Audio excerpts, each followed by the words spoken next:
Bash. We are so excited to have you join us today, where the brightest minds in Bitcoin and Web3 are coming together to share, connect, and innovate.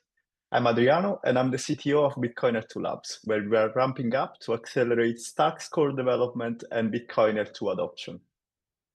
And I'm Elena from Hero Systems. We're a developer tooling company for Bitcoin layers like Stacks.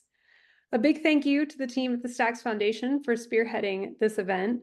Today's talks are tailored for developers interested in building with Bitcoin layers and really illuminating how these layers connect to and extend the functionality of Bitcoin itself. You'll have the opportunity to engage directly with experts, educators, and builders from around the Bitcoin ecosystem. For a full agenda, you're going to want to hop over to bitcoinbuilders.io/bash.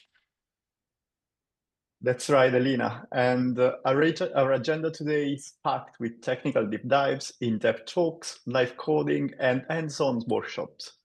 It's going to be a full day of learning, but more importantly, it will be all about the builders. Whether you're a seasoned developer or just getting your feet wet in the Web3 space, this event is designed to fuel your creativity and empower you to build on Bitcoin. That's exactly right. Today's event is all about harnessing the power of Bitcoin with smart contracts, decentralized applications, so that you builders can realize those Web3 and DeFi use cases on Bitcoin. We'll hear from key players around the ecosystem and spotlight some of the amazing projects already pushing the boundaries of what's possible. And of course, there's a couple of surprises here and there, so you're going to want to stay tuned throughout the day. We'll kick it off with a fireside chat on how to start your developer journey on Bitcoin, followed by a unified app, UI for Stacks and Bitcoin, and POX under the hood. Later today, we'll explore the latest in developer tools and infrastructure, closing out with a talk on enhancing cross-chain UX by expanding Wallet Connect to support Bitcoin. It's a full day, so don't forget that there's also plenty of opportunities for you to get involved. You can ask questions, network with your fellow builders, stay active in the chat, drop your hot takes, and connect with projects and teams who are building the future that you want to see on Bitcoin. Please join the Stacks Discord for those opportunities, and a link to that Discord can be found in the YouTube pinned to this video, as well as on X, formerly known as Twitter. So grab your coffee, settle in, and get ready to immerse yourself in all things Bitcoin layers. We are thrilled to have you with us today, and we can't wait to see the ideas and the collaborations that will come out of this event. Absolutely. Let's get this party started and build the future we want to see on Bitcoin together. Thank you for joining us at BTC Bash, and we're going to make it an unforgettable experience. Enjoy the event. Enjoy.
Hey, good morning, everybody. Good to see you all here. Hardik, good to see you. My name is Kenny. I am the developer advocate at the Stacks Foundation. So I focus a lot on developer education, writing docs, tutorials, doing workshops, pretty much everything I can do to help make sure that developers have a good experience building Bitcoin applications with Stacks. And I'm joined this morning by Hardik, who's one of the co-founders of Learn Web3. And today we're going to talk a little bit about what it looks like to get started as a new developer that wants to get ramped up building Bitcoin applications with Stacks. And so with Hardik, turn it over to you for a quick introduction to yourself. Absolutely. Great to be here, everyone. Nice to meet you. You pretty much already covered it all, Kenny, but yeah, I'm Hardik, co-founder of LearnWeb3. Been working with Stacks, building on Stacks on and off for about the last year or so at least. So we're going to talk about, as Kenny said, how it looks like, my experiences has been, challenges, the good parts, the bad parts, and what it means for you. Awesome. Well, I think the first thing I want to dive into is, in the short history of blockchain so far, when people think of building blockchain applications, they tend to think of, Ethereum, maybe Solana. They tend to think of Bitcoin as money, but they don't tend to think of it as something that you can build on. And so, as somebody that's kind of been in both worlds, on both the Bitcoin side of things and on sort of the more traditional blockchain route, like the Ethereum side of things, I'm curious to get your perspective on what makes creating applications on Bitcoin unique compared to other blockchains that are out there. Mhm. I mean, I think I think that like the traditional sort of not the traditional, but like the main selling point of building on Bitcoin is obviously uh, being able to tap into Bitcoin's liquidity, right? This has been said a million times before, but I'll just repeat that again anyway. But like Bitcoin is still the largest asset by market cap in crypto, and it is also the most underutilized asset at the same time because it's just a bunch of BTC tokens just sitting around in people's wallets of all sorts, not really doing anything. And like Bitcoin's own programming capabilities, like technically, as I know, you can write scripts on Bitcoin, but you can barely actually do anything with it. So the sort of building on Bitcoin to me means like how do we access that? How do we access those assets? How do we tap into that liquidity? And how do we build stuff that can actually provide utility to BTC, the asset, beyond just like moving money around from one place to another, you know?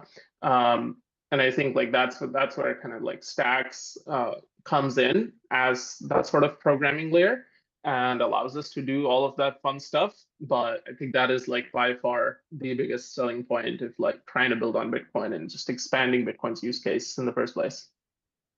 Is primarily around that market opportunity where we've got this asset class that is bigger than all the other blockchain asset classes, but so far that programming capability that exists on others hasn't really existed.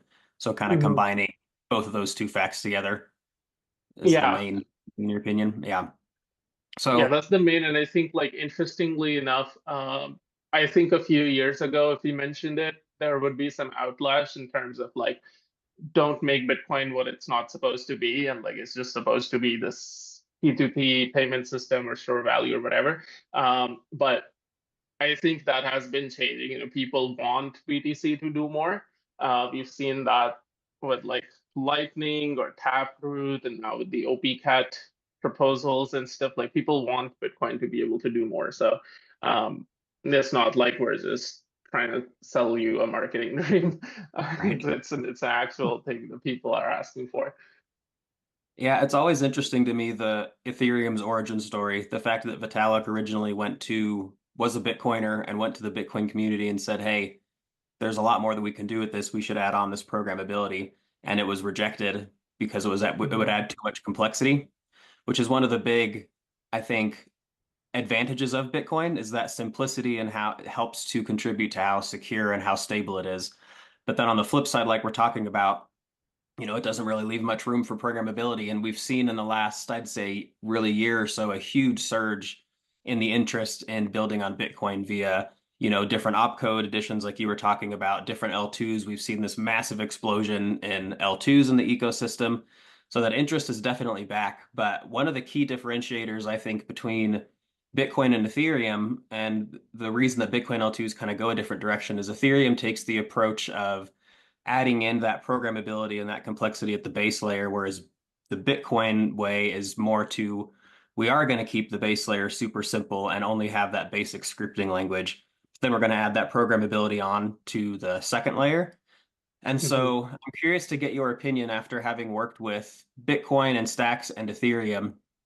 What are some of the challenges that might come with a developer trying to build directly on Bitcoin? And then, like, what role do L2s actually play in that process? Like, why are Bitcoin L2s necessary in the first place? Yeah, I mean, don't try to build directly on Bitcoin is my answer to the first one over there. It's you're just setting yourself up for nightmares, and you don't really want to deal with that. You think you want access to like a proper language, a proper ecosystem where you can build proper apps. So like BTC L2s are the way to go over there.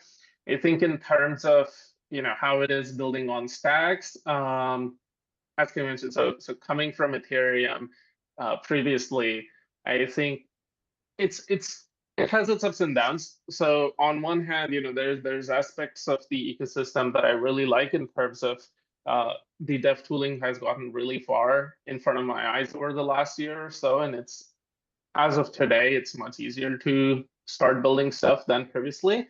And also a lot of things are getting more standardized. We're almost very, very close to Nakamoto, at least on testnet. I've been playing around with it, and that makes the UX DevX a lot better.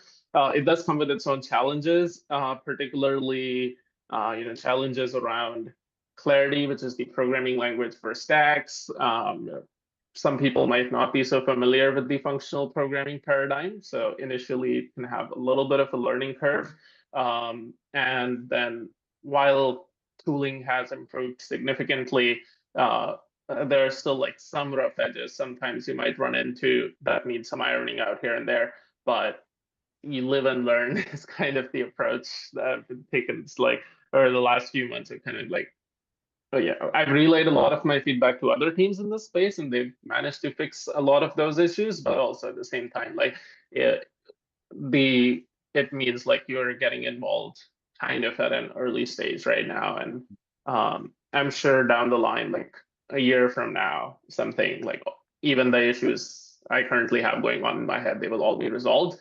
But yeah, like it's just like unfamiliarity with functional programming style languages like Clarity is a bit of a learning curve at the very beginning, and then just general like how mature the tooling is, which I'd say is maybe like 80-90% of the way there now to what I would consider super easy to get started. Awesome, cool. Yeah, I remember when I first started with Clarity, I hadn't worked with a language that had that style of programming before. I had worked with primarily JavaScript, some PHP, a little bit of Python, a little bit of Solidity. And so I noticed that learning curve is pretty steep, but it's also very short. Like Clarity is a pretty basic, simple language. And so once you do get a handle on it, then it's pretty easy to write. And I'm curious from your perspective as somebody that has more experience in Solidity programming, comparing the two languages, I'm interested to get your thoughts on that, because Clarity takes a very intentional, simplistic approach, kind of along the same lines as what we were talking about with Bitcoin. The Clarity's goal is to really, how can we enable developers to build the smart contracts they need, but do it in a way that naturally lends itself to being as easy as possible to write safe, secure smart contracts. And just the concise simplicity of the language where everything is written out line by line directly in front of you and it's clear what it's doing. That's one of the things that has stuck out to me with Clarity. And so as somebody that has experience in both, I'm curious to get your take on somebody coming in to develop on Clarity that's used to something like Solidity. What do you think, in your opinion, having gone through that process, what do you think are some of the challenges they're going to run into, but then also some of the I guess some of the light bulb moments or some of the good experiences they're going to have in that transition? Kind of compare the two languages briefly. I will preface this by saying I did do some functional language stuff before Solidity, because I had a couple of classes at uni where they made us do functional programming. So I had like some intro to it before Clarity stuff. But basically, I think like the biggest difference is, I mean, the syntax is going to be like challenge number one, right? Like it's the syntax that's going to be the very first thing that you don't understand, and that's the thing that's going to take some while getting used to. But like languages like Solidity or JavaScript are stuff there, quote unquote, more commonly used syntax. It's like similar syntax to like most object-oriented type languages, whereas Clarity is more like if you're familiar with things like Lisp or OCaml or stuff like that, it's basically like that. So I think like syntax takes a while getting used to, and it's not too hard. In fact, like I think learning functional programming has benefits beyond just being able to build on stacks, like beyond like this niche of crypto that we're in. And I think as like generally, if I would say like just as a programmer, the functional programming paradigm kind of opens up your mind to thinking about programming in a different way in terms of composability. Unsurprisingly, it actually helps you a lot with building React apps, because React is all about composability. It follows a lot of the same paradigms, interestingly, which is kind of a unexpected consequence of learning something like Clarity. But anyway, I'm getting off topic. But like, yeah, I think like syntax is going to be the biggest challenge. Solidity, stuff like that. The biggest problem they have is like hidden control modifiers. So like whether we're talking about like object-oriented inheritance, like code that is running 6 levels up the inheritance chain somewhere you don't know about, or like some hidden control flow being applied through modifiers or some other like fancy delegate calls or whatever. Languages like functional programming languages kind of explicitly do not allow for that to happen. This is why like Clarity reads like line by line, everything is laid out in front of you. If it's not here, it's not happening. So that I think like as you start getting familiar with it after the first few days, it makes building larger projects easier. It's kind of like there are languages that let you go from 0 to 10 really quickly, but then, well, 0 to 50 really quickly, and then let's say 50 to 100 is really hard. And then there's languages that take some time going from 0 to 50, but then 50 to 100 becomes really easy. So I think that's where like Solidity and Clarity fall respectively, where it's really easy to do like very simple stuff in Solidity, but as your project grows, it becomes exponentially harder over time. And Clarity is the opposite, where maybe like getting started is a bit tricky and there's a learning curve, but as it grows, it's all the same simple, just control flow that makes larger projects easier.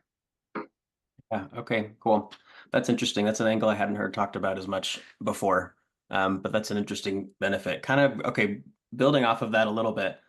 So somebody is coming into the Bitcoin ecosystem, whether they're a Web2 developer, whether they're coming from Solidity.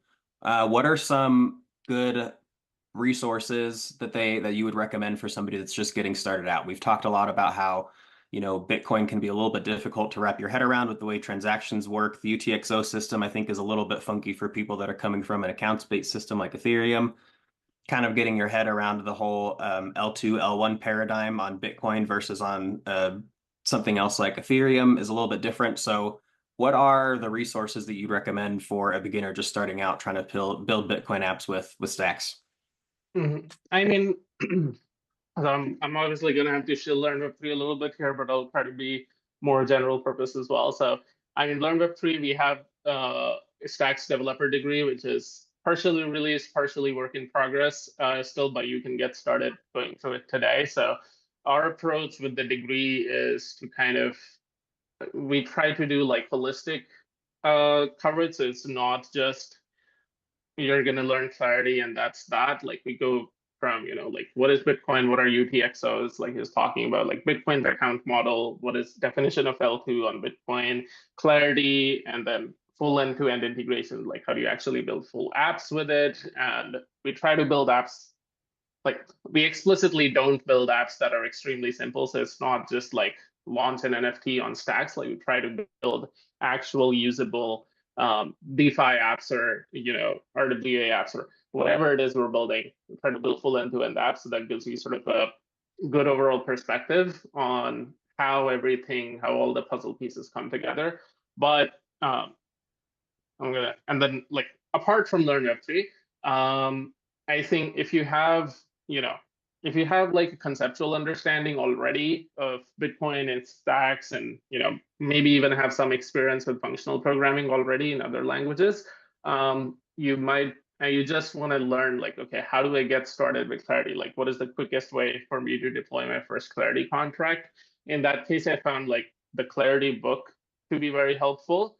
It does have a couple of simpler examples, like launch a token and launch an NFT, but then just generally as like a reference for the different standard library functions and like just API references. Like Clarity book has been very, very helpful.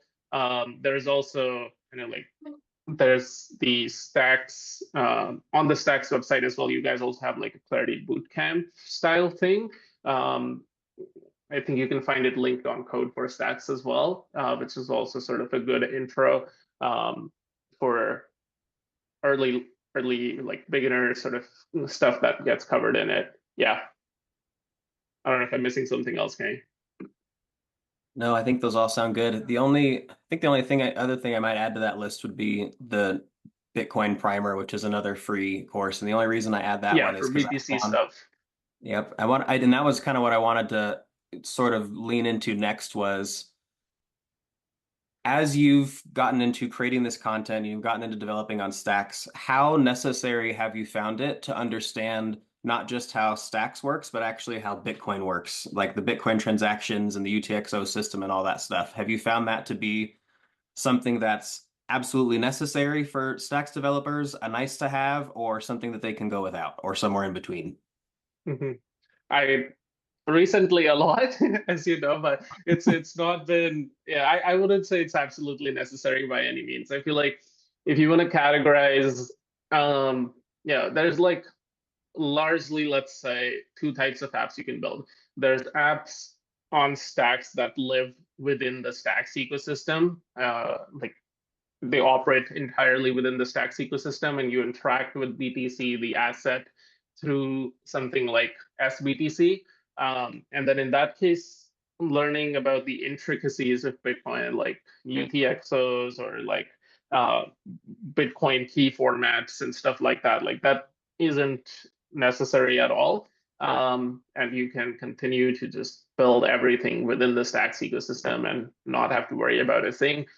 Then I think there's like a smaller set of applications that might need to do some quote unquote cross-chain stuff that would need to work across Bitcoin and Stacks, where like maybe you want to do something like send a transaction on Bitcoin, the BTC, the Bitcoin network, and then based on that transaction, do something inside your Stacks application, right?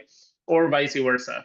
So in things like that, then you do need to kind of, get familiar with some of the intricacies of Bitcoin and how you do that cross-chain data transfer, like verification of transactions and stuff like that. But I'd say that's, I think intuitively it would be a pretty strong, I think it's a pretty valid assumption to say that the majority of the apps will not need that. And the small group of apps that will need that, then yes, you do have to kind of go that direction and learn about all of that stuff. But I feel like most people hopefully don't need that. Yeah, I think I agree with that. Yeah, you and me have talked recently about the difficulties of working with and interacting with Bitcoin transactions directly. And I've done quite a bit of digging on that myself the last week or so. But that is one of the reasons I'm really excited for SBTC to come out, is because it takes advantage of that native direct connection to Bitcoin that Stacks has through its block production mechanism, but it abstracts away a lot of the complexity of it for actual application developers. And so they'll be able to come in and utilize Bitcoin via SBTC and Stacks apps. But like you said, I do think that the majority of them, 70, 80, maybe even 90%, are going to be able to accomplish whatever they need to accomplish with just SBTC and just on the Yeah. Stacks ecosystem. But under the hood, that's all going to be operating, in a decentralized, trust minimized way, using a lot of the on-chain functions that Clarity has to directly read that Bitcoin state. But then at the same time, because Clarity does have direct access to that Bitcoin state, we do have optionality here where, let's say somebody's building an application where maybe their users are Bitcoin only and they don't want to have to deal with anything on the Stack side. Well, they can still just send a Bitcoin transaction and a Stacks developer can monitor that on their end and then separately conduct an action on the Stacks chain triggered by that Bitcoin transaction. And so it does allow for both. Like you said, if you want to go the latter route, you do need to understand a little bit more about how Bitcoin transactions work. But it does give optionality for developers to do it depending on what they want to do, which I think is pretty cool. Yeah, absolutely. I think, yeah. Okay, we talked a little bit about, so one of the approaches that I really like about Learn Web3, and I actually took a couple courses from you guys back when I was working on Solidity stuff. And one of the reasons that I was excited when we first started talking, which I think was over 2 years ago at this point, was exactly what you said, where most of the other tutorials and learning content I had seen out there, they focus on building, toy applications. But the thing that I really found was missing was I can understand the syntax of the language. I can understand, mechanistically how the language works, how the tooling works. But what I want to know is how can I then take that syntax and programming knowledge and then build up the more conceptual knowledge of how do I actually build a real thing the right way using this. And that's what I really like about what you guys do. And so with that in mind, I'm curious to get into, for somebody that wants to learn Clarity and learn Stacks and learn Bitcoin application development, but they want to do it in a way that's going to be able to allow them to then continue to build on top of that knowledge and actually go out and build real world projects, whether they want to be a technical founder or if they just want to be a smart contract developer. What are some projects that you would suggest people get started kind of working on and learning how to build in order to facilitate that journey? So, I mean, I'm gonna do projects that we cover and some upcoming projects for the degree that aren't published yet. But we started off, we started building. We do build a token initially, but that's just to get the basics out of the way and just to get some familiarity with the syntax and intricacies of Clarity. After that, I think the first thing we built was a money streaming protocol. So that's kind of like, like if you're working with a freelancer or you're giving out grants as an organization or something like that, where you need the recipient to sort of like your payment to slowly drip out to the recipient instead of just one large lump sum payment. The streaming protocol kind of does this like programmatic dripping of the asset over time. And there's a bunch of fancy stuff in there. You can like add more to it and change the amount, change the timeline, set milestones, et cetera, et cetera. So I think that's a pretty like, it's a non-trivial app, but it's kind of like it's kind of not too complex either, where it is still at the end of the day a single Clarity file with maybe a few hundred lines of code. So that was pretty cool. We're working on, we ended up building like a mini block explorer, which seems unrelated to Clarity because actually we don't use any Clarity when we build the block explorer, but it's more about understanding some of the concepts in Stacks as a whole, like what are the different types of transactions that exist? Well, how do you get that data from on-chain to off-chain? Because apps on any blockchains in general go beyond just the contracts you write. Generally, you also need to write some sort of off-chain services to go with it, whether it's, you're doing some indexing or you're doing some sort of notifications or whatever you might be doing. You want to know and understand how the sort of off-chain components or like how do you pull data on-chain to off-chain. So the block explorer helps kind of highlighting that aspect of things. We're doing a exchange. So we're building like a DEX that shows, like some cool DeFi stuff. How do you build like how you set up like custom pricing curves, set up token pools, trade assets permissionlessly, and ones with like SBTC being like create your own DEX from scratch, like it's pretty cool. And that's like a full end-to-end project we're doing. So it's like not just the contracts, but like the full website tests, you connect the wallet and you're actually able to swap your assets. It's not just clarity code. And then we're also doing like a BTC and like a cross-chain thing with Bitcoin and Stacks, where we're based off of if you do a certain type of a Bitcoin transaction, you'll get to mint like this NFT on Stacks, but it's exclusive to people who've been able to do that certain type of Bitcoin transaction, which is kind of a rare group of people. And you can like kind of like configure the parameters, so you can hypothetically, for example, do stuff like a whole Bitcoin club, where only people who've had at least one whole Bitcoin in their wallet at some point are able to mint that NFT. And then you can use that NFT to like gate access to other things on Stacks, like a private lending market on Stacks in the future or something like that. I don't know. Cool stuff. You can change that however you want. And then there's a few more projects in the pipeline, and that's just kind of on top of my head some of the things we thought would be a good intro for somebody getting started. Cool. Awesome. Yeah, one quick example of just a little bit of a highlight from that payment streaming project that you were talking about, just an example of the way that you guys kind of go in depth on your tutorials. You're going to have to remind me of the exact mechanism, but there's something in there where you show people how to use, I think it's like how to generate a signature basically with clarity, so that they can so that there's only certain people that are allowed to update the payment terms on the payment streaming contract.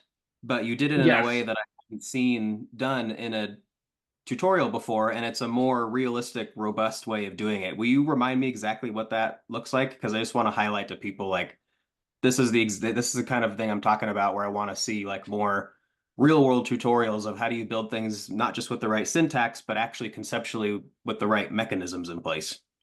Yeah, so the approach over there was, let's say I am streaming some amount of money to you. Let's say I'm sending you like 1,000 stacks spread over 10 days. If you want to change the terms of that agreement, maybe you want to change it to like 2,000 stacks over 10 days, then we both, well, let's say 2,000 stacks over 20 days, let's say. So we both need to sort of come to agreement on the new terms. So the way that would happen is either you or me, one of us plays the role of the it's like paperwork. Like when you get like new paperwork, somebody signs first and the second person signs second. So one of us has to be the first signer. Let's say it's you. So you take these new terms and you perform like a signature with your wallet on the new term saying, I approve of this. You send that to me. I take a look at it. I'm like, okay, this looks good. I do my second signature on it. And as I do the second signature, I then put our two signatures on chain, where the contract can then verify, okay, both the sender and the recipient have, approved these new terms. So now I can change the payment schedule and the amount locked up in the contract. So it's actually fundamentally a very basic multi-sig. It's a very, very simple implementation of a multi-sig. Effectively, like both of us do signatures, and that allows a transaction to take place. But obviously, it's specific for this type of use case right now. Right. Awesome. Cool. We've got just a little over a minute left. I want to real quick kind of package everything we talked about up into sort of an action plan for people that want to get started. So if I was a developer watching this that wanted to get started building on Stacks, what I would do right now is I would go to Learn Web3. I'd take that first course. I'd keep an eye out for when the next courses are going to be released. And then what I always recommend to people is just start building in public. This is by far the best way to build your reputation in an ecosystem as a developer that I've seen. Start building a project and just post what you're working about on Twitter. And you'll start to build up a reputation in the ecosystem, start to be helpful, start to give advice to other people. So that's the advice that I would give anybody watching this. You've got an amazing resource with Learn Web3. They're going to teach you everything you need to know to get started doing that. Hardik, thank you so much. I really appreciate you being here. Is there anything else you want to close out with before we head out? Well, that'll be about it. And yeah, if anybody has any questions, I'm on the Stacks, Discord channel and stuff. Happy to take questions online, offline later on. But yeah, thank you everybody, and looking forward to seeing you guys building on Stacks. We need more people here. Awesome. Perfect. Thank you. See you, everybody. All right. Cheers, guys.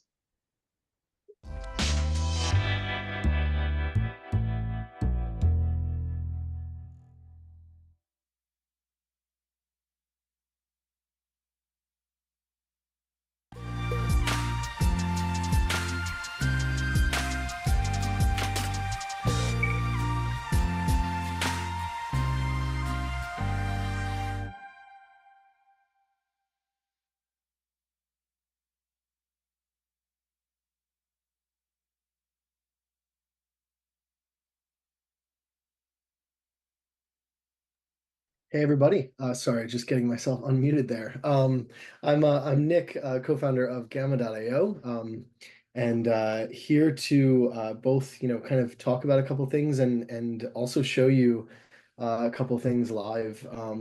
Really excited about. So just a little bit about Gamma. If you're not familiar with us, we're a creator launchpad and Bitcoin NFT marketplace. And sort of like our mission is to help creators earn, grow, and preserve their legacy. We sort of do a number of different things. I can talk about a little of them. We have, of course, on the collecting side, you can collect NFTs. That's both Ordinals and Stacks NFTs. You can also buy and trade those on Gamma. Of course, from the creator side, super important aspect of that is the ability to easily create either one-of-ones or collections of NFTs and Ordinals. And so we make tools to make that as easy as possible. And then you can keep up with creators this way. And of course, there's always a need to actually like find those hidden gems. And so moving, like into the future, a huge focus of ours is really helping people have lots of tools to like uncover those hidden gems that they're looking for. And I want to call out also that these few slides here, they're pretty much like a close to exact copy of a presentation that I gave at a prior event several months ago. And at that time, it sort of ended with, we have some exciting stuff coming soon. And I'm happy to say that, now over the last couple of months, we really were able to put the finishing touches on what is like a beta version of a totally new app experience. And so I can actually show you what we've been working on, and you can even try it live in beta today if you'd like. So little bit about kind of like that journey from day one until where we are today. So we actually started as STX NFT. That was in 2021. So this was kind of like early days of Stacks mainnet. There wasn't too much tooling for NFTs at the time. And we really were, part of like an early group of builders and traders and creators that were, experimenting with what Stacks could do. And slowly we grew the team over really the next year.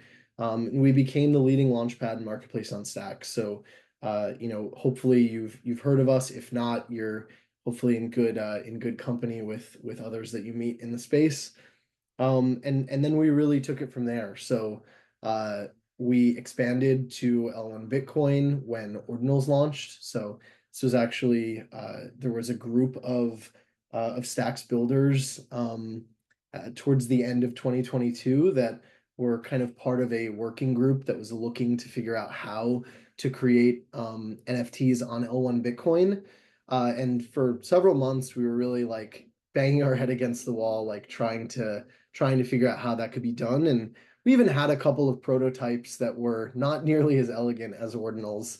But because we were sort of already trying to experiment, we identified this, and a number of the builders, including ourselves at Gamma, Ordinals bot, Xverse, Leather, a number of others all kind of were part of this working group and were able to move very quickly to Ordinals. And so it was really like exciting time, and we really expanded out from there. So kind of cloning a lot of what we did on Stacks and L2, also on L1.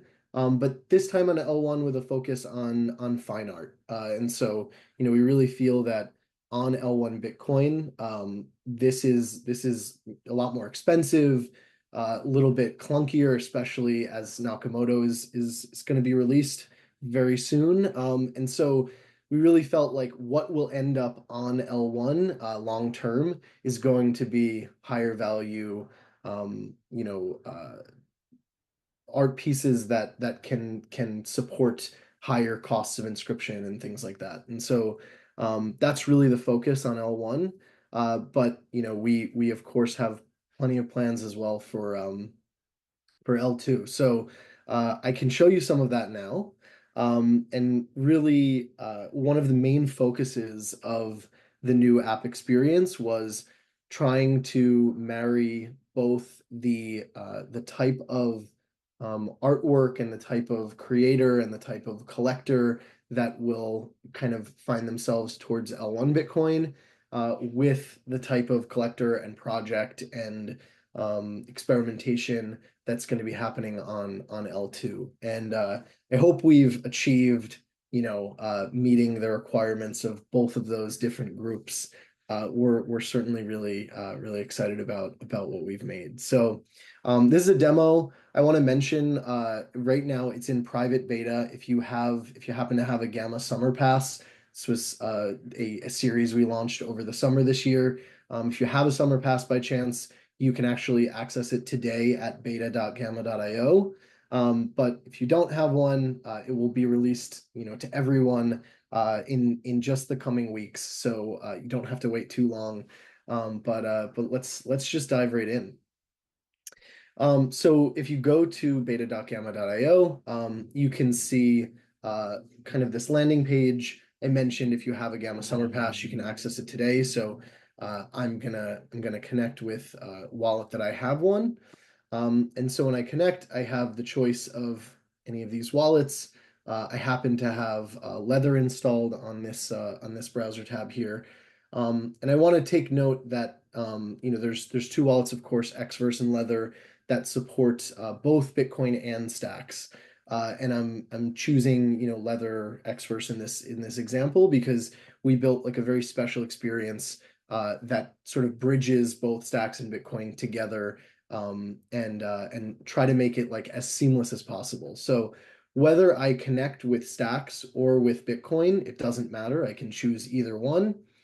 And so if I go to connect, not sure if you can see the Leather pop up, but it's asking me to sign the message, of course. And then we detect that you're using a wallet that is compatible with both Bitcoin and Stacks. And we just, pop up this one extra step here that says, hey, we noticed that, you have both. Would you like to link these addresses together so that moving forward on Gamma, you have a joint experience between L1 and L2? And so I'd say, sure, I'd love to link this.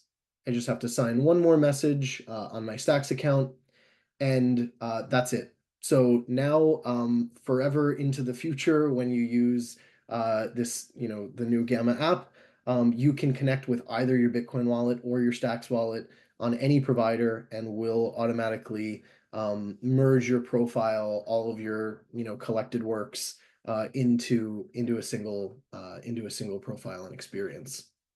So if I pop over there, you can see here I have my Bitcoin Ordinals address, payment address, and my Stacks address. These are linked here, and I can also add additional addresses. So if you have maybe a hardware wallet that you keep higher value items in, you could link your hardware wallet so that you can keep track of your portfolio, along with your hot wallet that you might have in your browser here. And then you can view your profile. So if I go to my profile here, you can see what I've collected on both chains. So I can see my Bitcoin and I can see my stacks. And then of course I can, if I'm a creator, I can see all of my created collections on both stacks and Bitcoin, my activity on both chains, and something that we're calling charts, which I can dive a little bit further into, that lets you see kind of more of like the data side of things. So one other thing I just want to call out is if you notice on my profile here, you're seeing this kind of like large single item view. And that's actually informed by this global setting on the left here. So I mentioned earlier that one of the main focuses was trying to support, a collector who, perhaps is focusing on just collecting a small number of higher value items. And then also, someone who maybe wants to show off a PFP, like I'm looking at here, the guests by the artist. And so, this item view we call is if you're sort of trying to like immerse yourself in the art, but we also support, again, globally different views. So I can go to grid view. This will be more of the traditional, almost like OpenSea style experience. And then you can also go to list view, and you'll get more of a sort of data-driven approach to your holdings. So no matter what type of user you are, or maybe 1 hour you're more focused on the data, and the other hour you're sort of trying to soak in what you've collected or what you're looking to collect, you have that available to you, and this will follow you throughout the site, so that no matter what you're looking at, whether you're looking at your own profile or exploring or looking at top charts, you can explore it in this way. So I'll sort of dive into another aspect of the experience that we've shipped so far. So that's what we're calling charts, I mentioned. And so if I go to charts, this is just a ton more data that we don't currently show on the current version of the Gamma app. We sort of like knew that we wanted to start highlighting and showing this data, but we really needed to have a much more sophisticated and performant backend to be able to do this in a way that was going to be like the right experience for people. So the last several months, we've spent a lot of time building a super resilient backend to support this updating in real time, even in a Nakamoto world where this data is changing every number of seconds. We wanted to make sure that we could support that and sustain that. And so we've put a lot of work into making sure this will be a great experience for people. So you can see you have your top collections, top drops. You'll notice this is across both Bitcoin and stacks. So you can see this was like a collection that dropped on Bitcoin. This was a collection that dropped on stacks. And these are ordered with both chains here. And then we have, sales, creators, collectors, traded creators. This is just the beginning. We're certainly looking to expand this even further, but we wanted to sort of give a taste of this in the beta app. And you can of course filter this. So if I want to see just Bitcoin, if I want to see just stacks, or I want to alter the the time periods, I can do any of that here. So that's sort of how the charts experience works. Another thing I'll call out is this is another feature that we've shipped pretty much globally in almost every view across the site. So whether you're on a individual item page, or if you're on if you're on this charts page, or if you're on even a collection page, you can filter the view for items that you own. So I'm going to filter for my items. And now what I'm looking at is the top collections that I own, the top drops that I own, the top creators that I own. And so you can sort of, have a little bit more insight into like maybe your holdings that are trading more frequently, or your holdings that where a creator that you follow maybe for a long time now, they're really seeing a lot of success, and you can sort of track that more easily. So that was another fun feature that we added there. So That's sort of like this main data side of the charts page. But like I said, we also offer this in multiple views. So if you're, more of a casual collector, maybe you'll want to see this in grid view, and you can, browse through top drops in this way. Or maybe you really want to like immerse yourself in the different collections. And so you can go into item view here. Now you get this really beautiful full screen. You can see Megapon Ape Club here, the top collection of all time. And I can actually browse through the different items in the collection here, and sort of examine it this way. And then I can scroll through the collection this way. So just basically giving you the flexibility to tailor the experience to you and your particular needs and interests. So we're going to be building this out a lot beyond what you see here today. So we have a really special Explore experience that's coming soon. We of course have our create portals on both Bitcoin and Stacks. And then we're also trying to surface lots more educational resources. If you're just getting started, or if you're trying to become more advanced, you should definitely check out this Learn section. And there's plenty of resources to get going there.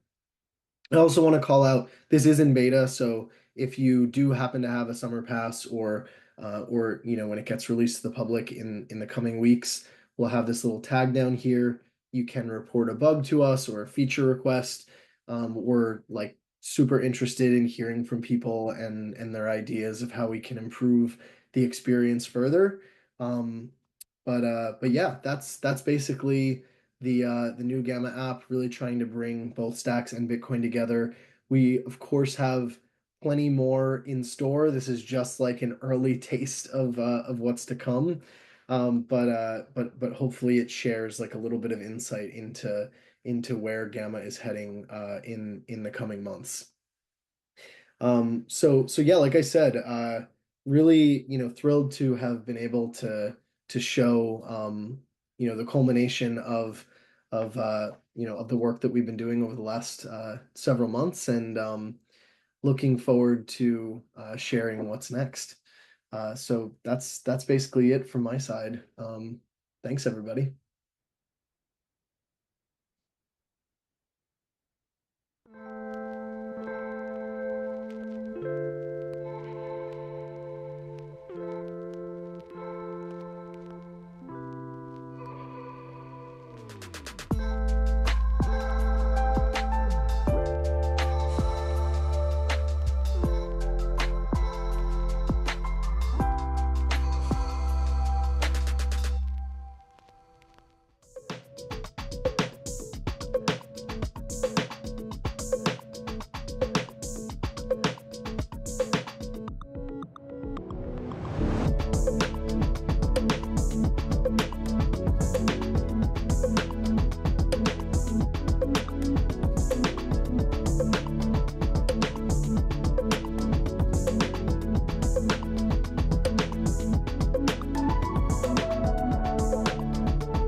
All right, can you all hear me?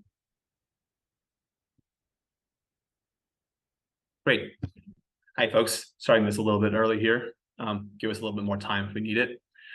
So my name is Jude Nelson. I'll be representing the Stacks Foundation here and giving a talk about proof of transfer under the hood, how it all works internally at the, maybe not the 10,000 foot view, but the 5,000 foot view. Just a brief overview of what this is and how it works. So proof of transfer is the Stacks consensus algorithm described in detail in SIP 007. It was inspired by the proof of work system Bitcoin used. It's been in service with us since January 2021 when Stacks 2.0 launched. So it's almost 4 years old. It's been battle tested and hardened, and it's been providing near continuous service for the entire chain's history. The proof of transfer system will continue to be used in the Nakamoto upgrade, but with a few tweaks that will make it even better. And that is what this talk will focus on. When we say the proof of transfer system, we're specifically talking about the one that will be in use in Nakamoto, which will be released in the coming weeks. So those of you following along, proof of transfer is kind of different than most conventional blockchain consensus algorithms, the two common ones being proof of stake and proof of work, respectively. Just briefly overview of what how POX is similar and different from these two systems. You might think of it as a hybrid of both systems in terms of the properties it offers to users, but while preserving the openness of proof of work is the goal we were going for here. And so by that I mean, when it comes to mining blocks in Stacks, anybody can do it. It's open membership, just like how in a proof of work system, all you have to do is spend electricity to make a block. In proof of transfer, you're spending Bitcoin. But as long as you can get yourself some Bitcoin, you can be a miner in the Stacks chain. You don't have to own anything a priori, unlike proof of stake, where you must own some tokens a priori. But like proof of stake, the energy use of proof of transfer is negligible. You're just sending a Bitcoin transaction to mine blocks. It doesn't take very much energy at all to do that. It's a little more than a few packets over the network, making it similar to proof of stake in this manner. Now, the current system, proof of stake, proof of transfer, allows forks, just like proof of work does, but that will be going away in Nakamoto, where there will be at most one Stacks fork per Bitcoin fork. So if the Bitcoin chain forks, the Stacks chain will fork along with it, which is why we say in the next row, if there are reorgs at all, they only happen as a result of Bitcoin reorgs. This is not the case today in Stacks 2.x, where reorgs can happen independently of Bitcoin, but that's now being fixed and improved in the Nakamoto version of proof of transfer. Like proof of work, proof of transfer is a single leader election system. So every so often, in this case, the cadence is once every Bitcoin block, a new miner will be chosen to add a block to the chain. This is similar to proof of work, where winning the block race gets you the right to append your block. This doesn't substantially differ from proof of transfer in terms of the liveness it provides and the happy path, because as long as the miner is online making blocks, everything is, then the chain is live too. Everything's going along smoothly. If the miner crashes, however, unlikely, but it could happen, then the chain would temporarily freeze until the next miner can be chosen by the POX consensus algorithm. And that's similar again to proof of work. Now, a novel thing we'll talk about later on in this talk is the penalties for misbehavior in proof of transfer are not non-existent like they were in the current version, but instead of being slashed or having some sort of slashing mechanism in place for introducing forks or equivocating, you lose income as opposed to your collateral. The reason we believe this is a feature is because it provides the same stick. It is the same kind of stick to keep people in line, producing blocks and keeping the network healthy. But it doesn't create the needless risk profile of being slashed due to reasons that are outside your control. The analogy we use is that the work that we expect network participants to do here is more akin to a job as opposed to being an indentured servant, where you can't be punished for not showing up. You just lose your salary. I'll talk about that more in the coming slides. Now, the principal components of proof of transfer are threefold that we'll be talking about today. Those principal components are leader election, so who gets to make the next block, the reward set, what happens to the Bitcoin that gets spent in proof of transfer, and the block signers. How can we use the locked stacks to keep the network secure? So leader election, who makes the next block? Now, I mentioned earlier, the key idea of proof of transfer is that just like in proof of work, we have this property where miners spend a resource they have, in this case, Bitcoin, as opposed to electricity, to win the chance of producing a block. So the way in which we do that here, though, is not through a block race like in proof of work, but instead through a single leader election process called a cryptographic sortition. Sortition being a ancient process used by some Greek polities to choose your leaders at random. Cryptographic sortition in this case means we use cryptography to make that randomness happen. And that is facilitated through an embedded verifiable random function, which is maintained by Stacks nodes and whose state is recorded in Bitcoin block transactions.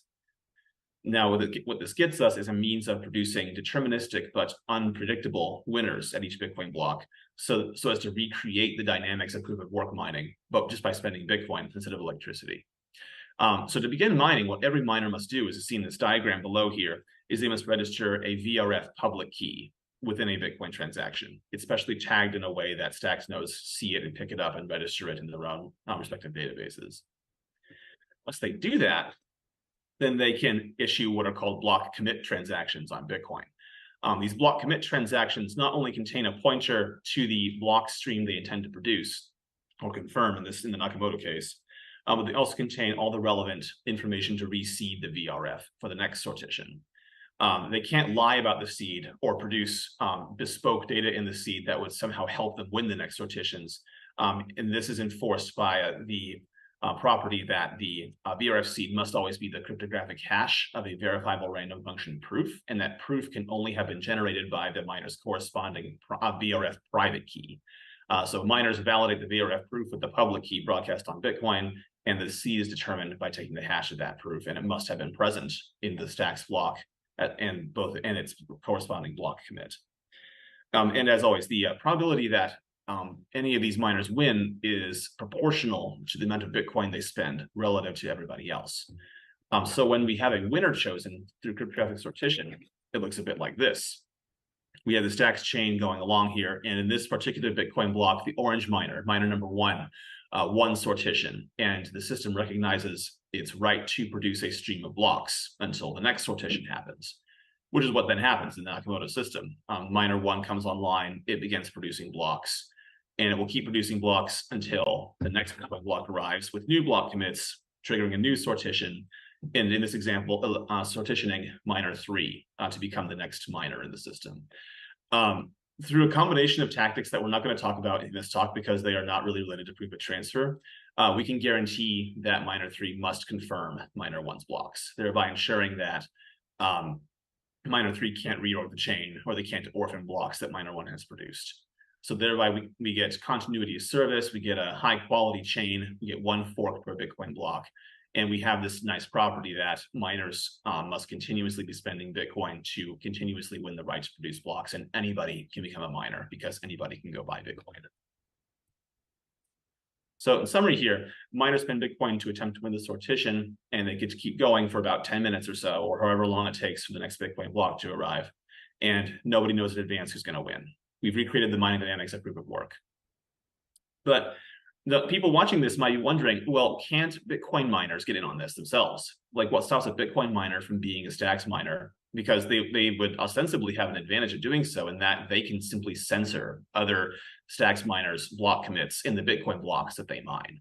This was a problem today, but it is fixed in Nakamoto via a novel weight function called ATC-C, which stands for Assumed Total Commit with Carryover. And the high-level idea is that we can force miners to mine consistently, so mine it over and over again in a sequence of Bitcoin blocks, and mine the same amount and spend the same amount of Bitcoin in those blocks. And in doing both of these things, that maximizes your chance of winning. If you don't do these things, your chances of winning very quickly go to zero. So that's the key. That is the key to stopping Bitcoin miners who want to MEV the Stacks chain by monopolizing block commits. We force them to have to spend Bitcoin competitively if they want to win at all.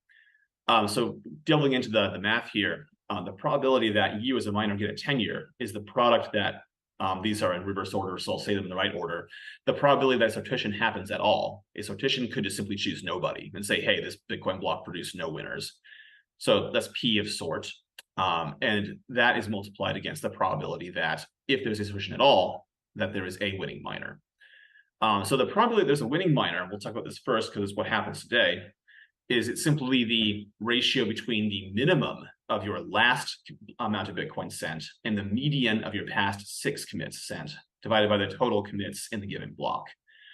So in the normal case, that would mean that you have to be mining for at least 3 blocks in order to even have a non-zero chance of winning. And you need to be mining for 4 blocks to have your a probability of winning that's proportional to the amount of Bitcoin you intend to spend in steady state. Now, if you're a Bitcoin miner and you want to MEV the Stacks chain, you could simply make it so that total commits is equal to your commits by omitting everybody else's block commit. And that's why we have this second term here. The probability of you getting a tenure is the product of your probability of you winning and the probability of a sortition happening. Because if you're going to try MEVing other Stacks miners out of your Bitcoin blocks, we can make that very costly for you in this formula here.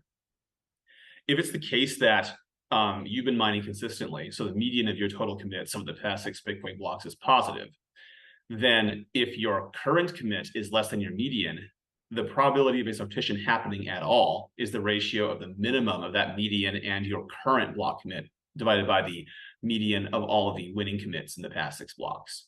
So if you are trying to censor other people's block commits transactions in the Bitcoin blocks that you, the Bitcoin MEV miner, produce, if you do that, then that numerator very quickly goes to something close to 0 because you'd be paying a de minimis value in your winning block commit if your intent is to do a MEV mining at a profit. So you're actually hurting yourself by not playing honestly here. This is why we call this is the carryover commit property of the assumed total commit here, because we're assuming that you're going to consistently mine the same rate over and over again. If you play honestly, then that else trigger in that inner if statement is fulfilled, and the probability of the sortition happening becomes 1. Like, hey, you carried over, great, the sortition will happen. And of course, if you didn't mine at all, if no one mined at all, then you're not going to win at all. So no sortition in the else case in the outer if statement. So what does this mean? This means that in Nakamoto, if a Bitcoin miner wants to start messing around with Stacks mining, they have to be mining at least half the time in order to have a chance at all of winning a Stacks block. And they also have to spend at least half of the total Bitcoin being spent by other Stacks miners in order for the probability of sortition happening to be guaranteed. So what that means is that Bitcoin miners have to spend Bitcoin competitively if they want to be Stacks miners. Them being a Bitcoin miner doesn't substantially help them unless they're a very big Bitcoin miner or a very big Stacks miner, which is exactly the kind of property we want. So that's leader election in a nutshell. Spend Bitcoin, and we weight probabilities of you winning so that Bitcoin miners don't have a key advantage over non-Bitcoin miners when it comes to producing Stacks blocks. But that Bitcoin they're all spending, we haven't talked about where it's going. In fact, for all intents and purposes, that Bitcoin could be getting burned, and this would all still work the same exact way. Now, when we were designing the system, that was actually the goal at first, burn the Bitcoin, because, just like how you burn the electricity in proof of work, you would burn the Bitcoin in proof of transfer. That is until our general counsel at the time, Jesse Soslow, who now has his own consulting firm for protocol design, asked a very poignant question, but what if we didn't burn the Bitcoin? So we have this nice flow of Bitcoin. Couldn't we, use it to incentivize some other good behaviors in the system?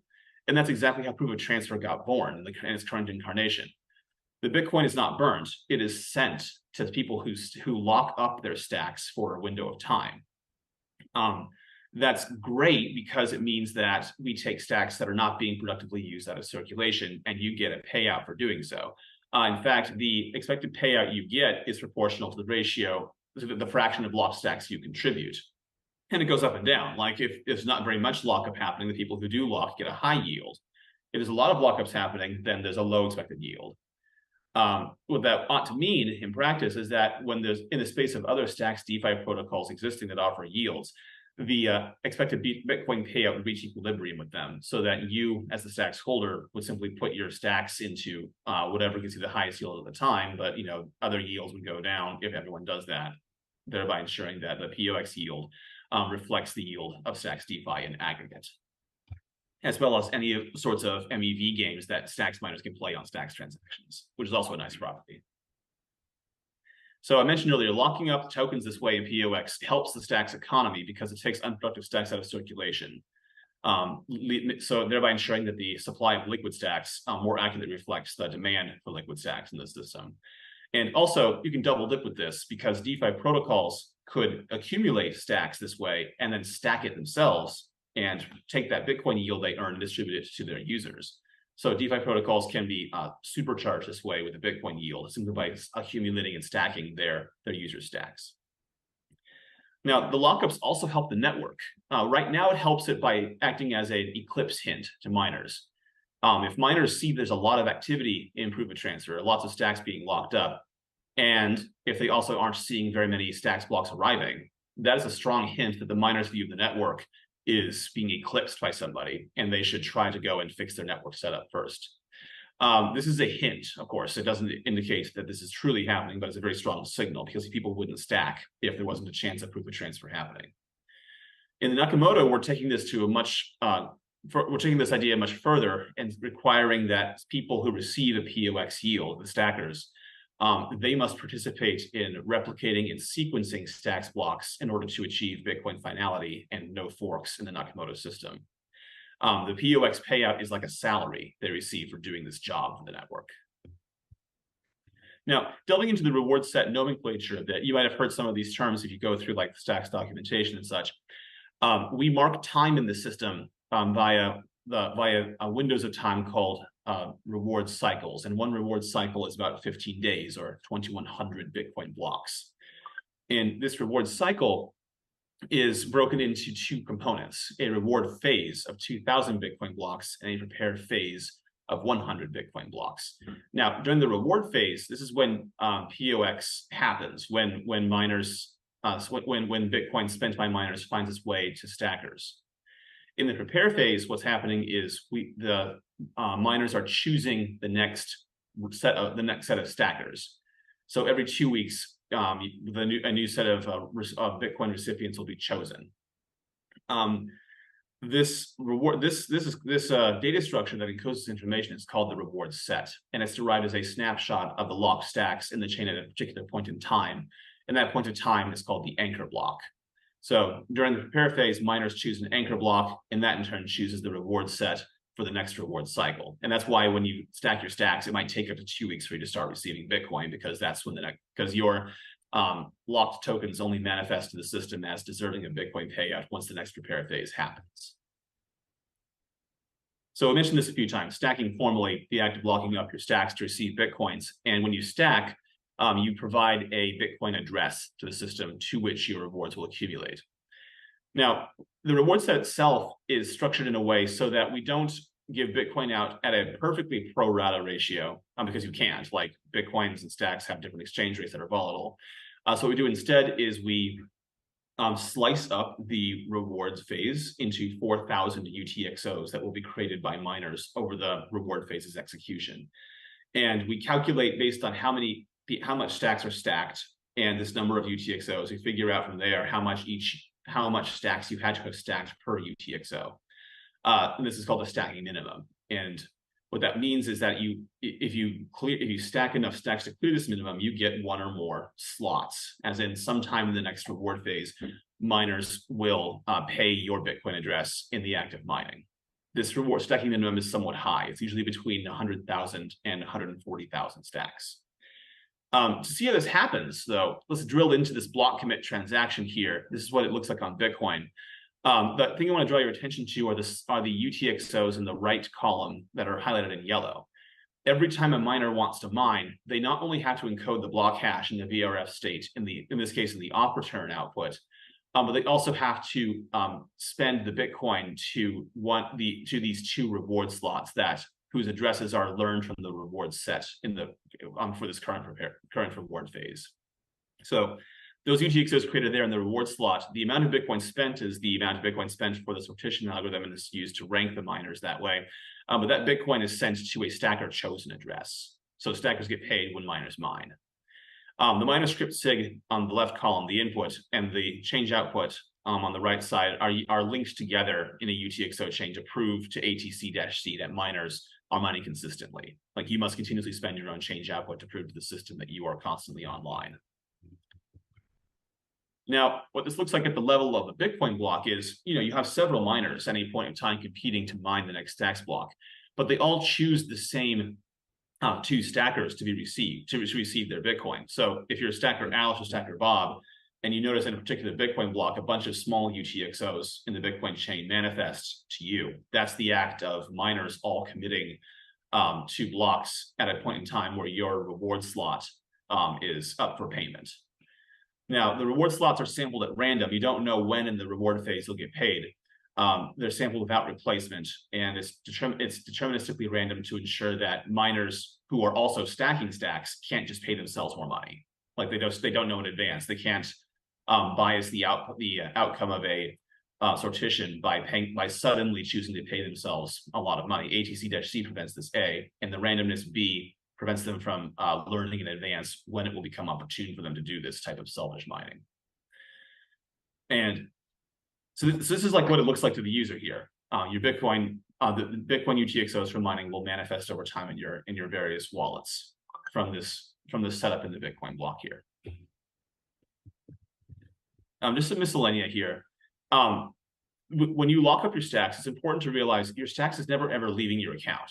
It also automatically unlocks when the lockup period passes. You're not moving your stacks into a smart contract. There's no code risk here. There's also some interesting tax implications of this too, depending on what jurisdiction you live in. However, this is mediated by a smart contract you might have seen in the chain state called SP00, etc. .POX4. POX4, this is the fourth iteration of the POX system that's currently running. It's also the one that will be used in Nakamoto. It was activated in Stacks 2.5. You interact with proof of transfer and lockups by sending transaction contract calls into this contract, but it's really part of the VM insofar as the VM takes some extra steps under the hood to lock up your stacks, to register your POX address, et cetera, and to calculate the reward set from this. Once the anchor block is known, once it's calculated in the prepare phase, the stacks node itself will walk through the data space of the POX4 contract, and from there calculate the reward set. So it knows who has to get paid in each Bitcoin block in order to validate subsequent block commits and their blocks. Now, because I mentioned earlier, the way we calculate payouts based on a reward slot basis, simply due to the fact that we're doing big integer math here, not all the reward slots will ever be claimed unless all of the liquid stacks in the entire system are stacked. So there'll be a couple hundred at the end that are not filled. The Bitcoin what miners do in that case is they simply send the Bitcoin to a burn address, because there's no one to receive the Bitcoin in that case. Everyone's already been paid.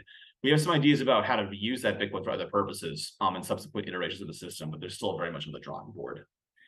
And finally, in the prepare phase, because there's no reward set active, miners are still doing these block commit transactions, but they're burning the Bitcoin instead of giving it to a particular address.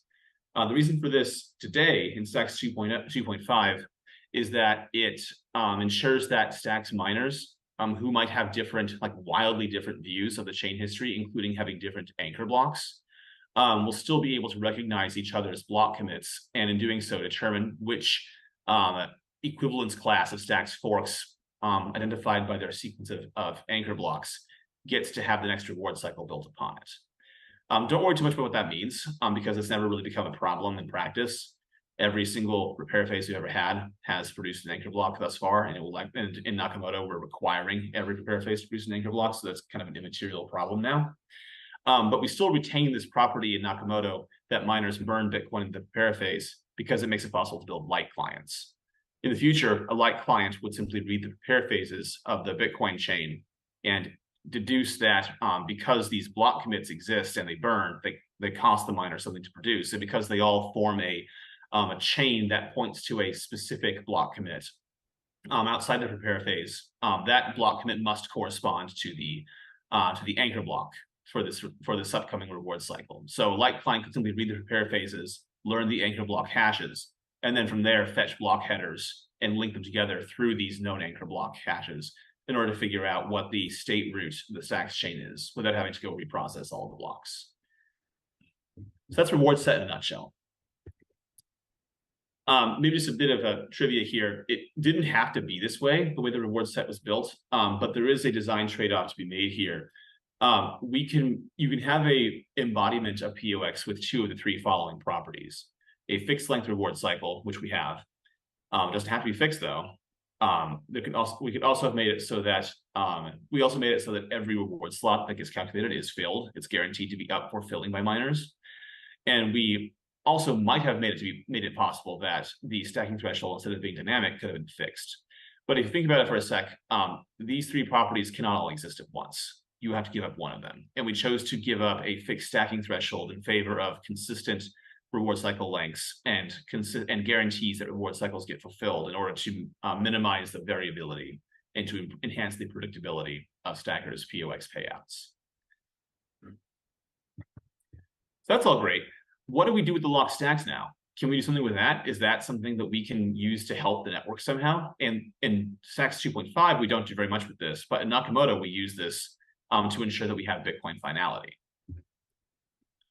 Now, the idea here is that this POX yield, right now, stackers basically just sit there and they get POX yield. But in Nakamoto, we can treat this POX yield instead as a salary, like a reward for improving the chain quality of service. So make sure that miners can mine, miners' blocks get very quickly processed and replicated.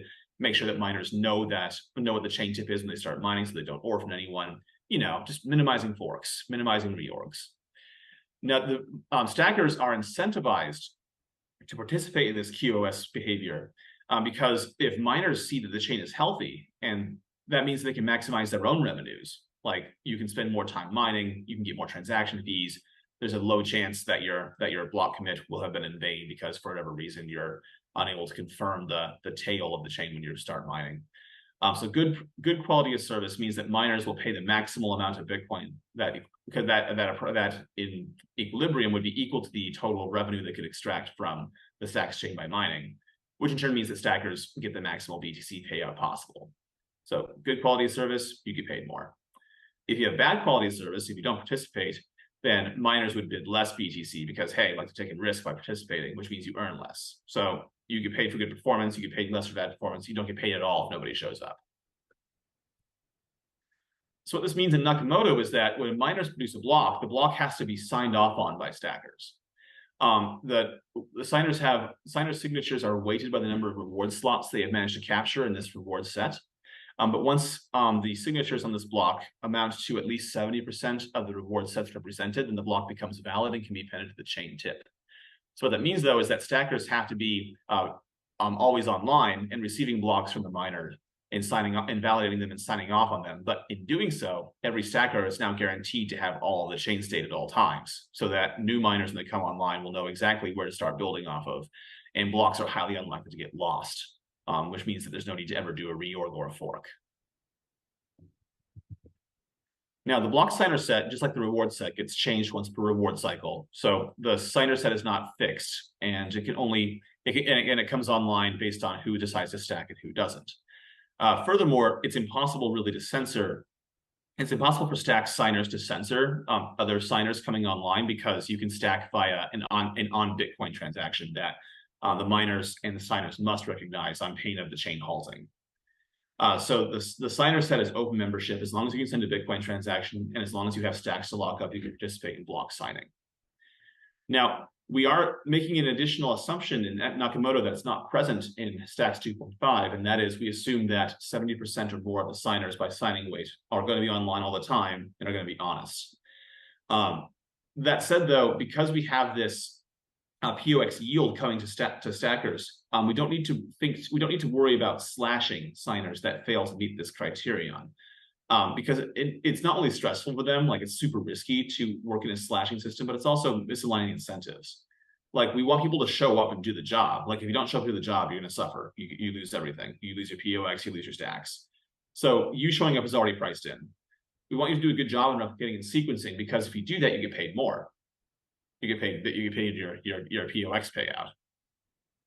Now, honest stackers have a means to help coerce dishonest or lazy stackers from being dishonest and lazy by, at the consensus level, voting to decide on a per block basis whether or not a particular stacker's reward slots will even be paid in the coming reward cycle.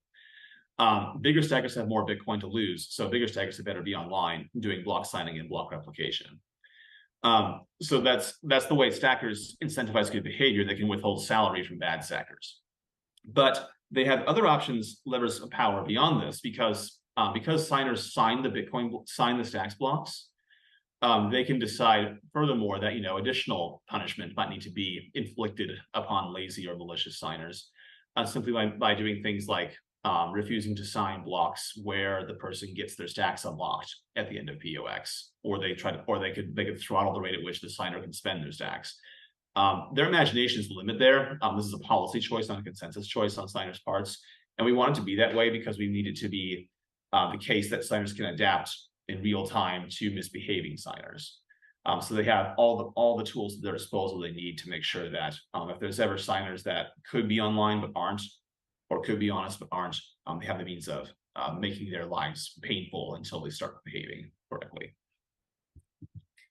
Just wrapping up, we talked about POX. It's a randomized single leader block producer election process where new miners are chosen once per Bitcoin block. And we talked about how POX incentivizes miners to make stacks blocks with a stacks coin base and transaction fees. Just like how proof of work incentivizes you to spend electricity, POX incentivizes you to spend Bitcoins.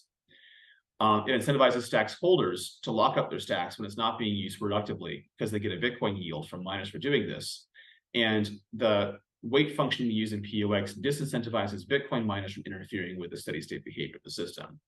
And finally, in Nakamoto, POX provides the additional incentive to stackers to keep the network healthy, to keep the chain humming smoothly, and provides a means for stackers to ensure that other dishonest stackers are sufficiently punished for doing so in a way that we don't have to specify in consensus rules.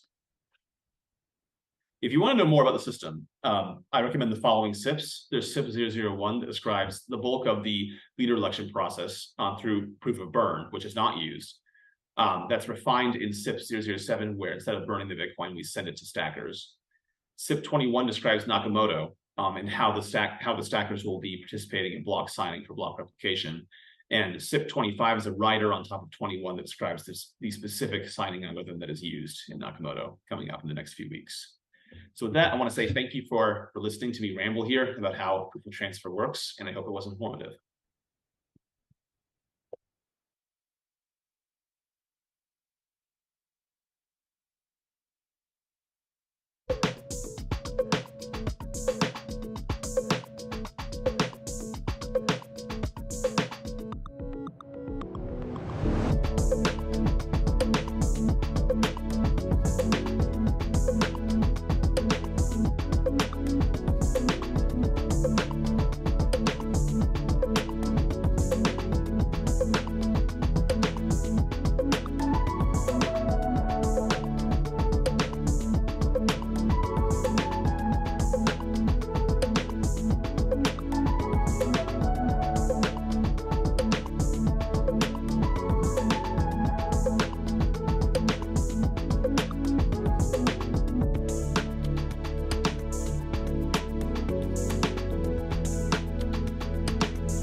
Hello, everybody.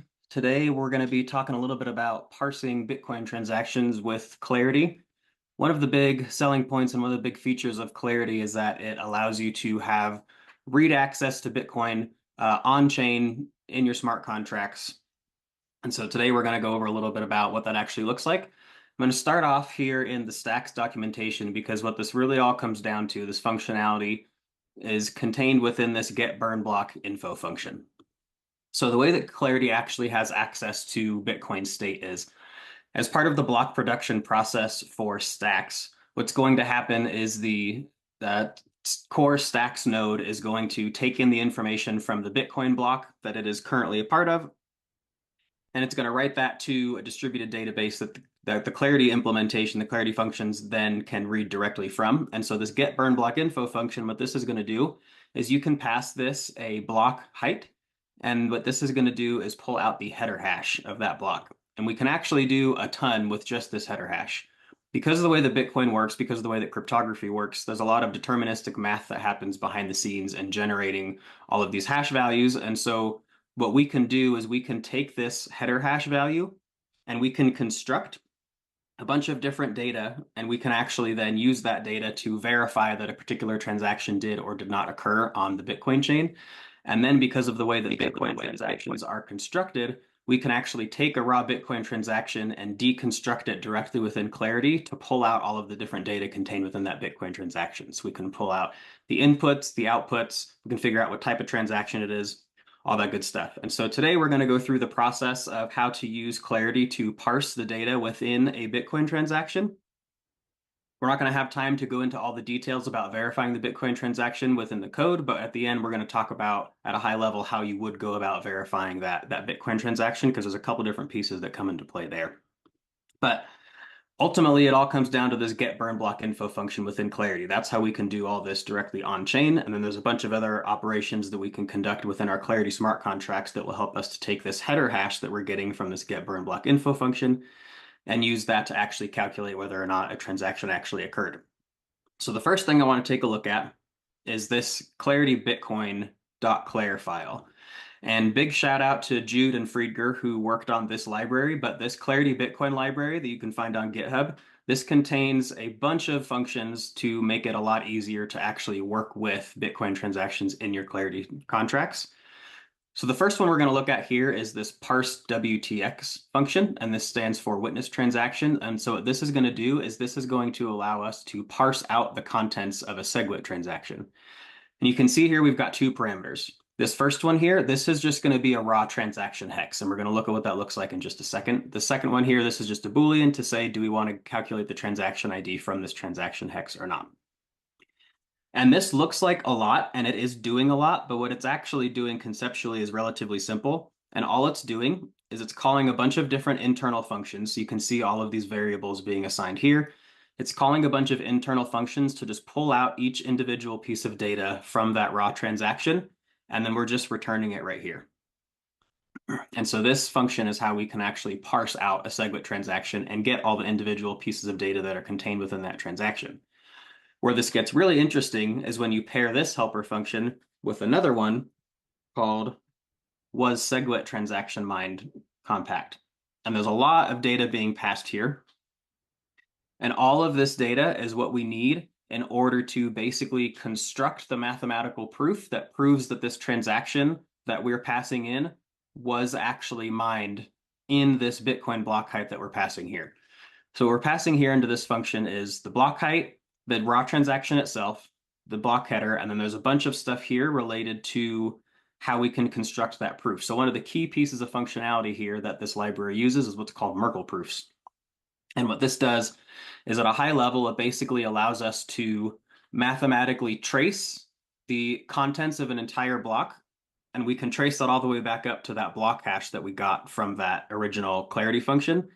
And we can use cryptography and math to sort of place this transaction within that Merkle tree and then do all the calculations to calculate it back up to that Merkle root and make sure that they match. And if they do match, then that means that this transaction was actually included in this block and was actually mined on Bitcoin. Because once we get back to that source of that get burn block info where we have that original block header hash, if that if our result from verifying this transaction and going through that process matches that, then we know that we are correct and that this transaction was actually contained in the actual Bitcoin block itself. And so where this gets really interesting is where you want to build a Clarity contract that reacts to some sort of Bitcoin transaction, but you don't want to take that action unless you are absolutely positive that that transaction actually occurred on the Bitcoin side. And so this library allows you to do that. And there's a lot of work that goes into constructing and getting all of this information. Some of it you might have to construct manually. Some of it you might be able to call for a specific Bitcoin API, depending on what API you're using. We're going to dig into that just a little bit in this, but right now I'm working on a library to basically make this process a lot easier and a lot more simple. And the goal here is really how can we make it so that a developer can just pass in this transaction and the block height that they want to verify it in. And we can use a combination of constructing these Merkle values ourselves and a combination of calling Bitcoin APIs to get that data ourselves. Because remember, it is technically possible to construct a Merkle proof manually within Clarity, but that's not a good idea because it's very computationally expensive. We don't need to do all of that work within the contract. The only thing we need to do on chain within the contract is verify that that information is accurate. So we can do all of this construction off chain with a JavaScript library or whatever we want to use for that.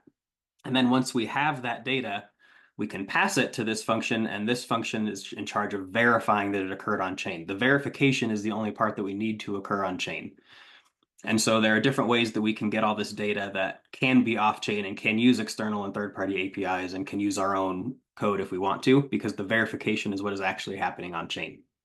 So a sample workflow for this would be, let's say that we want to allow somebody to mint an NFT, but we only want to allow them to do that if they sent a specific amount of Bitcoin to a specific address. So what we can do here is we could set up something like a chain hook on Hero's chain hooks where we have this sort of if this then that setup where we're saying if somebody sends this amount of Bitcoin to this address that's encoded with this op return value, then what we're going to do is we're going to trigger that chain hook. And on the back end of that chain hook, we can call a Clarity function that we set up that will do two things. The first thing it's going to do is it's going to verify that the transaction actually happened by passing all this data here. And then the second thing it's going to do is it can go back up to this function that we were looking at first, and it can actually parse the transaction data out and then return it here, and then we can do something with it on the back end. So in this case, what we might want to do is first verify that the transaction existed. And then what we can actually do is we can, from the input here, we can get the Bitcoin transaction the Bitcoin address that sent this transaction. We can actually then convert that into a Stacks address because they share a similar derivation path, and every Bitcoin address automatically has a Stacks address associated with it by default. So we can basically mint to the first input, and that can all happen where the user side of things, all they're doing is they're just sending a Bitcoin transaction. So that's kind of the big picture overview of how this process works. I have a very simple interface right here to demonstrate what the parsing part of this looks like. And right here, I have this raw transaction hex, and this doesn't look like anything fancy, but the cool part about this is that it's actually calling that Clarity smart contract on the back end.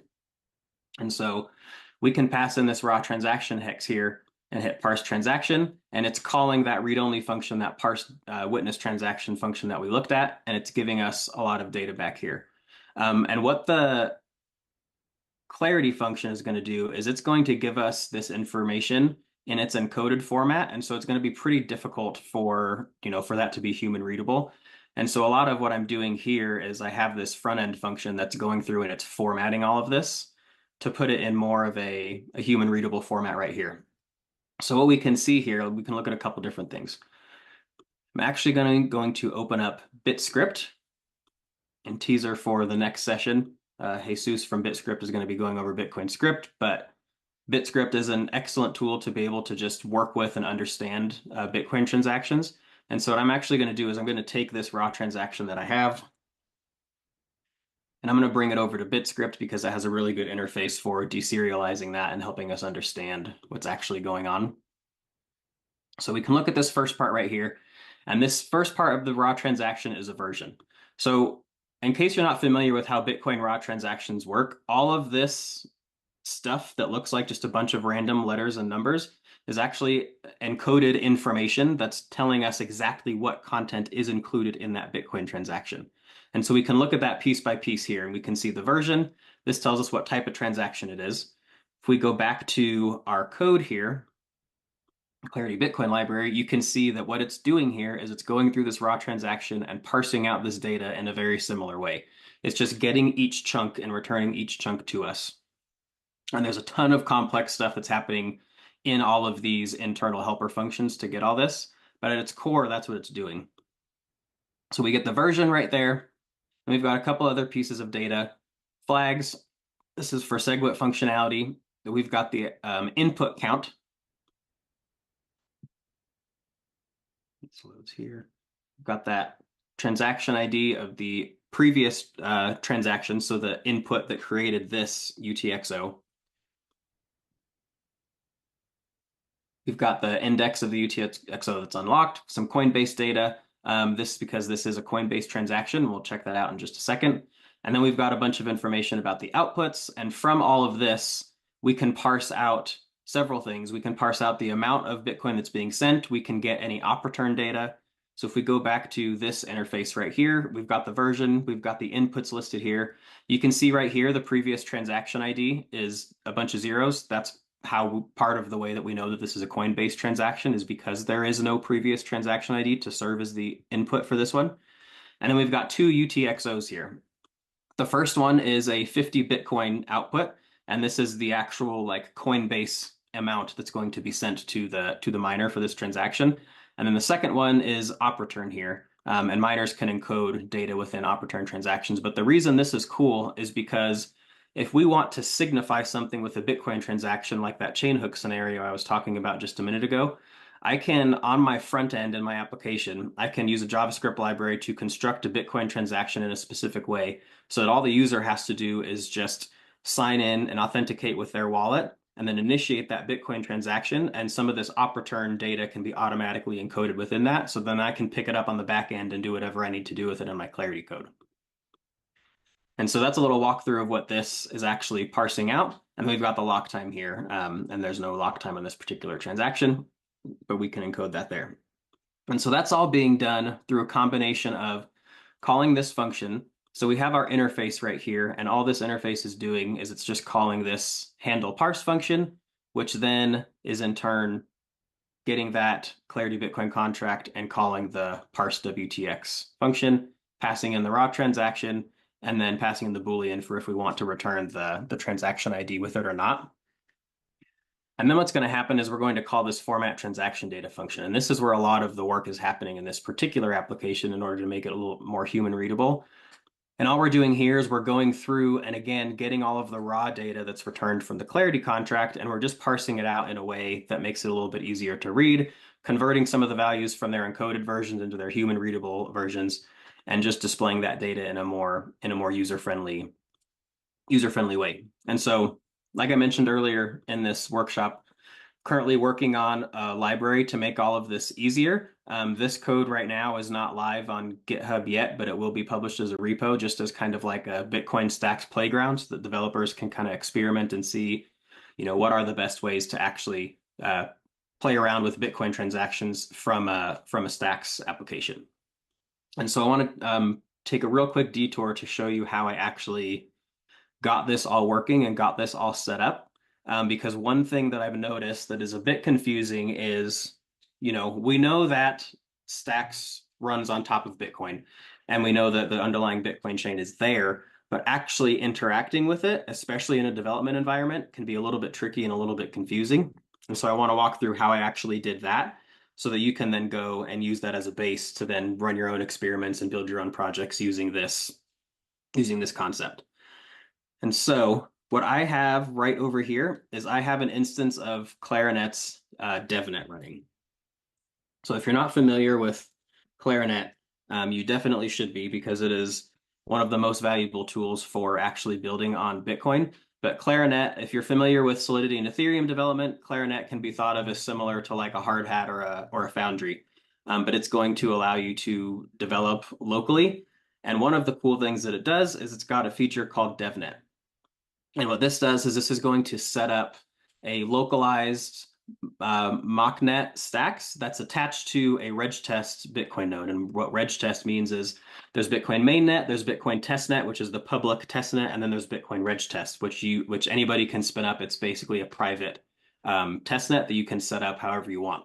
And so that's what DevNet uses under the hood, and that's what we can actually interact with to get some of this information from Bitcoin. And the way that we do that is Clarinet uses Docker under the hood, and it runs all these services in different containers. And so we've got a couple different things here that are important to know. One is the Stacks Explorer. So I'm going to open this up real quick. And this is the same Stacks Explorer that you're likely familiar with. But if we go over here and switch the network to DevNet, well, now we can actually see the blocks that we're producing locally here. And we can see all of these different blocks. So for example, here's that Clarity Bitcoin contract deploy that we just looked at. So that contract is deployed. That's why that front-end interface was able to work. This is probably pretty familiar to a lot of you, but this is how we can just look at the stacks blocks that are running locally. And if we close that, the other thing that's also interesting is that we have this Bitcoin Explorer URL. And if we pop this up, this is running an instance of this regtest Explorer, which is an open source library. You can see the GitHub link right down here. It's just a Bitcoin RPC Explorer. And this not only gives us access to the blocks, the Bitcoin blocks that are being produced, but if we go over here to tools, we can see an RPC browser. So we can see all of the different RPC commands that are available to us. And then we also have API access right here. So remember back earlier when we were talking about how can we actually verify a Bitcoin transaction? Well, some of that information we're going to have to get via something like an API. And so we can look at the API endpoints here and say, okay, what data do I actually have available to me that I can get with this API? And what data do I need to then take and then construct my own version of using a Bitcoin JavaScript library or something like that? And so we go back to right here in this interface that I have. Where did I actually get this raw transaction hex from? And that's the process that I want to go through real quick, because doing something like this is how you're going to be able to kind of build your own applications that connect with and read Bitcoin like this. So I'm going to open Docker Desktop, and I was saying earlier, Clarinet uses Docker in the background, and so we've got all these different containers running. Well, if we go right here, we can see that we can get directly into our Bitcoin node. So if I go in, you can do this from the command line too, but I like Docker Desktop. But if I go in here and go into exec, this is actually going to give me shell access to this container that's running. And so I can use the Bitcoin CLI directly from in here. So if I do Bitcoin CLI, I'm going to pass it the regtest flag. And I need a couple other flags too for authentication, but I'm going to do RPC user. And DevNet has a built-in authentication credentials of DevNet. So RPC user DevNet, and then RPC password is DevNet. And what I want to do is I want to run the list unspent. And this is one of those RPC commands that we have access to. If we go back to this Bitcoin Explorer, we go to the RPC browser, and we find list unspent. We can see that right here.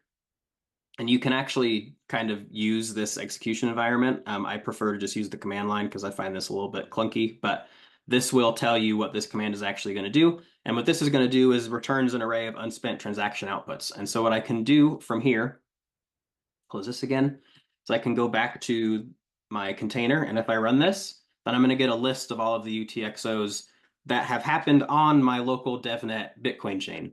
So then if I take one of these transaction IDs and go back to this Bitcoin Explorer, now what I want to do is I want to go to the API because I want to get some information about this transaction. So I'm going to click on this API endpoint. It's turning an error because it's got a default URL here that we don't actually use. And I'm going to paste in our transaction ID, and then I get a bunch of data back from that. And one of these pieces of data is the hex. And this is that raw transaction output that we're using right there. And so this is how you can go from just transaction ID to raw transaction. And then you can do a bunch of different things from there with this API. So let's actually go back to where I just was. Paste this in. The other thing that I get here is a block hash. And so from just a transaction ID, I can get the raw transaction hex, and then I can get the block hash that it was included in. And if we go back to the same API, we've got right here this endpoint where I can get block information by passing in the hash. And so I can go here, pass in that block hash that we just got, and this is going to give me a bunch of information about the block. And this is the kind of stuff that I can use to then go in and construct the data that I need for that transaction verification. So we've got all of our Coinbase transaction information here. This is some of the stuff that we need in this was SegWit transaction mine compact function. So you can see here CTX, this is the Coinbase transaction, Coinbase proof. Some of this Merkle stuff, you're going to have to take information from the transaction and from the block, and you're going to have to manually construct that. One thing that I've actually found to be pretty helpful with this is AI. You obviously have to be careful, but you can really use, specifically I use Cursor as an editor. What you can do that I found to be very helpful is you can pull in this Clarity Bitcoin library and you can talk to Cursor and say, describe to it what this transaction is doing, and use it as a starting point for constructing a function that's going to then generate that Merkle proof information for you. And then obviously you're going to have to go in and you're going to have to refine it and edit it. It's not going to be perfect. But if you can kind of think of yourself as like a sort of a senior developer and your AI is your junior developer, if you can tell it, if you can do a good job of describing to it exactly what you need to do, then it can do a pretty good job of generating the code that you need to construct that. But it's important that you understand how Bitcoin transactions work and how this function works, because otherwise you're not going to understand if the output it's giving you is correct or not, and you're not going to be able to give it good instructions. But I have found that to be a really helpful way of dealing with what can be a lot of really precise, complex programming work here. AI is really good at getting a lot of that long, complex, tedious stuff out of the way so that you can then focus on tweaking it and adjusting it to make sure that it's working the way that you want it to. And so that's what I recommend people do there. But so back to this, we have access to all of that API information. We can get our transaction here, and we can use this Bitcoin API to get all of the information that we need here.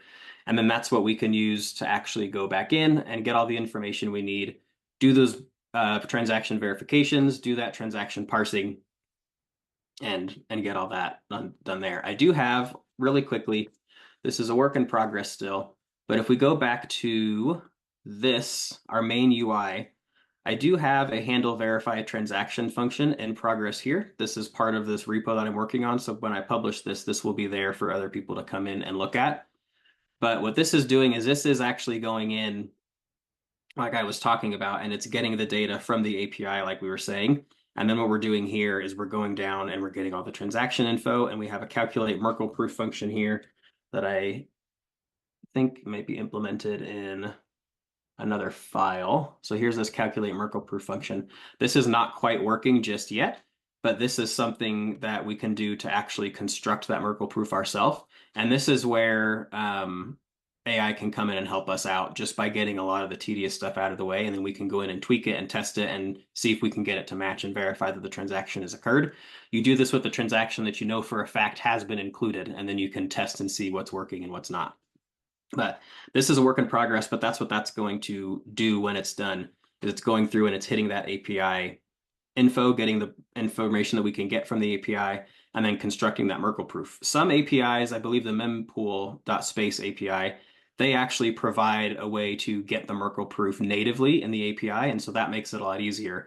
But the local DevNet Bitcoin node doesn't use that API, and so we have to construct it ourselves, which is good practice to be familiar with anyway, because depending on what API you have access to for what project you're working on, you may or may not have access to a Merkle proof endpoint like this. And so this is a way that we can kind of construct it ourselves. But I'll release that when it's done, and then we can kind of add this to the playground. And one other thing I wanted to add here is you might notice that when I'm calling this API, I'm just calling it without a URL root. If we go back to our DevNet, we can see that it's localhost 8001 is where the API is actually running. And if I just run that in my browser, then I can get to it no problem. But if I try to call that directly from my code, then I'm going to get a CORS error, cross-origin resource sharing, I think is what it stands for. But if you're a front-end developer, you've almost definitely had to deal with CORS before, and it's horrible and a nightmare and the most annoying thing about being a front-end developer. And so the workaround here is I'm using Vite. Actually, I'm using Remix, which uses Vite under the hood. But what we can do here is we can set up a reverse proxy on our front end. So, and that will allow us to fix that CORS error. And that's why I'm able to call this API from the front end without running into that CORS error. But the way that this works is instead of, the reason I'm passing the URL like this, instead of typing in, localhost 8001 right there, is because if we go to my vite.config file, I have a proxy set up here for this API endpoint, and it's targeting this right here. And so that's how I'm able to basically bypass that CORS error, and I'm able to call the API from within my front end application. So that is about it for this workshop. Just an introduction to how Clarity can read Bitcoin data, how we can then take that data, verify it, parse it, and use it to take some action on the back end on the Clarity side. I'll be continuing to work on this repo, and the goal is to to turn it into like a starter template or a playground for developers that are interested in basically taking a Bitcoin transaction and doing something with it on the back end and responding to it. So over time, I'll be adding chain hook functionality to this. I'll be refining that verification function, getting all that to work. And then ultimately, the goal is to have a library, a JavaScript library where you can npm install the library and just call a Clarity function like this, like the parse or verify functions, and all you have to do is pass in some basic information, like maybe the transaction ID and the block height, and it'll calculate all the rest of this stuff using a combination of API calls and constructing it manually. That's the long-term goal, but for now, we'll turn this into sort of a starter template so that people can take a look at it. The other thing to note is that SBTC will handle a lot of these use cases for us, and it'll kind of abstract away that functionality. And so I think most developers will probably find that using SBTC is going to be the most straightforward way to build the applications that they're talking about. But it is nice to have this because it allows us to have, some optionality with how we're building these applications. If we have a user base that wants to be Bitcoin only and they don't want to have to deal with stacks at all, we can make it so that all they have to do is send a Bitcoin transaction and everything else happens behind the scenes and automatically just through these verification and these if this then that mechanisms provided by Chainhook and all the Clarity contracts. And so it allows us to build applications in a different way.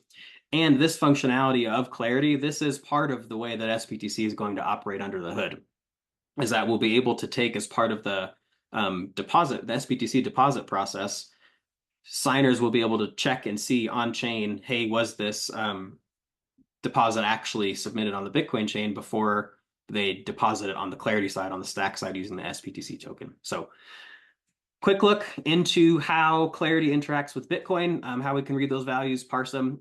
I'll be sure to release this repo as soon as it's done so that developers can get started kind of experimenting with this and using it in their own applications. But that's it for me today, and thank you, everybody.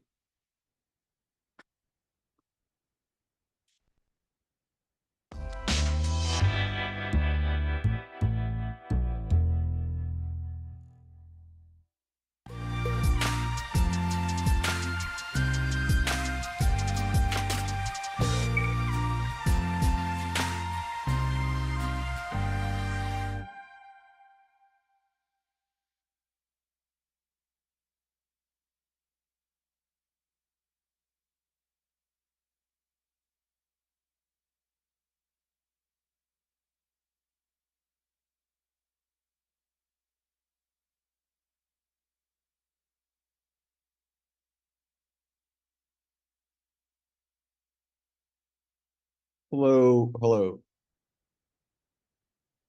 Okay, cool. I see the timer here coming down for at least minute 23. I'm not sure if I have to wait until then. Okay, cool. No, we're good. Okay, hey, hello everyone. My name is Jesus Nahara, or Set Zeus on any of my digital handles. And today I'm here to talk to you guys about script.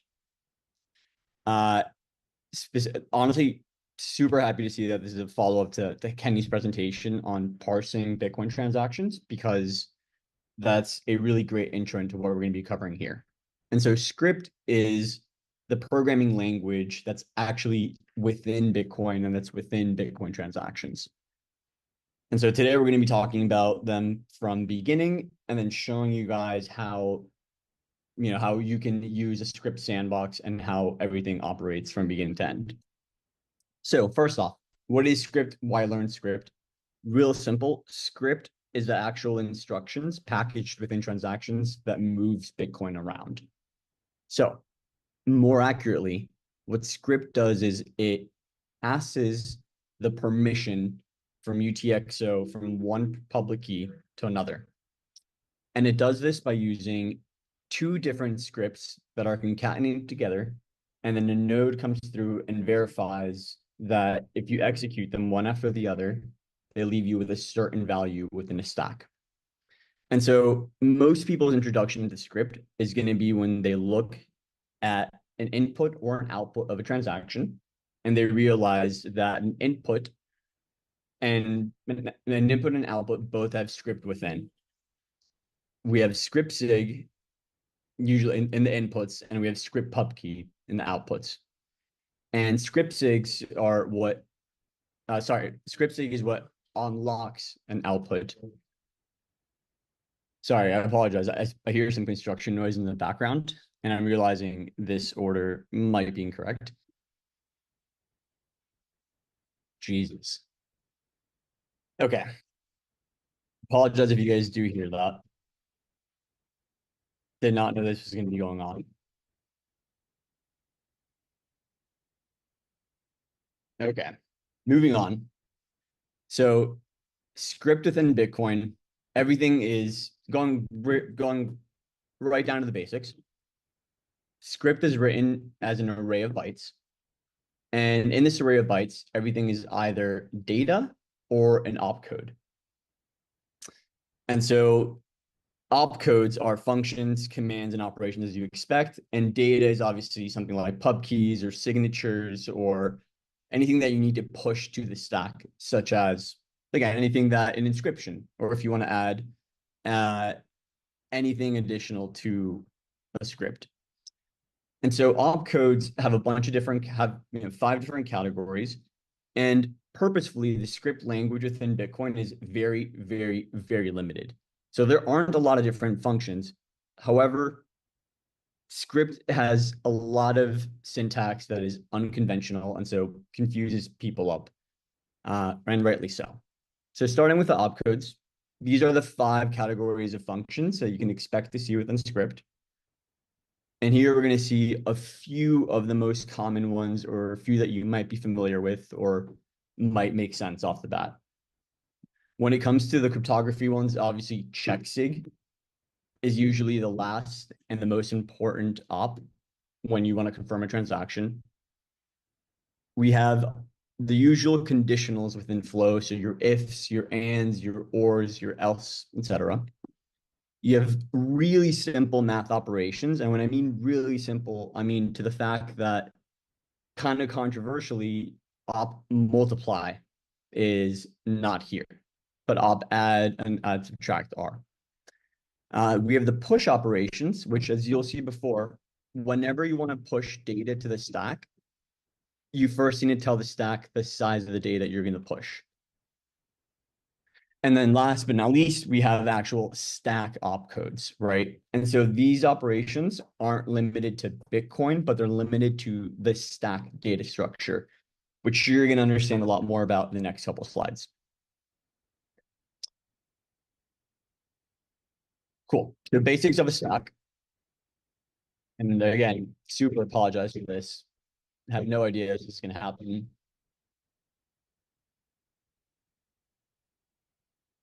A stack is a data structure that follows a last in, first out life cycle. And what that means is that data and opcodes are pushed into the stack and consumed one at a time. And so sometimes, some operations will be done on items within the stack. So if we do like op duplicate, obviously we'll have one item in the stack, op dupe, it'll duplicate it and then push another item to the stack.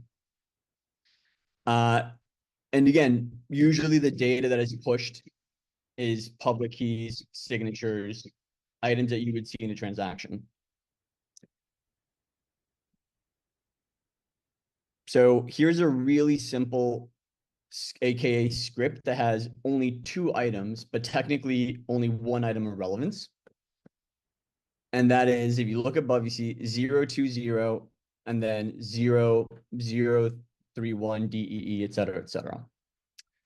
The opcode on the left tells us how many bytes we're going to push. And again, one thing to remember about script is it's an array of bytes, which means everything is formatted in hexadecimals. So when we see bytes to push here, It says 20, but again, this isn't hex, so this means 32. So this means that we're about to push 32 bytes of data worth to the stack. Next, we see what actual data is being pushed. And yeah, and again, it's written in rate of bytes. And above, we can see that whenever we want to push anything to the stack, we first need to tell the stack the size of it. Cool. So let's go through a very, very simple example here. And let's go through this script at the very top. So we have 1 byte. Well, again, we don't know how many bytes are there in this array, right? That's the complicated part of parsing through a script, is you don't know where each item starts and stops. So you have to go through one at a time. So we see this array of bytes. Okay, cool. Let's start with the very first one. Again, when parsing a script, and sorry, when using a script and you want to push something through the stack, you have to tell it the size. And so right here, we can see that the first item, 0, 1, if there were data being pushed to the stack, it would be invalid. So we can correctly infer that this is actually an op-sized data. So this data, so this opcode is saying, hey, this is going to push 1 byte to the stack. Okay.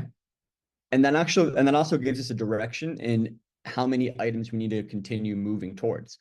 Because now we know we're going to push 1 data, we're going to push 1 byte. And so now we can move on to the next item. And so here we see 0, 1 is now highlighted.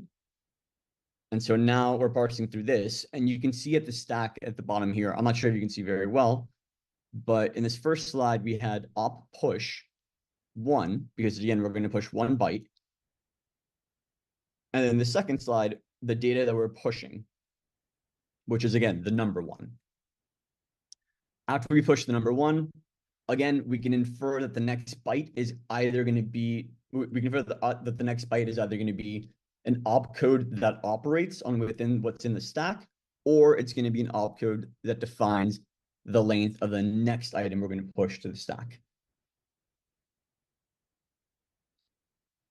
Again, well, you don't know, but once you study these opcodes enough, you'll know that 0, 2, or most of the numbers up to 0x76 are all opcodes that push data.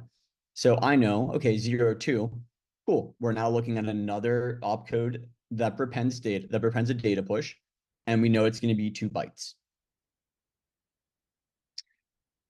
Cool. And so now what are we going to push? Well, we know that we need to search for 2 bytes now instead of 1. So 0, 3, then E8. So here are our 2 bytes. And we now know that we're going to push these 2 bytes to the stack. These 2 bytes, 0, 3, E8, actually make up the integer 1000. And so we're going to push 1000 to the stack. And so if you look at this image, we now have 1 and 1000.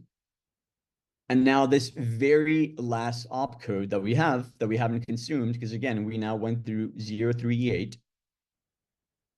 We have 93 left. 93, and again, I think it's any opcode past 0x76 is now an operational opcode. We know 93 is an operational opcode. We look it up on a website or whatever, and we see that it's actually op-add. So now what op-add does, as you would assume, op-add consumes 2 items in the stack and then returns 1 item. And so here, again, it took in 1 and 1000 and it returned with 1001. And so ultimately, this array of bytes here represented a script, and that script allowed us to add the numbers 1 and 1000. And below it, again, you can track how the stack dealt with this. And so, of course, this is all cool to see it one step at a time, but we do have tools for this now. So I'm excited to show you guys what this looks like on BitScript. So let's go ahead and open this up. And we can open up the script sandbox, and we're actually going to go ahead and do what we were just doing. So let's say we wanted to add 2 numbers. Sorry, I'm going to try one. And then again, notice that the IDE actually injected I'll push one, because again, if we wanted to add one to the stack, we first need to tell the stack, hey, what is the length of the data we're about to receive? Next, we type in 1,000. And we can see the IDE updates with, again, I'll push 2, because we're now pushing 2 bytes to the stack. And then last but not least, we can type in op add. And if I'm gonna put this to slow, and if we reset it and run it from the beginning, we can see each step happening one at a time. So we're pushing number 1 to the stack. We're now reading I'll push 2. We're now pushing 2 bytes worth of data to the stack, the number 1,000. And now we're adding those 2 numbers with op add. Cool. And so just to give you guys another example here, I'm going to go ahead and go through another example, and we'll probably just end it there. But to look at some more operational opcodes. Okay, cool. Let's go ahead and see what happens when we use op depth, op dupe, and op size. And so I'm actually going to pause this. And so we're going to go through it one step at a time. So again, I'll push 1. We know we're going to push 1 byte of data to the stack. The number 1, okay, cool. We're going to push the number 1 to the stack. Op depth. So op depth is one of the operational opcodes. And this is specifically in the stack category because this operation exists within the stack structure in I would assume any programming language. But op depth puts the number of stack items in the stack. So obviously if we have 2 items in the stack, op depth would return the number 2. If we had 3, it would return number 3, etc. Obviously op duplicate, which op duplicate you might see in functions. And then last but not least, op size, which pushes the string length of the top element to the stack. And so now if we go ahead and run this one at a time, I might have to refresh this because I paused it. Okay, cool. Yeah, we're going to push the number 1 to the stack. Then we're going to push the depth of the stack, which at that point it's 1. Then we're going to duplicate the top item of the stack, which is obviously 1. And then we're going to push the string length of the top element, which again is 1. And so hopefully this gives you guys some illustration of how script works. And again, just to give some final structure, this script itself, if you were to see it, written out, it would be something like, oh, wow, sorry. Well, that disappeared, but it would show you, it would be 0x0101747682 all together as a single array. Because again, script is written in an array of bytes. And when a node reads a transaction, it reads the SIG script, which is meant to unlock, and it reads the pub key script, which is meant to lock, and it executes both of these together. And in fact, if I do have one more,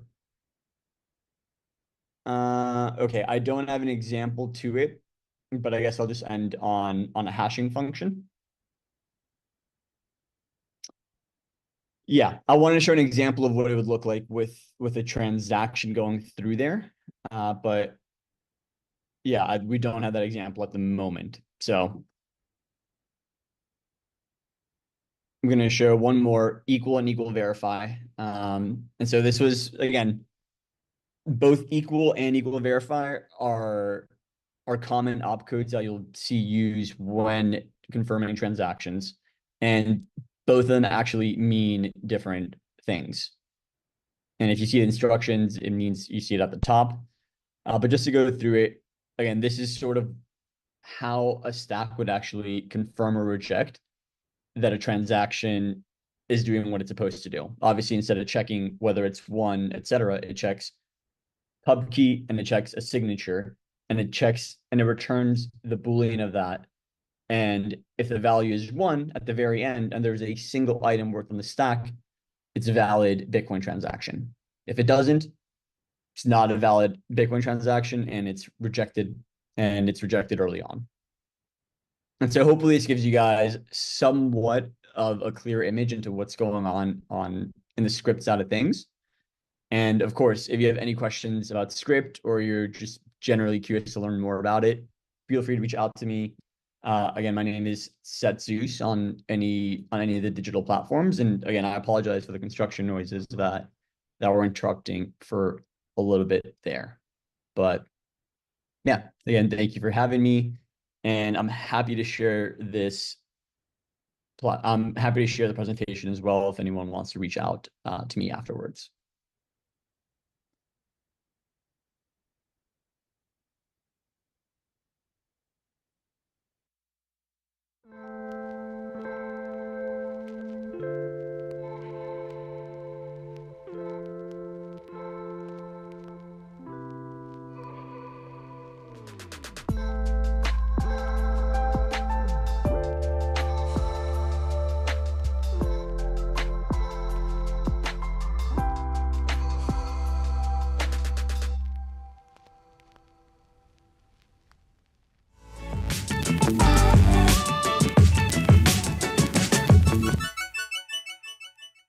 Everyone, I'm Ben from Rion, and I'm here today to talk about AppKit, Bitcoin, and the multi-chain vision at Rion. So as mentioned, I'm Ben. I'm the Director of Engineering at Rion, which is formerly known as WorldConnect Inc. And I'll get into that more in a moment, what the new name is about. But I joined WorldConnect in November 2021. I was originally focused on all things JavaScript at WorldConnect, from front-ends to protocols to back-end APIs. But these days, I'm less code focused in my day-to-day, but still a JS engineer at heart. So I want to give a quick overview of what I'll be covering today, which is WorldConnect and Rion, like what are those two entities and the history behind WorldConnect. A quick overview of Rion's products and how they will relate to Bitcoin in the future. Then how we think about multi-chain at Rion, and then UTXO chains on WorldConnect protocol, including a quick demo of that, what we have at the moment, and then what's next on the roadmap for us at Rion.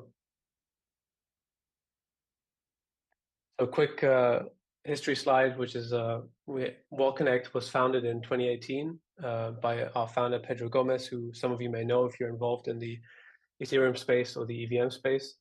And so what problem did WorldConnect originally solve? WorldConnect was created as a response to the need for wallets and dApps to connect to each other in a secure, trustless, and platform agnostic way, which originally, I mean, now it sounds almost trite. It's something that happens every day, but at the time, browser extension wallets could inject themselves into a given web page to connect to a dApp, but mobile wallets were really lacking a standardized and reliable way to achieve this. So that was where WorldConnect V1 came from as a protocol and a company.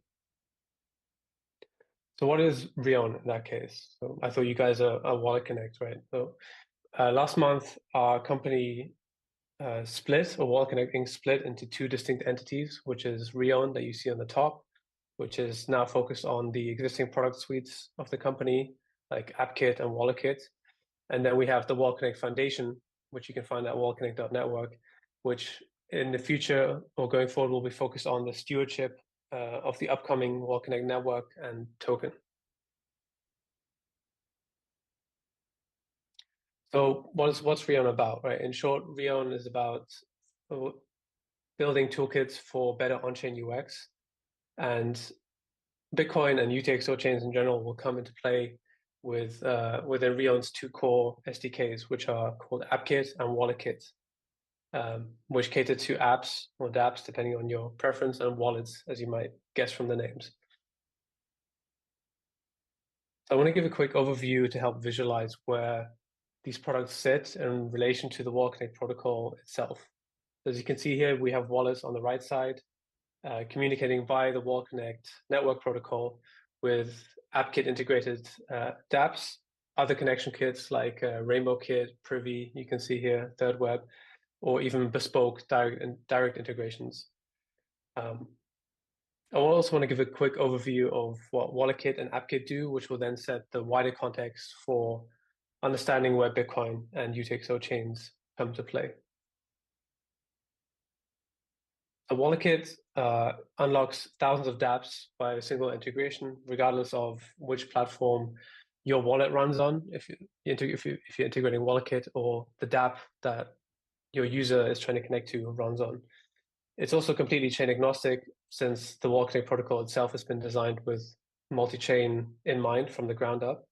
And we also have a verify API, which is an additional layer of security, which indicates to your users whether the dApp that's being connected to is explicitly verified. And it also flags if we suspect that the dApp is a scam or impersonating a legitimate dApp, like in this case with OpenSea, for example. As the kind of mirror image to that, we have AppKit, which unlocks hundreds of wallets via one integration. So AppKit also supports browser extension wallets and comes with email and social login via embedded wallets baked in. It also comes with integrations for buying and swapping tokens right in AppKit, so your users can buy tokens or swap, hopefully also in the future, from Bitcoin or to Bitcoin right in the AppKit modal. We also recently shipped Solana support on AppKit. And as you can see here, AppKit is detecting that I have the Phantom extension installed, which is a popular Solana browser wallet. And it lets me choose my preferred chain ecosystem, in this case, like between Ethereum and Solana. Okay, so why am I talking about Solana at a Bitcoin conference, right? It sets the stage for the wider discussion around multi-chain Rion, and WalletConnect itself has supported EVM, so the Ethereum virtual machine, from day one.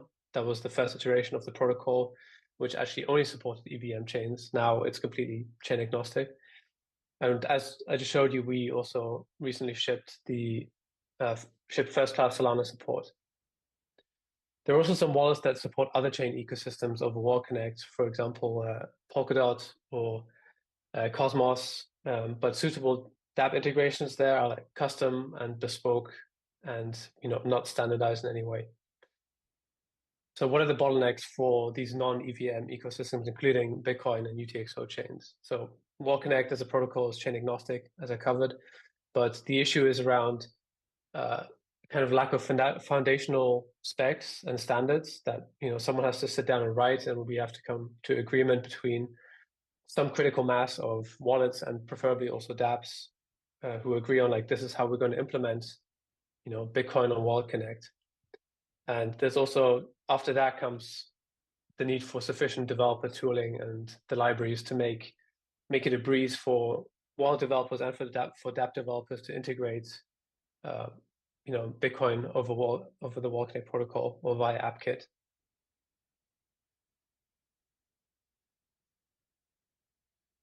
So what are we doing about that at Rion? So to reiterate, the motto is we're building toolkits for better on-chain UX.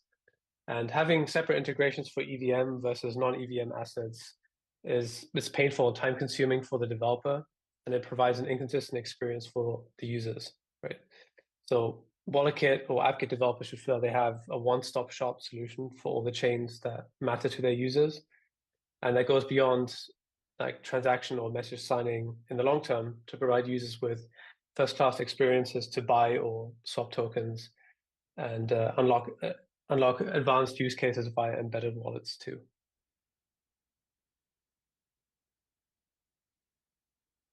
Okay, so this is how we get there for Bitcoin and UTXO chains in general. It's all about standards, to put it bluntly.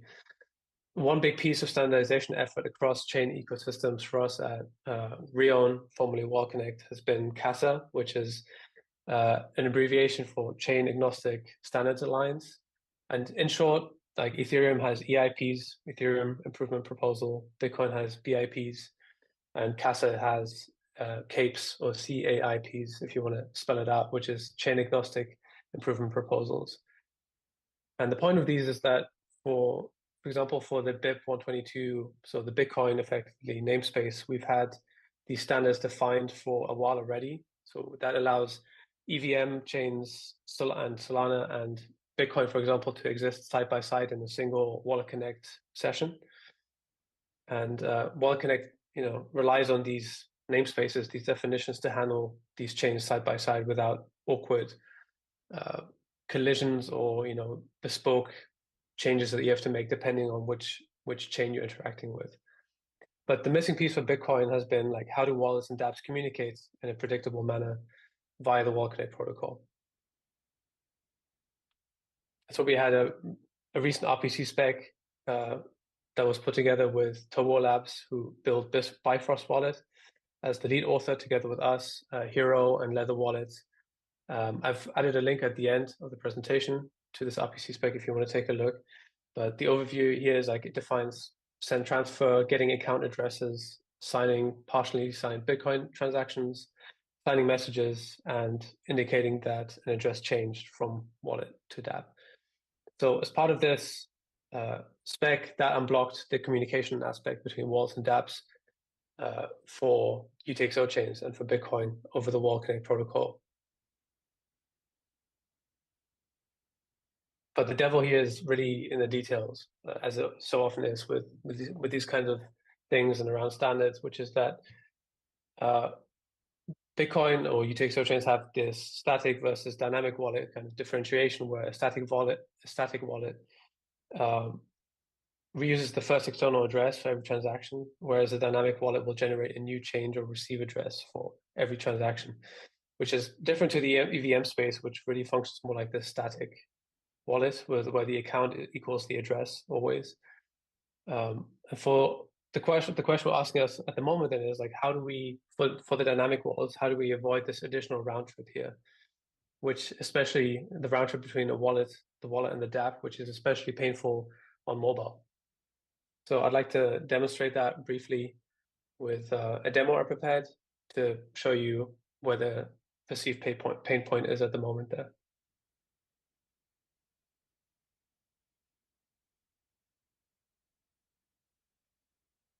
So here I'm in our Wallet Connect test app, connecting to Bifrost Wallet, which, as I just mentioned, we partnered with to build out the RPC spec.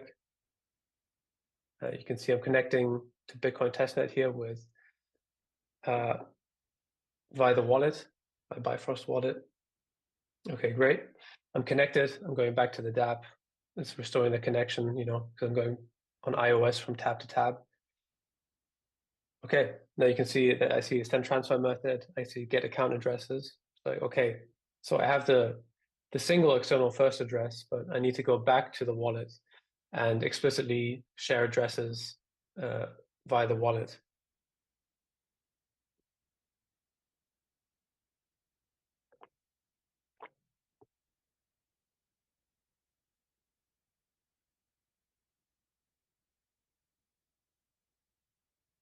So here you can see it's not particularly pretty because it's just an internal test app for us, but you can see I got all of the external addresses to then calculate UTXOs and be able to display the correct account balance.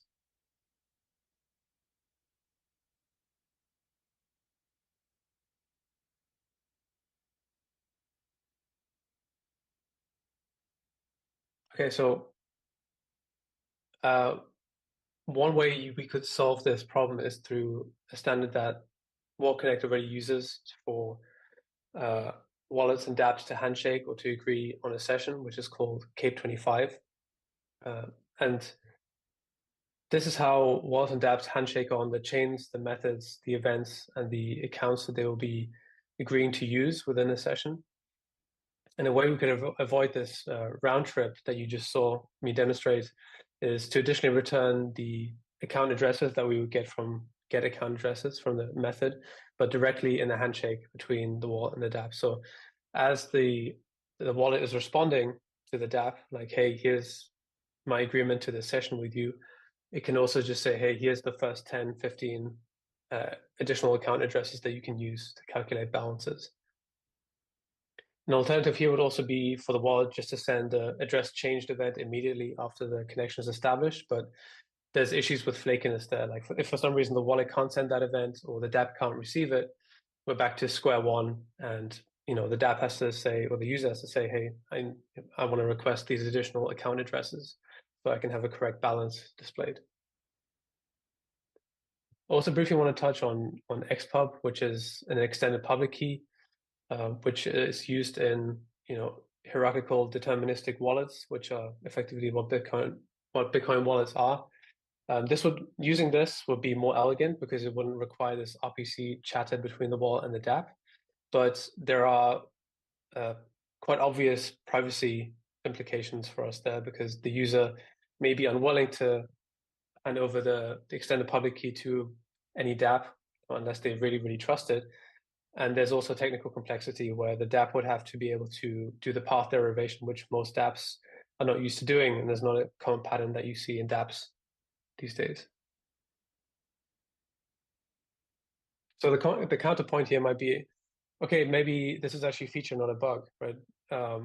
Explicitly requesting the address is something that I might want to have as a prerogative as a user. So putting as user story, as a Bitcoin user, as a Bitcoin wallet user, I do not want the dApp to know my receive or change addresses until I explicitly consent. This is all to show this discussion that I just went through, that finding the right solution for both wallets and dApps involves like weighing the technical trade-offs, understanding the user needs, and making the DevX as ergonomic as possible.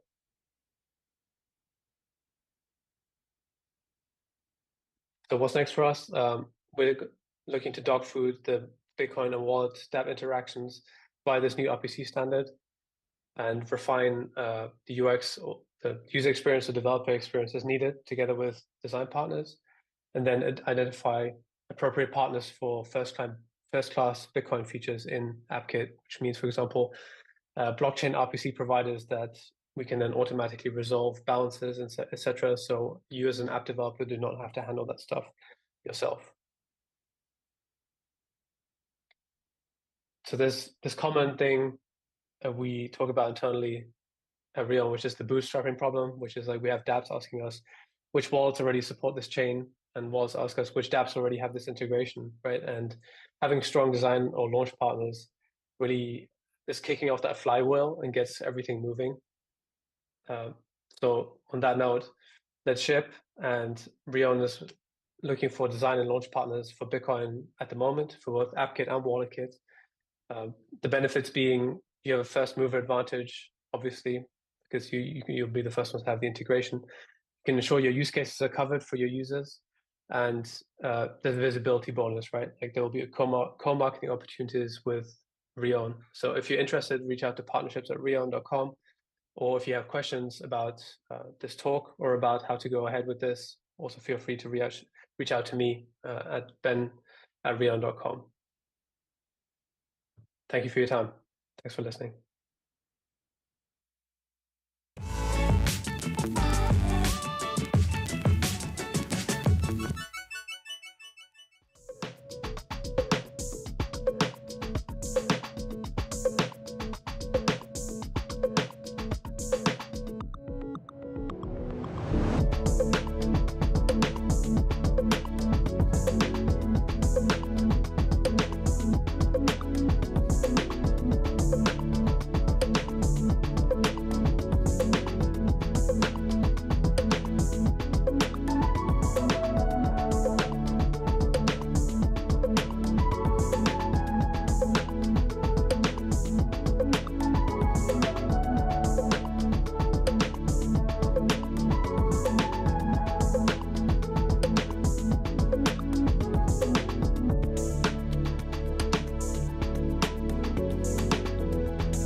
Hi guys, my name is Ludo and I'm super excited to join you today at this event.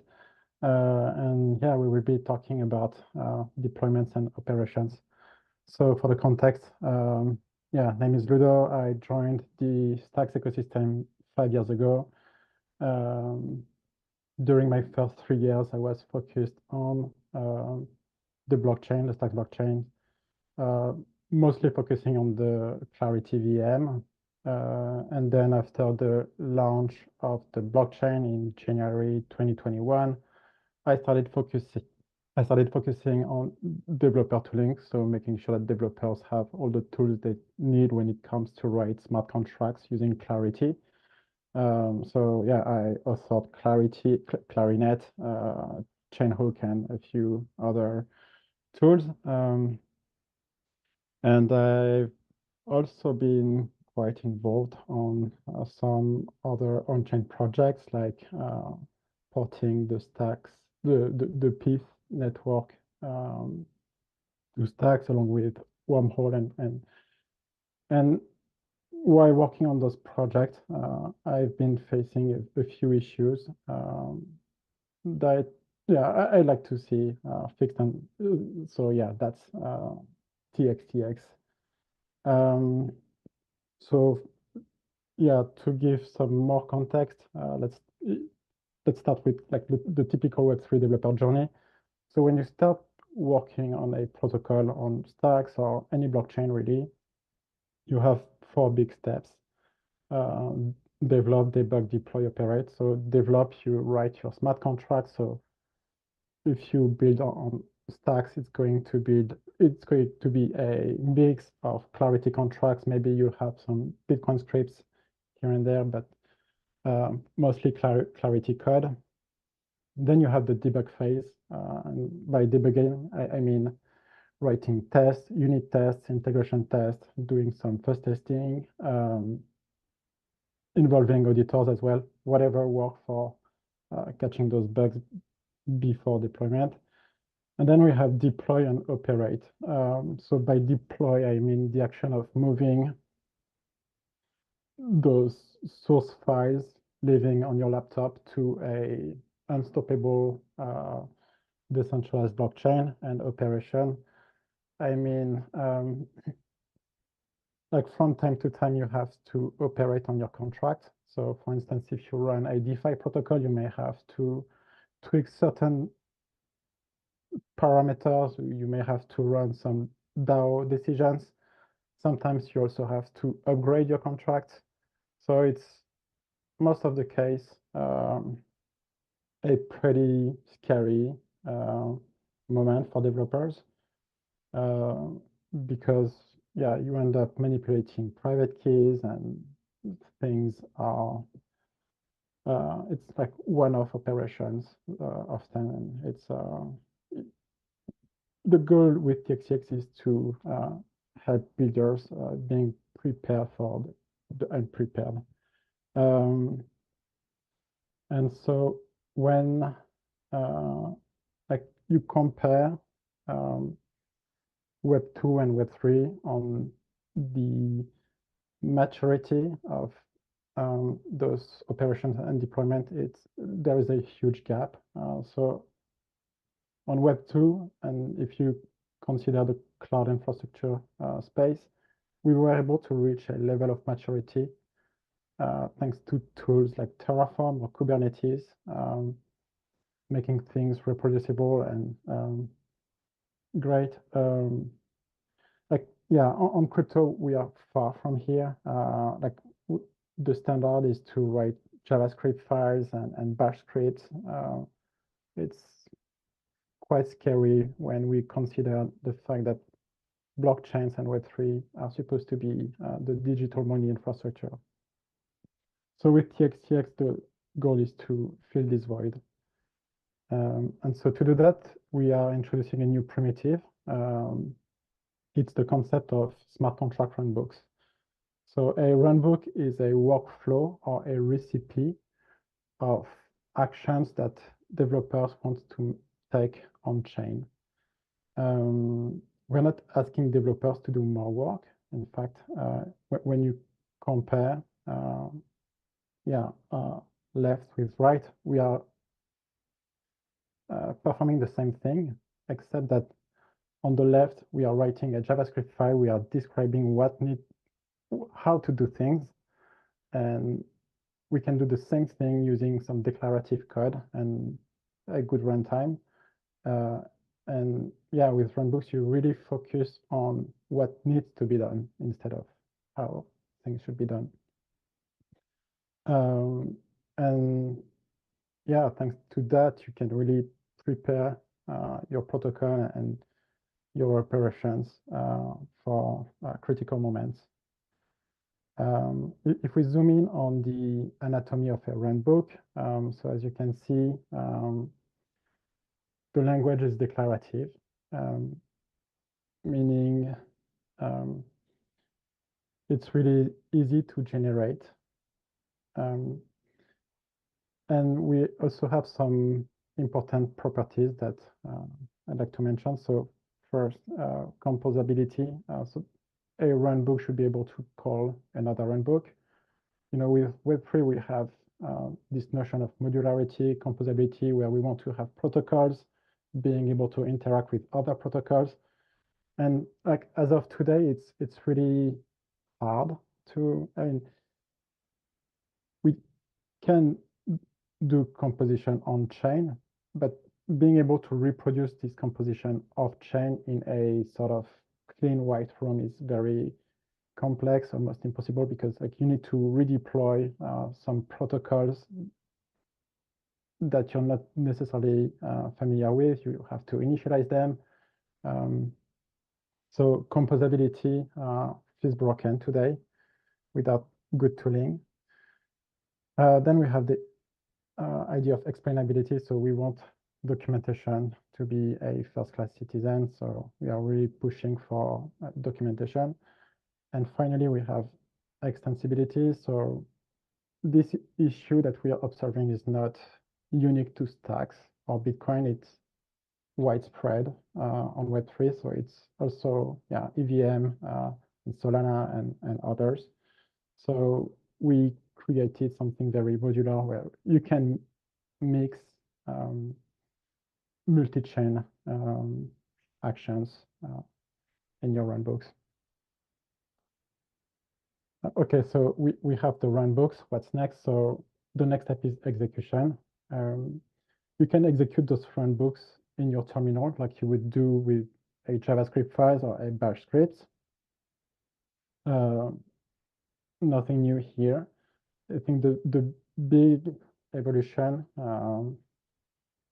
that we came up with is you can run those runbooks in your web browser as well.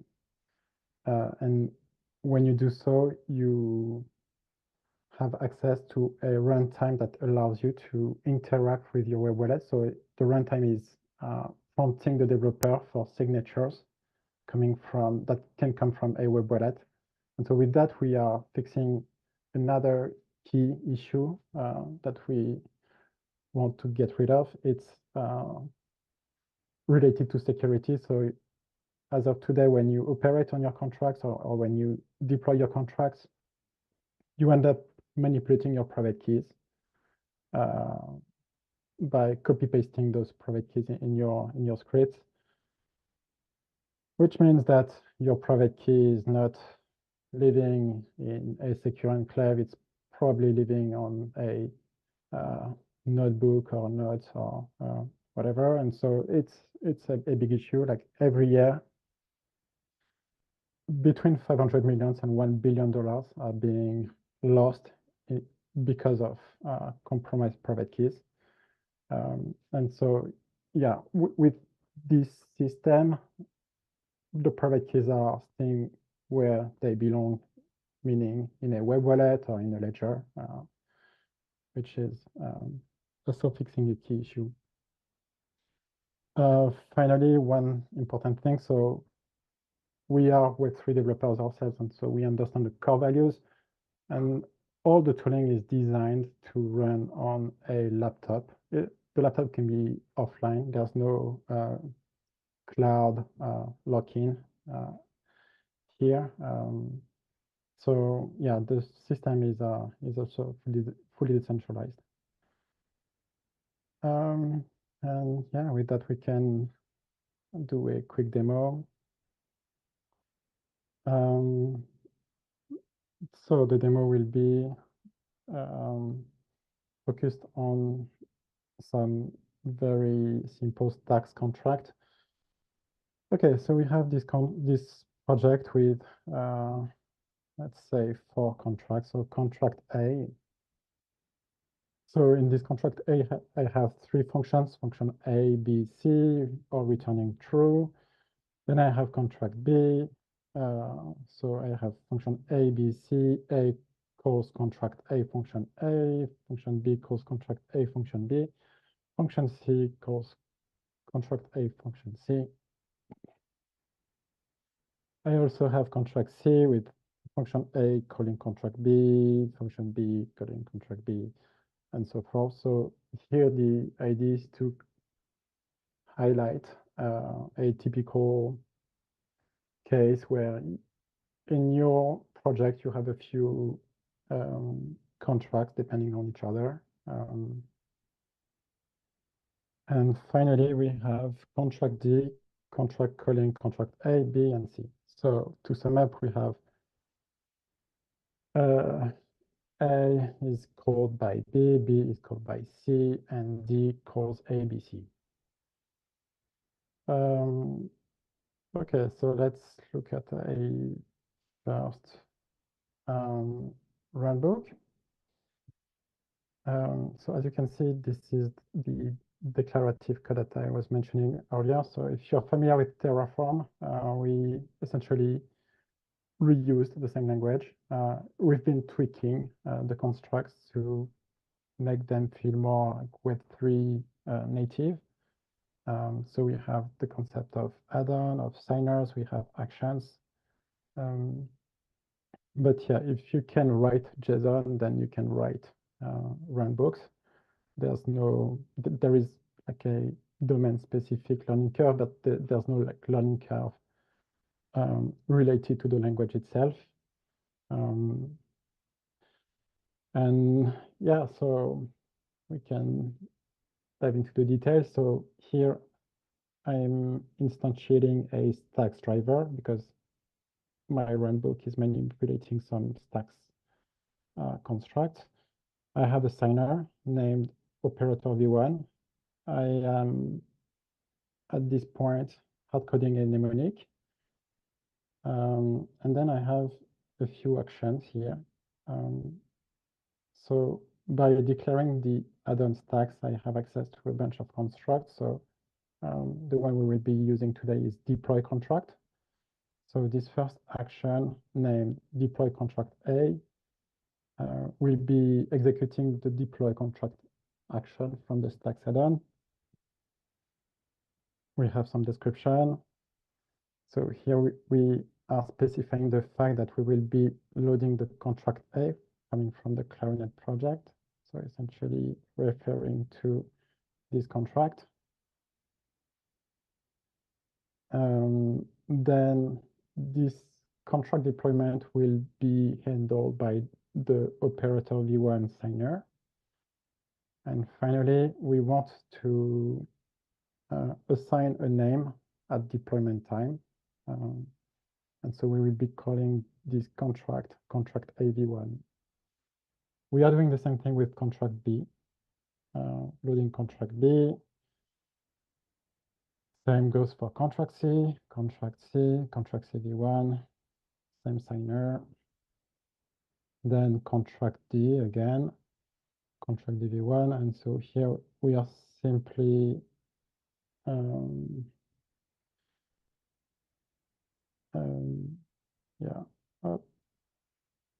deploying another contract, which is also contract D, but that we can name differently. I need to delete that. Okay, so going to my terminal. So I have txtx installed on my machine. I can do txtx ls. It's going to display the different runbooks installed. I mean, the different runbooks available in this repository. Here I have a manifest file indexing the different runbooks. So we are looking at this guy for the moment. We can also specify some general inputs. Okay, so in this case, I'm going to execute the deploy ABCDE runbook. I will be deploying to DevNet. I am running a DevNet network here, thanks to Clarinet. And for now, I'll be running this, executing this runbook in unsupervised mode. Okay, so here I can see that in my mempool, I have contract V1 being deployed. Next block, txtx is sending contract B. A new block is being mined. Contract C is sent to the mempool and then being mined here. And finally, we have contract E and contract D being sent to the mempool. Gorgeous. So we were able to deploy a few contracts quite easily. So all the dependency graph is automatically being computed under the hood. And so here, the nice thing is that so txtx is also doing something cool under the hood. It's tracking the state of the execution, meaning if I update my contract, I will need to redeploy everything, right? So in this case, I did modify contract A, meaning here I want also to, so updating contract A means that I need to deploy a V2 contract. And so if I have a contract A V2, then I also need to update contract B because contract A is hard-coded. And same goes for contract C. And so when you work with these kind of issues at scale, so if you look, for instance, at some protocols like Alex or Arcadico or Stacking DAO, like they have like between 50 contracts and 100 contracts, and tracking those dependencies are quite challenging. And so we're doing this under the hood for the developer. So for instance, here I did update the contract. Okay, so first let's maybe not edit it. So if I try to redeploy the same runbook, the contracts haven't changed, there's nothing to do. But now if I update one of the contracts and try to redeploy again, so we were able to detect some changes in one of the contracts, and we are also able to detect the fact that there will be a cascade of contract deployment that needs to occur. And yeah, so we are able to automate this thing for the developers. All right, so another execution mode that I would like to demo is this idea of supervised mode. So here, as you saw, we ended up hard coding a private key in the runbook, which is a pattern that we want to get rid of, as we explained earlier. And so, yeah, I'm gonna start with this one. So I have another runbook here. It's much simpler. So I have a signer. Instead of using a secret key signer, I'm going to use a web wallet signer. And I can specify the address that I want to see signing my operations. And then here we're going to have one action.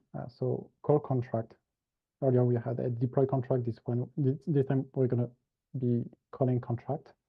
So I can pass the contract ID, the name of the function, arguments, and here I will be using operator v1 first. So if I run this, so txtxls, I'm going to do txtx run .net. So this time I did not pass the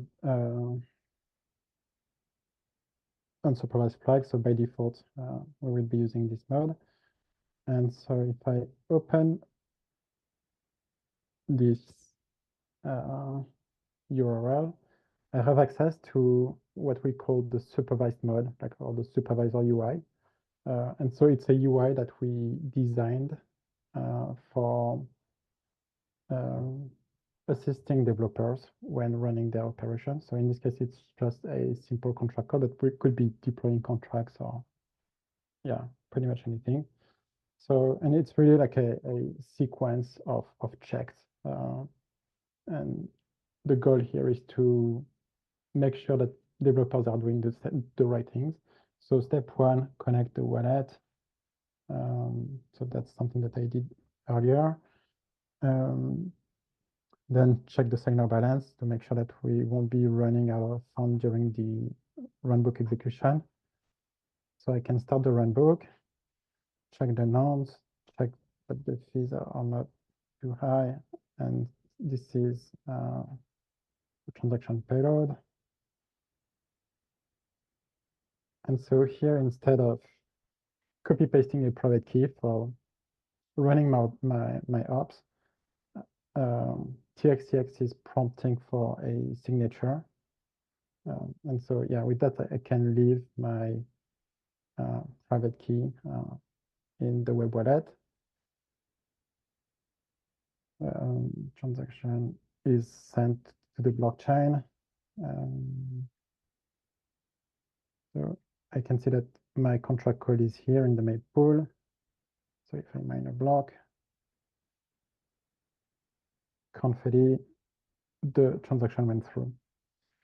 Okay, so that's a first step. What if we want to go further? And with blockchain, we have something really cool. It's the concept of multi-signing things. And with txtx, we want to promote those practices that we consider being best practices.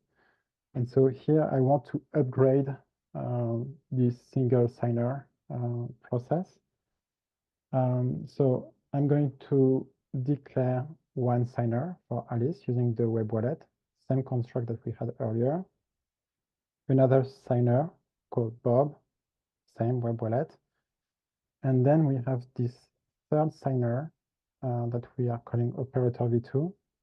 And this time it's a Stacks multisig, and we are specifying Alice and Bob as signers. So the only thing I need to do here is to update the signer and point to the operator v2. And so if I try to re-execute this runbook,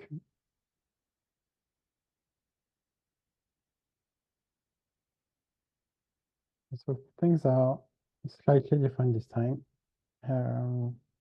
So check Bob expected address.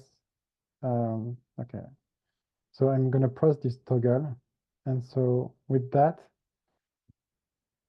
my local TXTX is going to create a remote endpoint that I can share with my teams. And so in this case, I have this txtx.link that I can share on Slack or Telegram or whatever. So let's say Bob is living on another machine. He can open this link. It's gated by a OTP. So it's 473-941. And so now we have Alice and Bob looking at the exact same workflows and being able to interact and synchronize on what needs to be done for those operations. So first step is to have everyone connecting their wallet up. So Bob needs to collect things. So on the left we have Alice, on the right we have Bob. So Alice start the runbook. Alice is checking the nonce, the fees, and now we're gonna do the multi-sig ceremony. So the first signature is coming from Alice. So Alice is signing with her wallet. Cool. Now we have Bob. Bob needs to sign with his wallet. Perfect.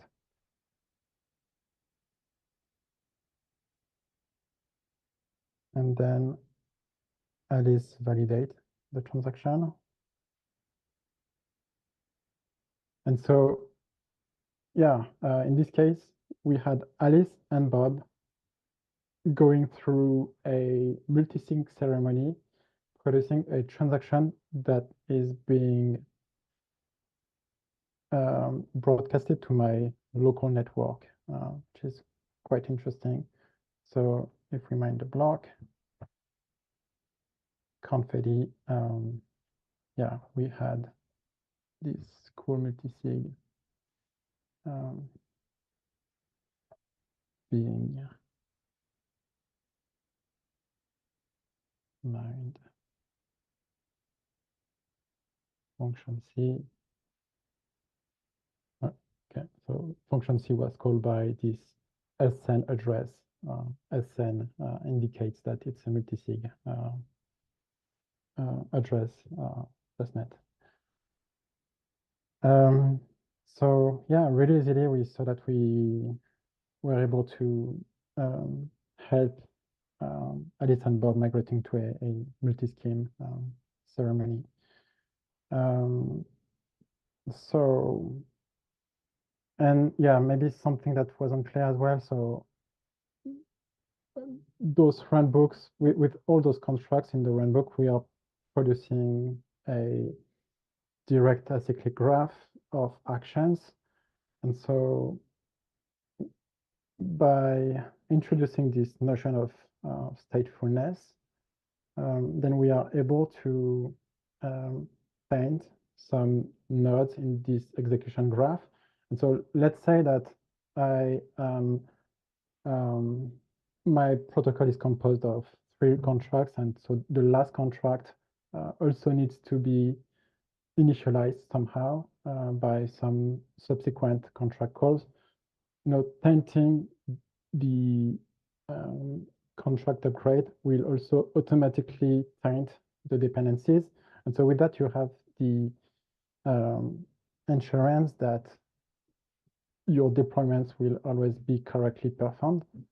And so it's not, it can lead to, not doing that can lead to big issues. Like for instance, I think the biggest hack I saw on Web3 was the wormhole protocol being hacked, which was hacked exactly because of those reasons. Like a contract upgrade was incomplete.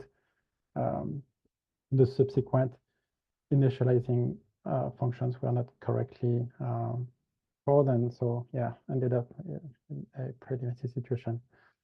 So yeah, we can do a bunch of stuff with those runbooks, like operations, deployments, multi-sig, CI/CD, and yeah, so the current stacks add-on is currently on RC1. You can use it. Documentation is available on docs.txt at this stage. And yeah, feel free to shoot some questions and feedbacks. Thank you, guys.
Thank you for joining me.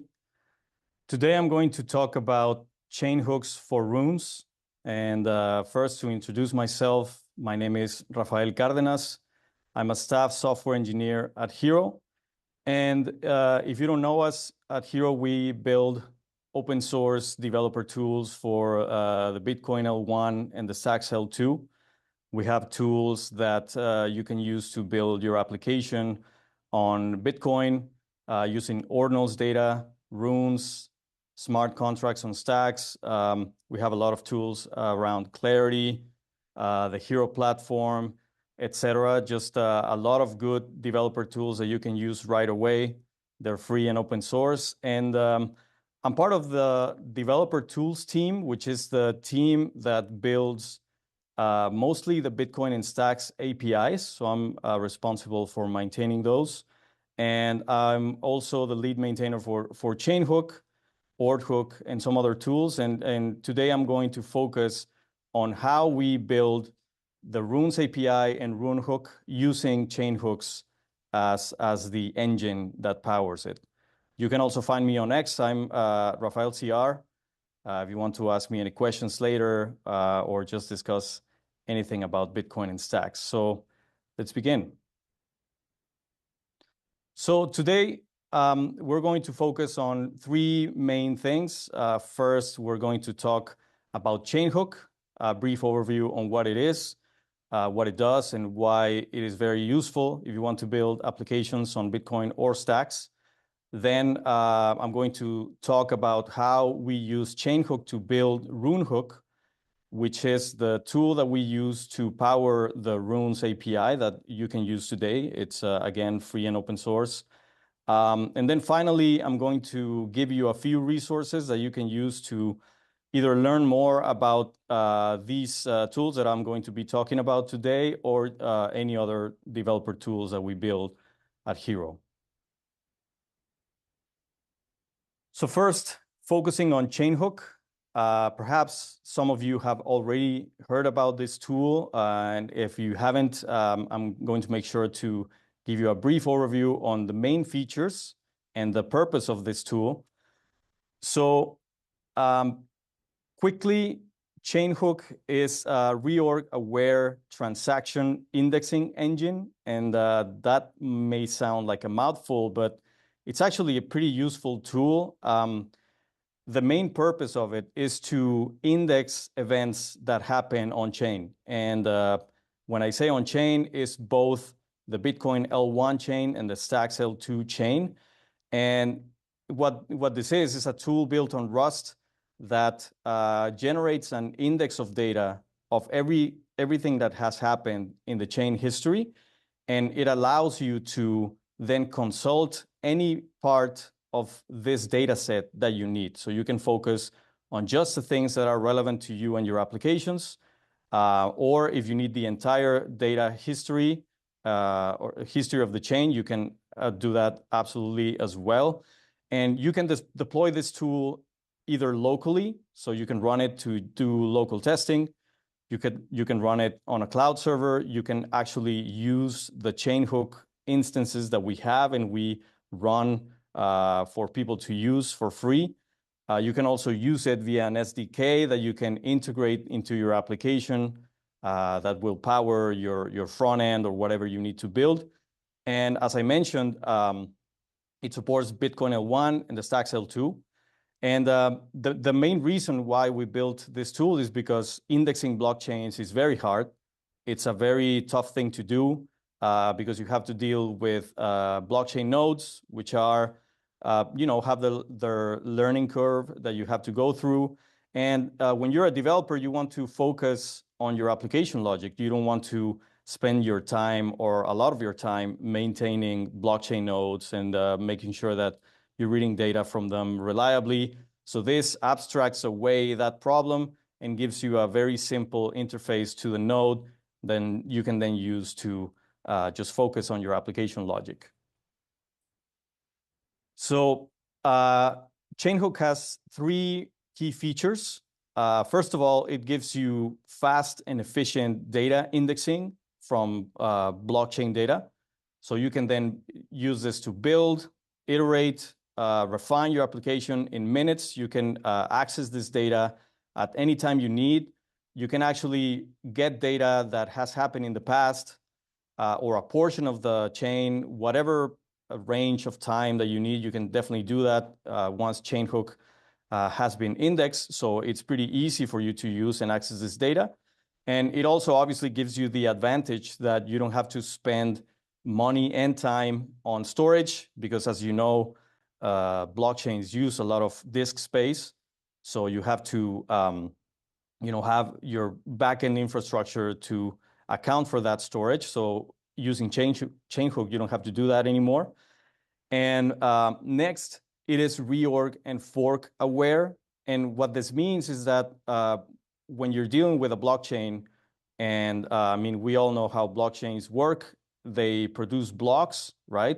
But these blocks can sometimes differ from one miner to the next, which would create a reorg of blocks or a small fork that then has to be resolved. So usually when you index data from a blockchain node directly, you have to add logic into your application to deal with these reorgs yourself.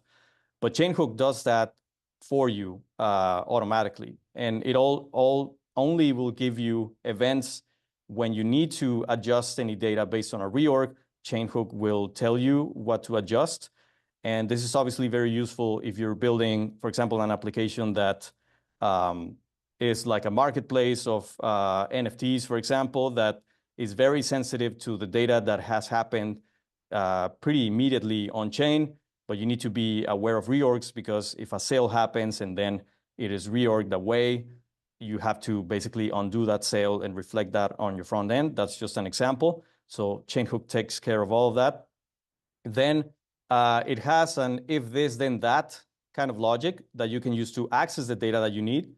And it's a very simple event-based architecture. I'm actually going to give you a few examples on how you can access the data that Chainhook has indexed. So if this, then that basically means exactly what the words say, right? So you give basically a condition to Chainhook, and then you present an action that you want Chainhook to take whenever that thing happens, right? So these are just three examples. The first is like you can ask Chainhook to give you all the blocks that have happened between two block heights, and Chainhook will give that to you immediately. Again, if it's in the past, it handles that totally normally as well. You can also say, for example, if you're using Stacks, you can say, give me all the Stacks transactions that have deployed a smart contract, right? So it will skip sending you all the transactions that have done other things and only give you the transactions that you need, which is great. Another example is give me all the Bitcoin transactions that have produced an up return. For example, if you're looking to runes, you can use this. You can actually say, like, give me only transactions that have up returns with this prefix, for example, which is a great tool for filtering. And we call these predicates. We use these predicates to instruct Chainhook to give us the data that we need. And we have a lot of other categories that you can use to filter, like transaction types, Bitcoin outputs, stacks, block commits, contract deployments, token events, etc. And if you're interested, you should look at the README on the Chainhook repo, because it gives you a very complete list of examples that you can build your predicates with. This is just a quick example of a predicate that is instructing Chainhook to give us all the transactions that have this specific output. So if you see, it works on the testnet network, and it's saying, like, if this condition is an output condition, and it's saying if the pay to witness public key hash script equals this, so basically if this is the target address, then take this action.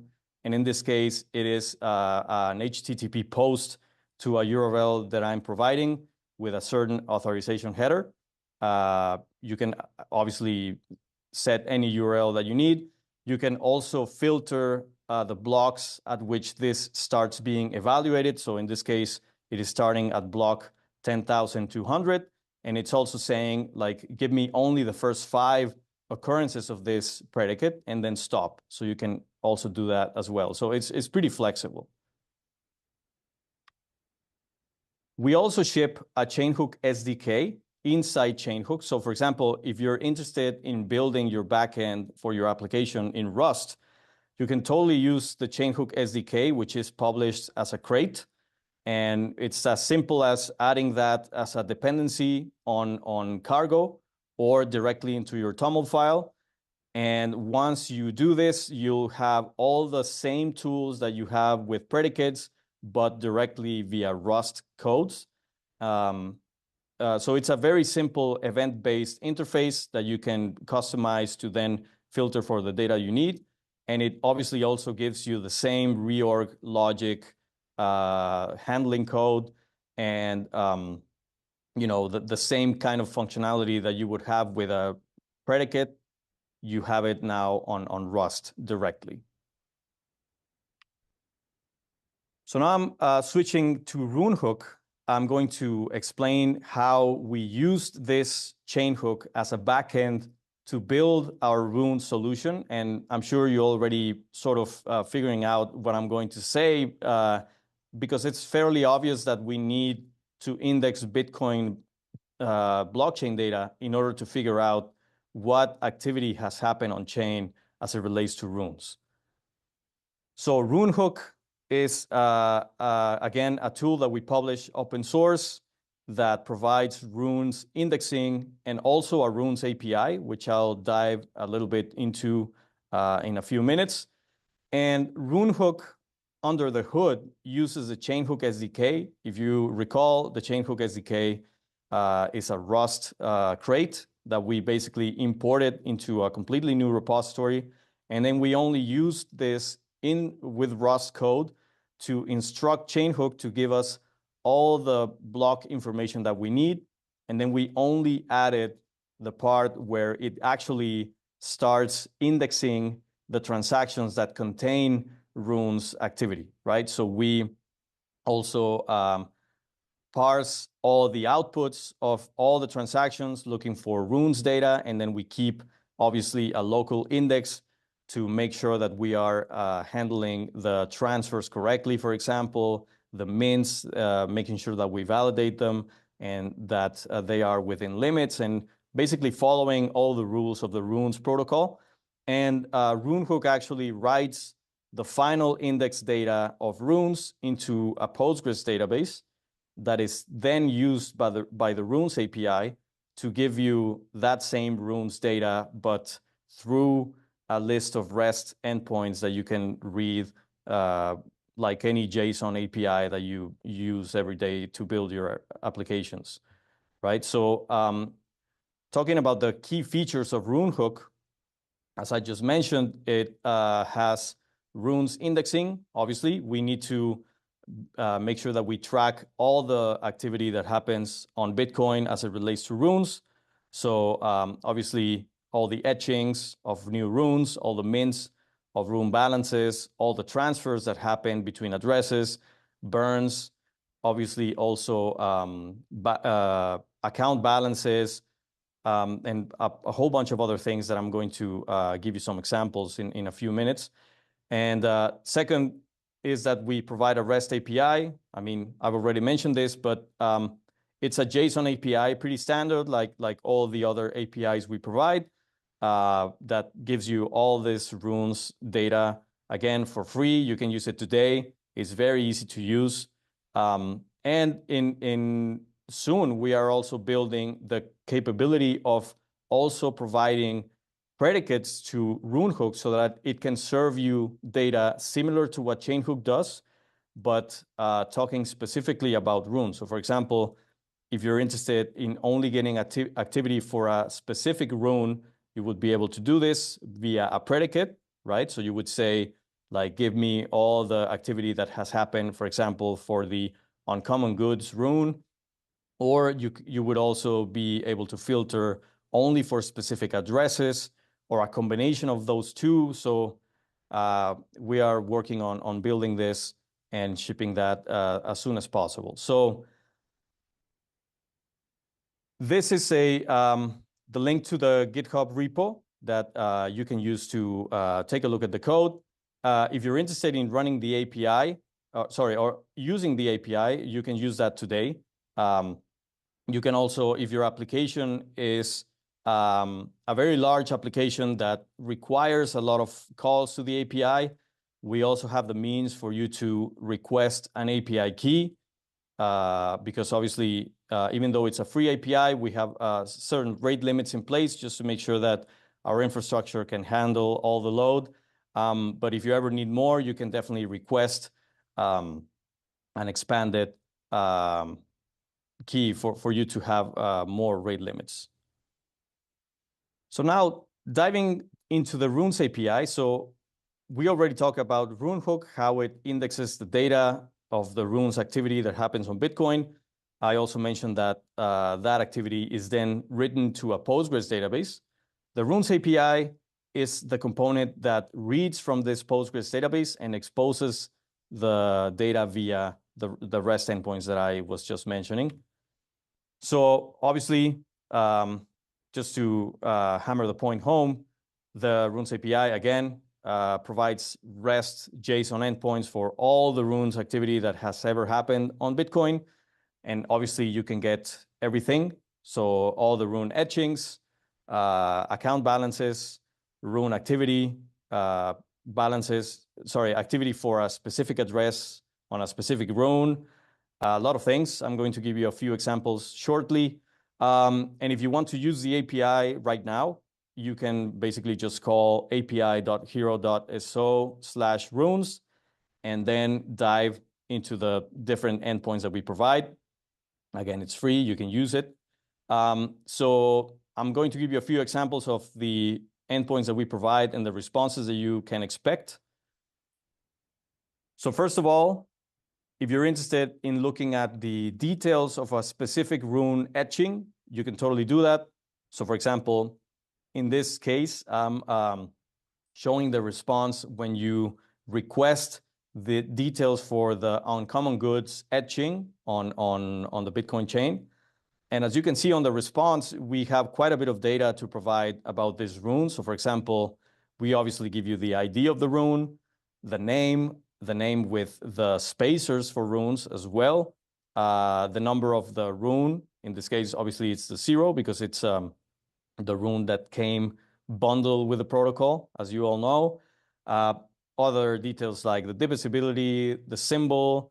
You can also look at the mint terms of this Rune, like if it has a cap, if it has a specific block range in which you can mint the Rune, which in this case it has. How many can you mint at once? So all the data that you need to start creating, for example, if you want to create mints for a specific Rune, you can get the mint details from here. We also give you something very useful, which is the supply, the current circulating supply of a Rune, and we update this in real time as new Bitcoin blocks come. So as you can see, we give you the current supply, how many have been minted, how many mints have happened, the percentage, in this case it's 0 because it's pretty much unlimited cap, how many have been burned, etc. So all the details you might want to need. And finally, we give you the location at which that Rune was etched. So in this case, the specific block, the height, even the transaction ID, the transaction index within the block, so everything that you need. And here is the route for this specific endpoint. But again, you can look at this in more details in the documentation. I'm going to share the link pretty shortly. Next, another good example is the endpoint that gives you all the activity for one Rune.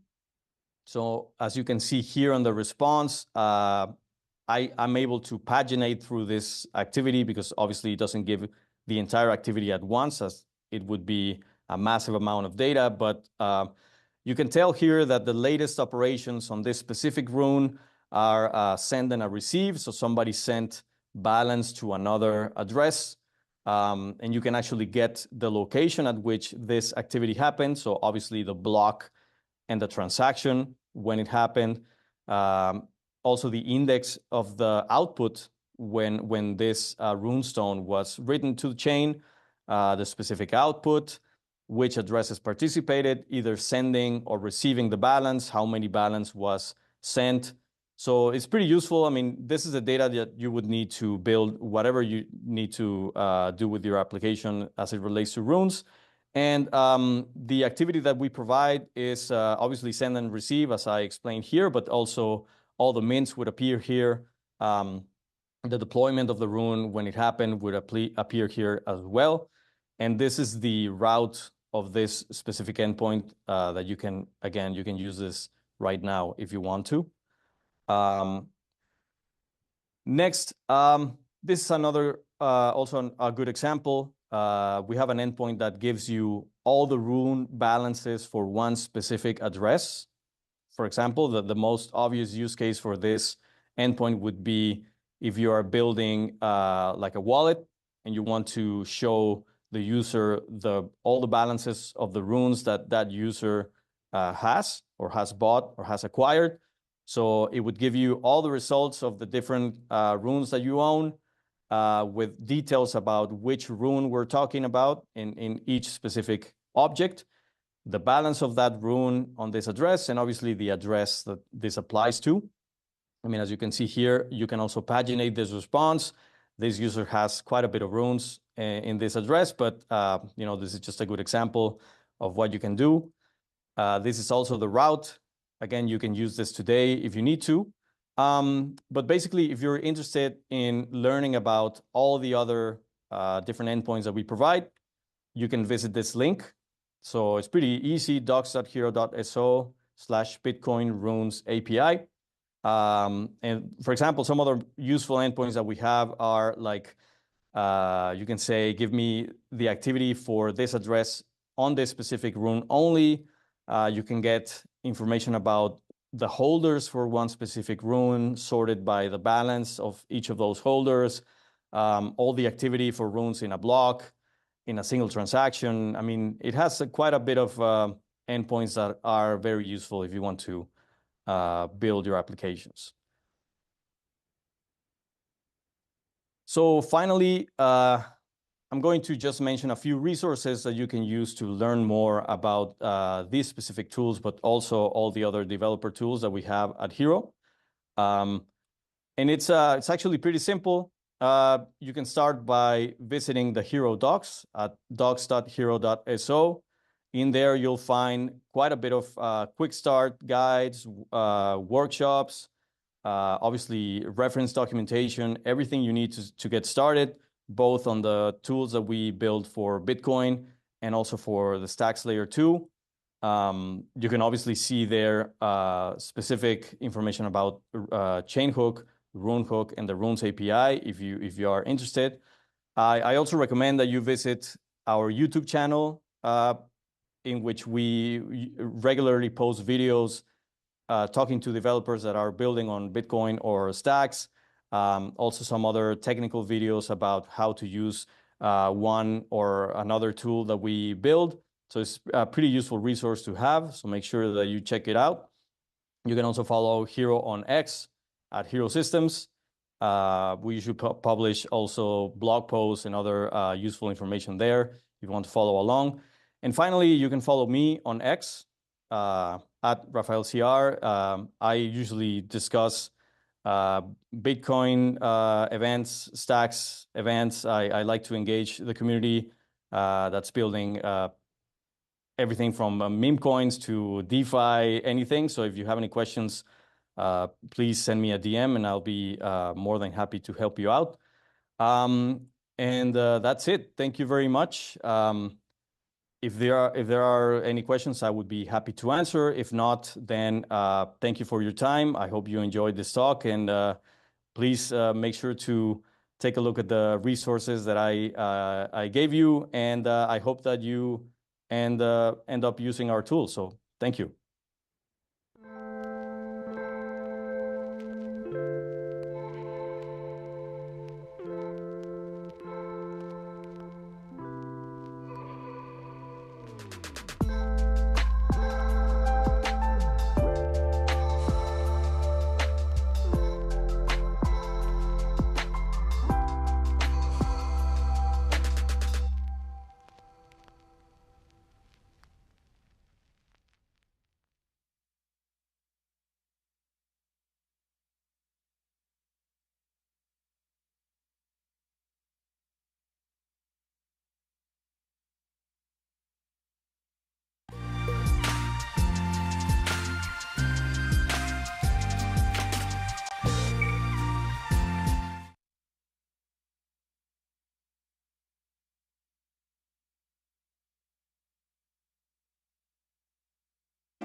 Hey guys, if any of you came from the previous workshop with Raphael explaining about Chainhook and Runehook, well, this is a great segue because in this presentation, I'll be showing how you can use those dev tools that are powering what I'm going to be showing you today with the Runes API.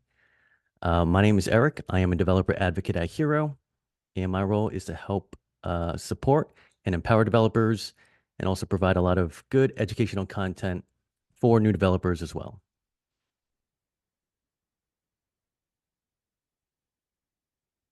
So to keep things simple, this is the agenda for today. I think this presentation will be great for beginners because it will teach them how they can use the Runes API in creating a simple web app, such as a Runes dashboard that I'll showcase later. But to piggyback off of the previous presentation about Chainhook and Runehook, and also to cover some bases in case if there's any beginners watching this, what are runes? I'll go over what runes are and give like a high level explanation of them. What are the Heroes Runes API endpoints? This is the API that's being powered by the Runehook. That's created and maintained by Raphael. And we'll be using this in our demonstration later on. And finally, how you can use the Runes API endpoints. This is where I'll be showing you how you can use them with the demonstration of my simple dashboard app. So the first question is, what are runes? So runes, it is a native fungible token protocol on Bitcoin. Essentially, it allows developers and users to etch, mint, and transfer Bitcoin native digital commodities. So this is similar to like your ERC20 tokens on Ethereum or even SIP10 tokens on Stacks. They are created by Casey Rodmore, which is the same creator of Bitcoin Ordinals, so there's some relevance there. They are a more efficient design compared to BRC20 tokens, which is also another fungible token protocol that's using Bitcoin as well.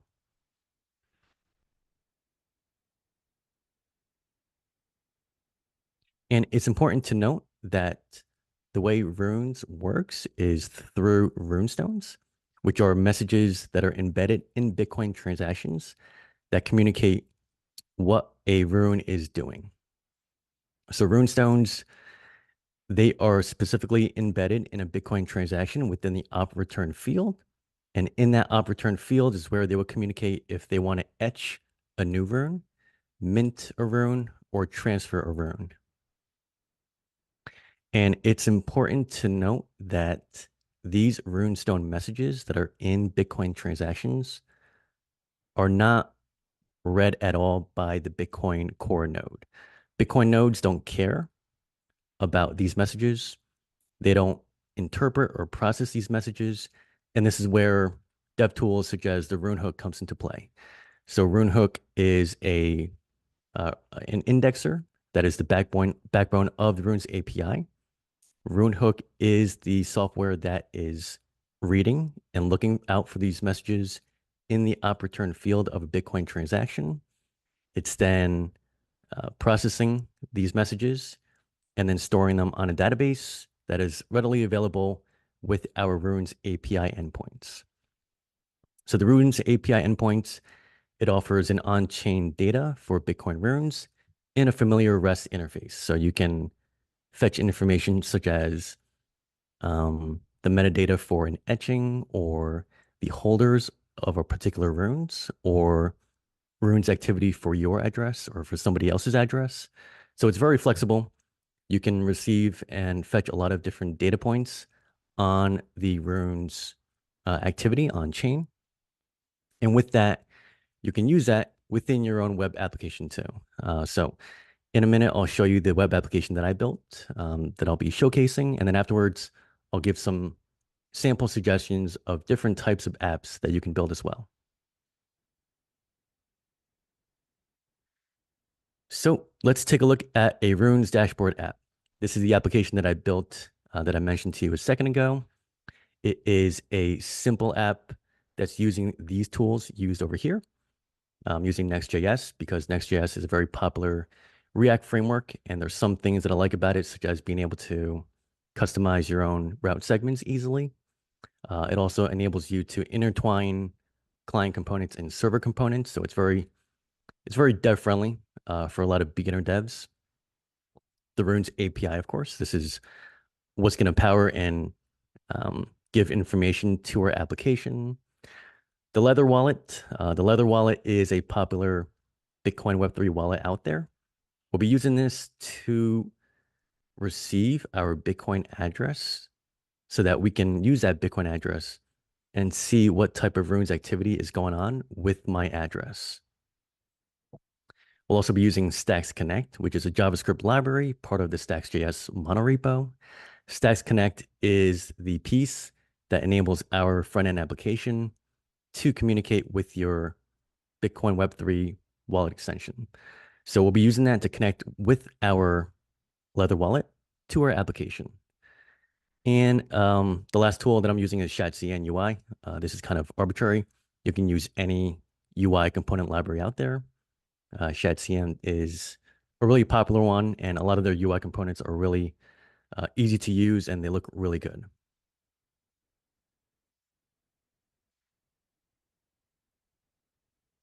These are a list of the API endpoints that I'm using for my application. So we're going to be receiving information about the runes that I own, the activity that's pertaining to the runes that I own, any activity going on in the most recent block, retrieving the status of the API itself, and also receiving and fetching the etching information for any of the runes that I own. There's a link right here in this slide that can take you to our documentation where you can learn and see the other API endpoints related to runes. It's really useful and easy to use.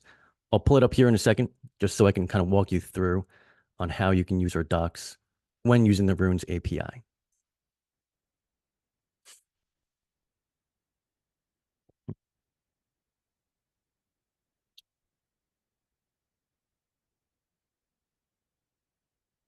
Okay, so yep, right here in our documentation on the Bitcoin section, you can find the Runes API overview. From here, you can see all the other endpoints that are available for you to use in your application.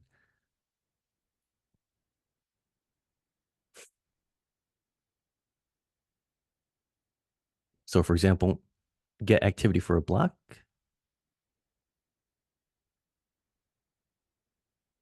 Hold on a second. Okay. Yeah, so in any of these pages over here, it'll give more information about the API endpoint itself. It'll give the actual URL path for that API endpoint if you want to use it on in your terminal or in a JavaScript file. And also some of the parameters that you'll be needing to pass in, such as, well, for this one, you need to pass in the block number, or you can set your query parameters to paginate through the list of API data points. And at the bottom right here, you can actually play around with our integrated API playground within the docs. You can specify for this one, the block height, and the result will be shown below over here. So let's, for example, let's put in the block height of 700,000. Let's see what shows up.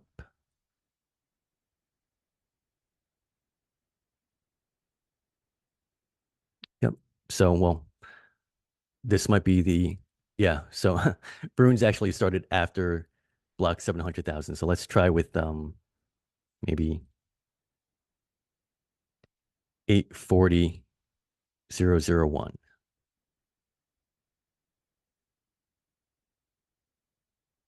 Yep. And then it'll give you the list of all the runes activity for that block that I specified.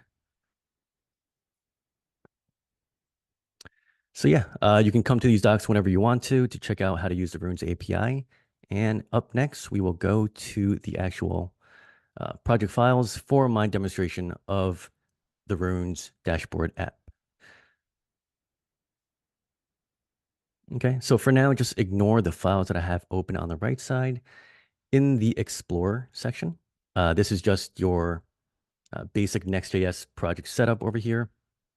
A lot of these files come default when you create your own Next.js project.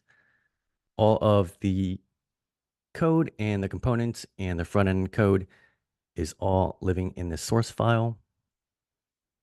In your app, in my app folder is where I list out a lot of the route segments, so such as the dashboard and the different route segments for activity, balances, block activity. In the components folder is mostly just UI and front end code for styling. And in my library folder is where I have this data.ts file, which is actually being used for fetching and processing a lot of the API endpoint results that are returned back to me. And I'm processing that and then rendering it on the front end. So I can go through these three files that I have up here, but first I want to give just a little demo of the actual application. So I'll go ahead and start my local server.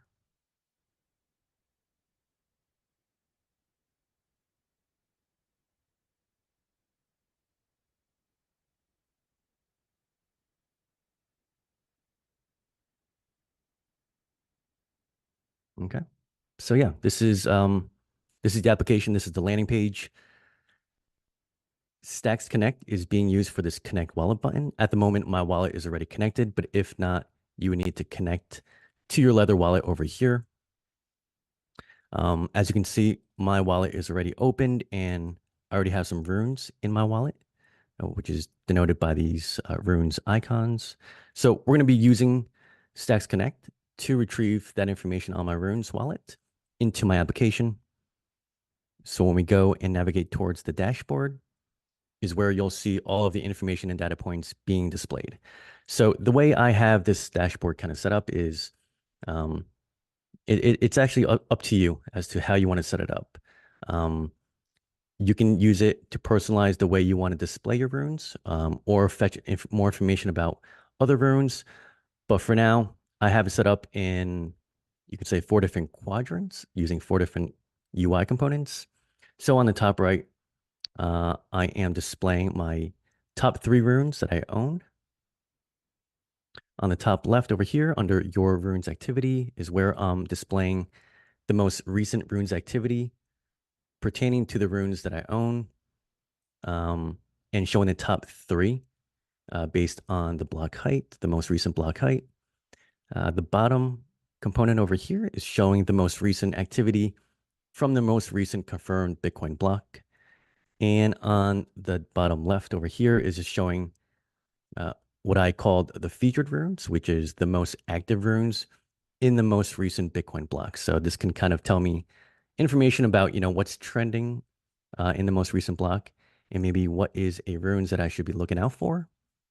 But yeah, in each one of these cards, it's pretty interactive. For example, in this card, in my runes balances, I can click on view more, and it'll take me to a separate table listing out all the runes that I own.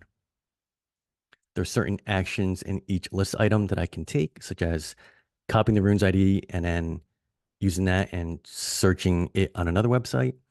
Or I can click into view etching, which will take me to a separate website that will show more information about that runes itself.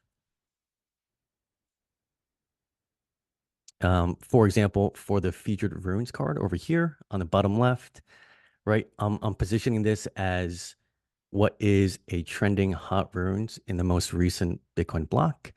From here, I can see that it is the runes called His Name is Arlo, the current supply.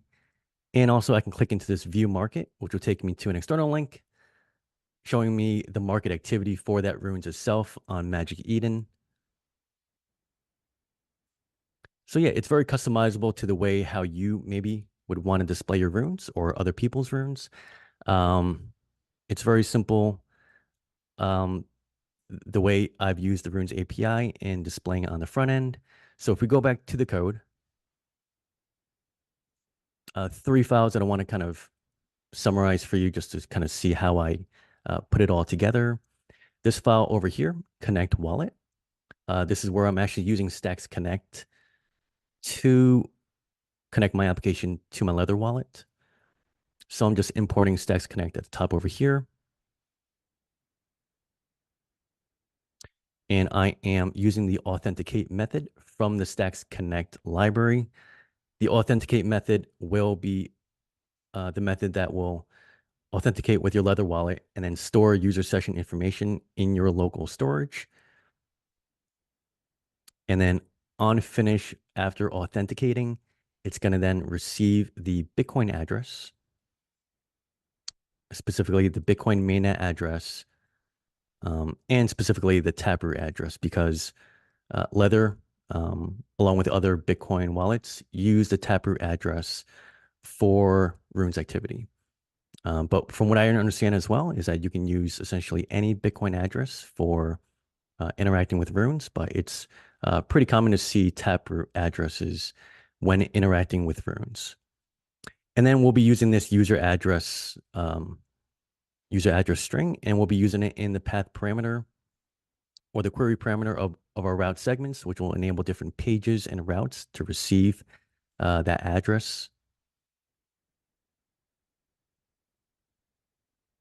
In this page.tsx file, this is just the main file that's being displayed on the dashboard page. So at the top on line 13 is where I am calling this retrieve all data function. It's just a helper function for me to call all the different helper functions which pertain to different API endpoints.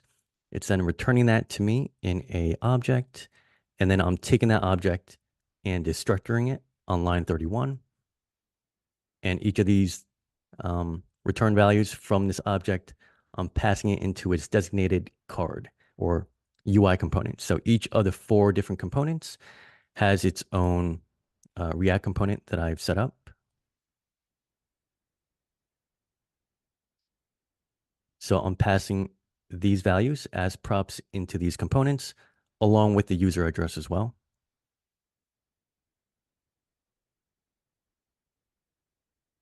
And finally, the meat of the actual application is this data.ts file, which is where I'm actually calling the API endpoints. So there are about 5 different helper functions. Each one is having its own duty of calling one API endpoint. And then from each, after it's fetching the information from the endpoint, it's processing that data and then returning back a custom type that I've set up. So I have a separate types file over here, which will allow me to kind of work with the results and data that's being returned back a lot easier. At the moment, there is no client-side library for you to use when working with the Runes API. So I kind of had to customize types based on the information that I want to show on the front end. But of course, you can customize it to however you want to. And so if we just dig into one of these functions over here, let's take get address balances, for example. At the top from line 16 and 22, I am using the native fetch function to hit the API endpoint and get the information from this endpoint back into a response. I'm then waiting for the JSON representation of that response. And within the data variable, there is also a results property, which will actually show the results being received back. If there's nothing in that results, then I'm just going to return an empty array. And if there is where I want to do more processing on that data. So certain things, certain information and results that are being returned back from the API endpoints, maybe don't have something that I want to show. So for example, over here in line 31, I'm actually using a different helper function to retrieve the symbol for a particular runes, because this API endpoint doesn't have that symbol property in the results. So there's some interweaving of the functions that I have set up. But like I said before, this is just totally up to personal preference as to what kind of data that I want to display on the front end. But yeah, after also receiving this symbol, I'm adding that to a final object, which I'm then returning. And then on line 37, I'm just awaiting all the promises from the iteration of the map method. And then I'm sorting those arrays in descending order by balance. And then I'm returning it to the front end. So this returned object is also being returned over here, which is then being passed in as a prop to the balances card.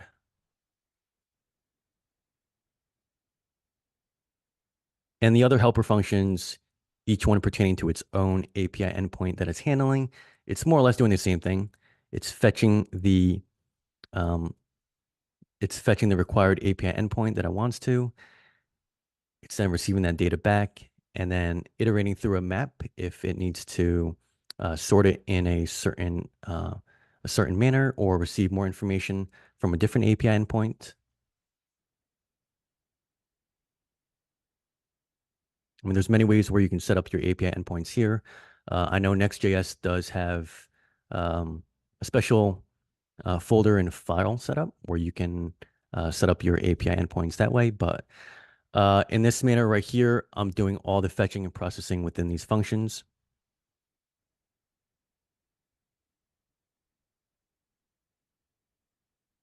And then, yeah, so a lot of the information is just being received back on the dashboard page, which is then being passed in to each individual UI component, which is its own separate card on the dashboard. So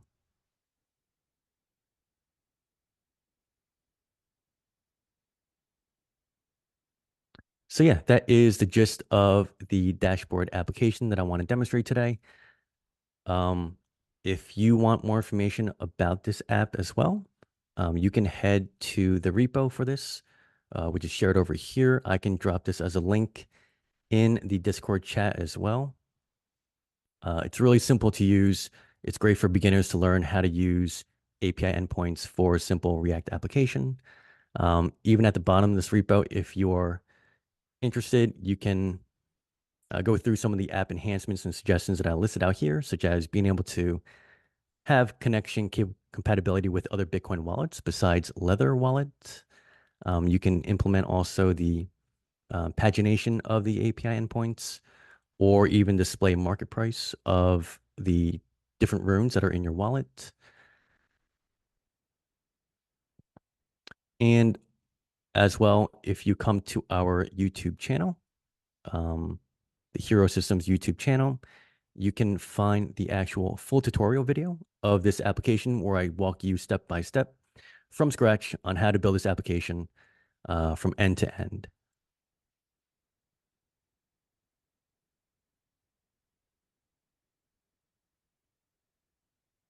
And just to wrap it up here, hopefully you found that kind of interesting. Maybe it can give you some ideas as to what you can do with the Runes API. Since Runes has been a hot topic this year ever since its launch back in April.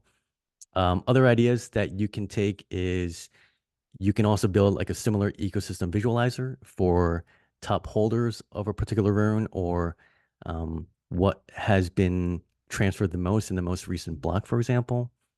Or what's unique as well is maybe you can create a Stacks NFT based on the number of unique rune holdings for a wallet or an address, intertwining runes and stacks together. So that'll be a cool idea if anyone has a taste for building something like that. But yeah, that was the presentation today. Hopefully you took away some interesting things from this talk. And yeah, please do check out the app on the GitHub as well. And I would love to see if you guys would be interested in forking it and kind of adding those enhancements or suggestions to it. Again, do check out the RuneHook repo as well if you want to learn more about how RuneHook is powering the API endpoints. And do subscribe to our YouTube channel where you can find other information and tutorials about runes or Bitcoin or stacks. So that is it. Thank you.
Hey everyone, I'm Alex. I'm lead of research at Distributed Lab.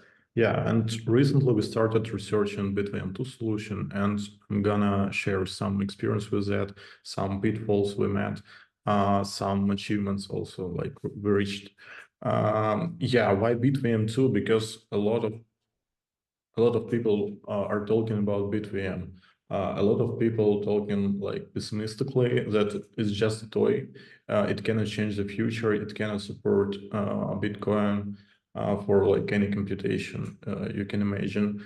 Some optimistic people can say that that's the first way how you can organize some random execution top on Bitcoin. But yeah, some of people just talking right now about which applications can be run top on BitVM2, about bridges, about rollups, about like arbitrary computations. Some people think that that's possible to launch, I don't know, spaceships using BitVM2 solution from like Bitcoin as a platform. But technical people are talking about what exactly we can do with BitVM2 solution right now. Because that's, as any technology that's limited, and there are things it can support right now, but something isn't possible to do with BitVM today and in the future. So yeah, I will share my own experience and what exactly we have already reached with this technology. So yeah, let's do a quick recap. What is BitVM2 exactly? Just imagine you have some arbitrary program written, I don't know, for any language you prefer. The first step, you should divide that. So not divide, but the first of all, you need to transformate that using Bitcoin script. Just imagine you have some code written on Rust or Golang, and first of all, you need to convert that to some Bitcoin script. So you can use only Bitcoin opcodes. Bitcoin script is limited, is very limited. And right now it's like more limited than before. It supports only basic arithmetic operations, for example, additional. So it doesn't support multiplication. It doesn't support some like logical operators, etc. That also there is limitations that you cannot inspect the transaction in the future. So Bitcoin right now doesn't support covenants. And yeah, just imagine that first of all, you need to rewrite your code using very, very limited language. But yeah, just imagine you're successful with that. And the next limitation is you cannot execute the random length Bitcoin script within one Bitcoin block. So Bitcoin block size is limited for 4 megabytes, and it means that you can put only limited witness inside. So yeah, logical is the next part, is dividing the full program to some sub-programs and like receiving some intermediate states. The states are results of computation of these sub-programs. Then you need to be committed for these results, and for that, BitVM2 solution proposes to use Lamport signatures. That's not very efficient solution, and I will explain how we can reduce computation costs in this point. And we can describe BitVM2 solution via 2 ways. The first way is pessimistic, so you can use 3 types of transactions to support this arbitrary computations. And also BitVM2 solution propose a way how you can convert this flow to like very optimistic way by introducing 2 additional transactions. So yeah, let me explain how it works right now. So the first type of transactions is a claim transaction. It means that some operator can declare that this operator knows some value. This operator knows some program, and he should be committed for the result of execution of this program with this input value. But that's just a claim. I know that I can perform this program and receive some particular results. Then if everything is going well, so if the operator wasn't challenged by some party, after some time log, it can return their money. But at the same time, any person can challenge this operator. Challenging transaction provides you an ability to push an operator, reveal all intermediate values, and committed for this state. So if you challenge an operator, it must reveal a third transaction. A third transaction includes intermediate values and also commitment for these values. That should be verified by appropriate public key in the future. If operator published a third transaction, there are two ways how this transaction can be spent. The first way, that's like a regular payout. If nobody disapproved this transaction, operator can receive their money back. But if, for example, the subprogram was executed very incorrect way, it means that any person can create a disapproved transaction, send that to Bitcoin, and reveal that particular subscript was executed incorrectly. If that happens, this claimer or disapprover can receive some reward for that. So yeah, that's a very famous scheme, how Robin Linus just imagined it.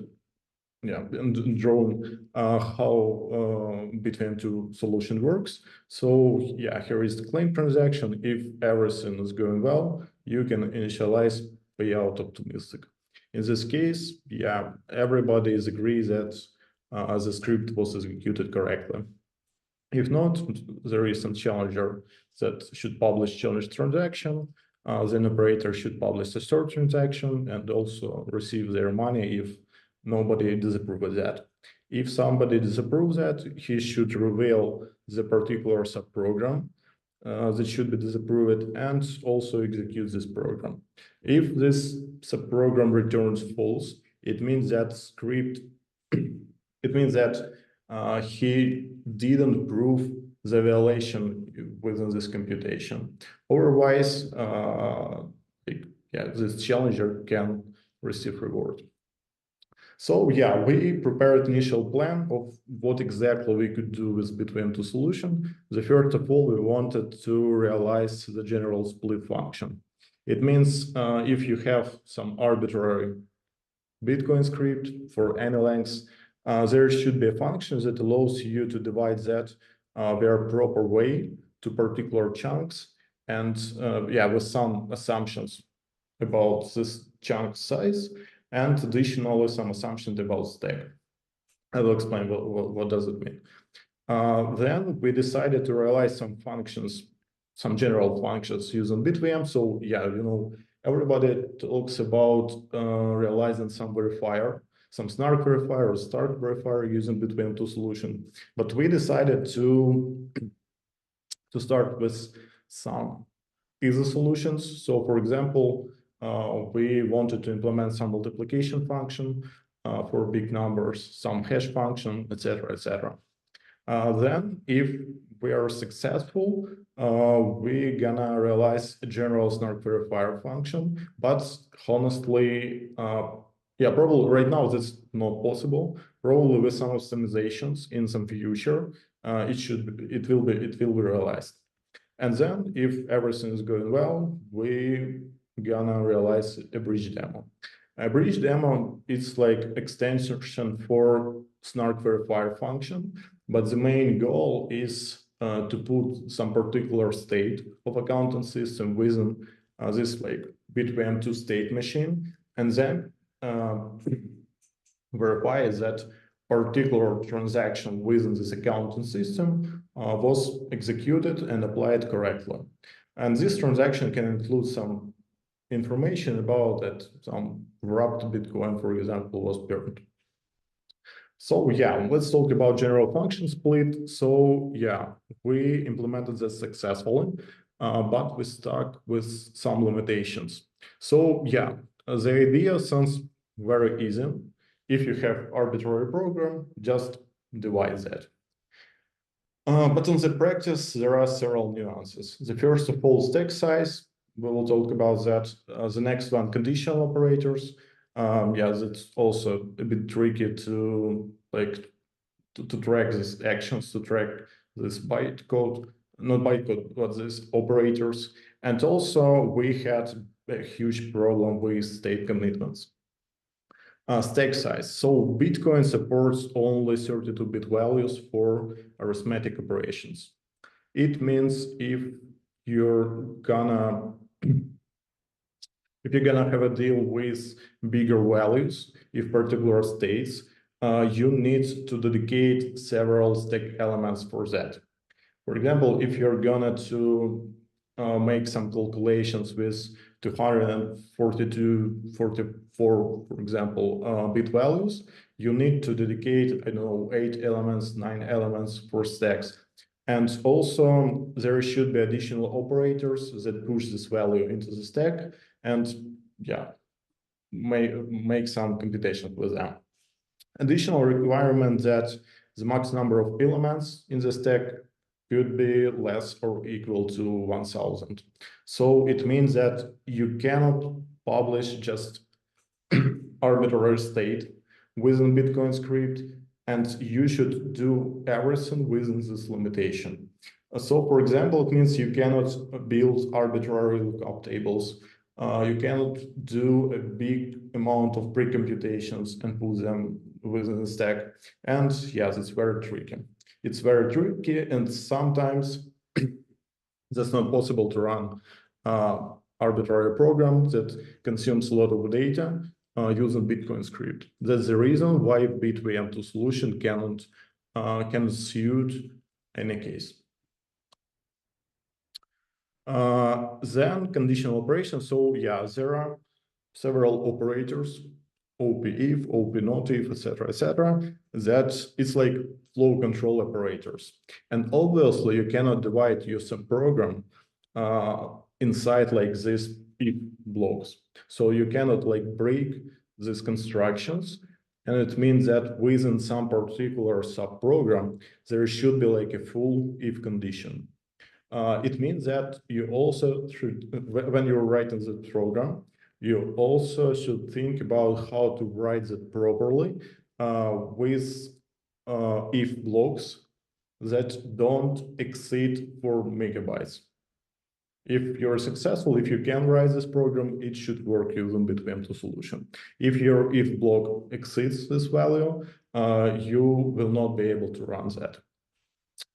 And the next one, yeah, as I said before, when you are publishing the intermediate states in a certain transaction, later you need to prove that these commitments for these intermediate states, if they satisfy predefined public key. So when operator creates a subprogram, they should generate the set of secret and public keys that allow in the future to prove that this computation was performed correct.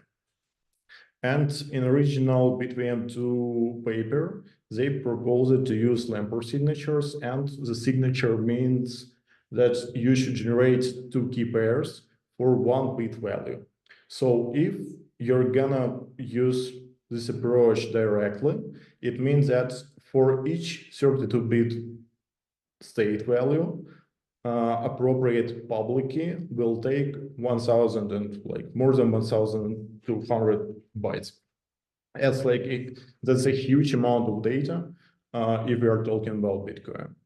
But yeah, good news, there is a way how you can reduce these costs. You can use Internet signature. Internet signature allows you to break the message to particular chunks and generate a public only one key pair for particular chunk in this message. So you can reduce the full cost of verification, the state, from more than 2000 bytes to, let's say, yeah, 600. So it's like significant improvement. And we also implemented that. We implemented pessimistic scenario, as I told before. Pessimistic scenario includes creation of 3 transactions. The first one is a third transaction that commits for some states. The next one is payout transactions that allows you to take money after some time lock. And disapproved transaction that allows you to reveal the part of top tree. Top tree is like a tree that includes all subprograms as in leaves. And when you want to disapprove some particular transaction, you need to publish this subfunction. You need to publish a Merkle branch to prove that it's included into the tree, and then you need to execute internal script. So we also implemented that, and it looks the following way. So you can see unspendable taproot, taproot key, and also mass tree. All leaves include different disapproved scripts, and their amounts depend on the size of the full program. And the last scenario is this payout script. That's a script that will be called by operator if nobody proved that some particular state was executed via incorrect way. Yeah, good news. We reconstructed, we re-emulated OpMul. So right now, yeah, we have built a library that allows you to use OpMul operator. It was deprecated several years ago. This operator was like very simple. It can take two values from the stack, multiply them, and return the resulting value back. It was deprecated, but right now you can use that as well. We are gonna publish a report probably next Monday or Tuesday with achievements and with a reference to the library. So right now you can multiply different values like free. Bad news, early it took 1 byte per operator. Now you should send 3 transactions for Bitcoin for like executing this computation. Additional example, we took square Fibonacci sequence script from original BitVM repo and also emulated that using BitVM2 solution. And yeah, you can calculate. So the program looks as following. You have 2 numbers and you need to calculate the next number that is sum of the previous number squares and the number before squares. So yeah, in this case, disapproved script includes almost 300 kilobytes. So it's possible to put that within 1 block, within 1 transaction. And yeah, the total size of the program for n equal to 128 is 35 megabytes. But as I said before, it's possible to break that to different subprograms, and each program for disapproving will take only 290 kilobytes. So yeah, that's also successful. Also, I will share materials after the presentation. What we're gonna to do our next day, we wanted to build the script for multiplying big values. So yeah, everybody knows that for successful snark verification, you need to operate within big fields. For example, with 254-bit values. So the next step is supporting this like large multiplication. It will take a huge amount of like memory and yeah, there are a lot of assumptions, but at least this component will be very useful for not for arbitrary operations, but for operations required for verifying snark proofs. So yeah, alternatively, a lot of teams also are working with this direction. For example, yeah, Alpen Labs, they also did a lot of investigation of BitVM2 solution and also published several papers with explanation of limitation of BitVM2 with potential vectors of increasing efficiency BitVM2 solution, etc., etc. So also I will leave some materials and yeah, very good to read them. Yeah, that's it. So if you have any questions, please ask.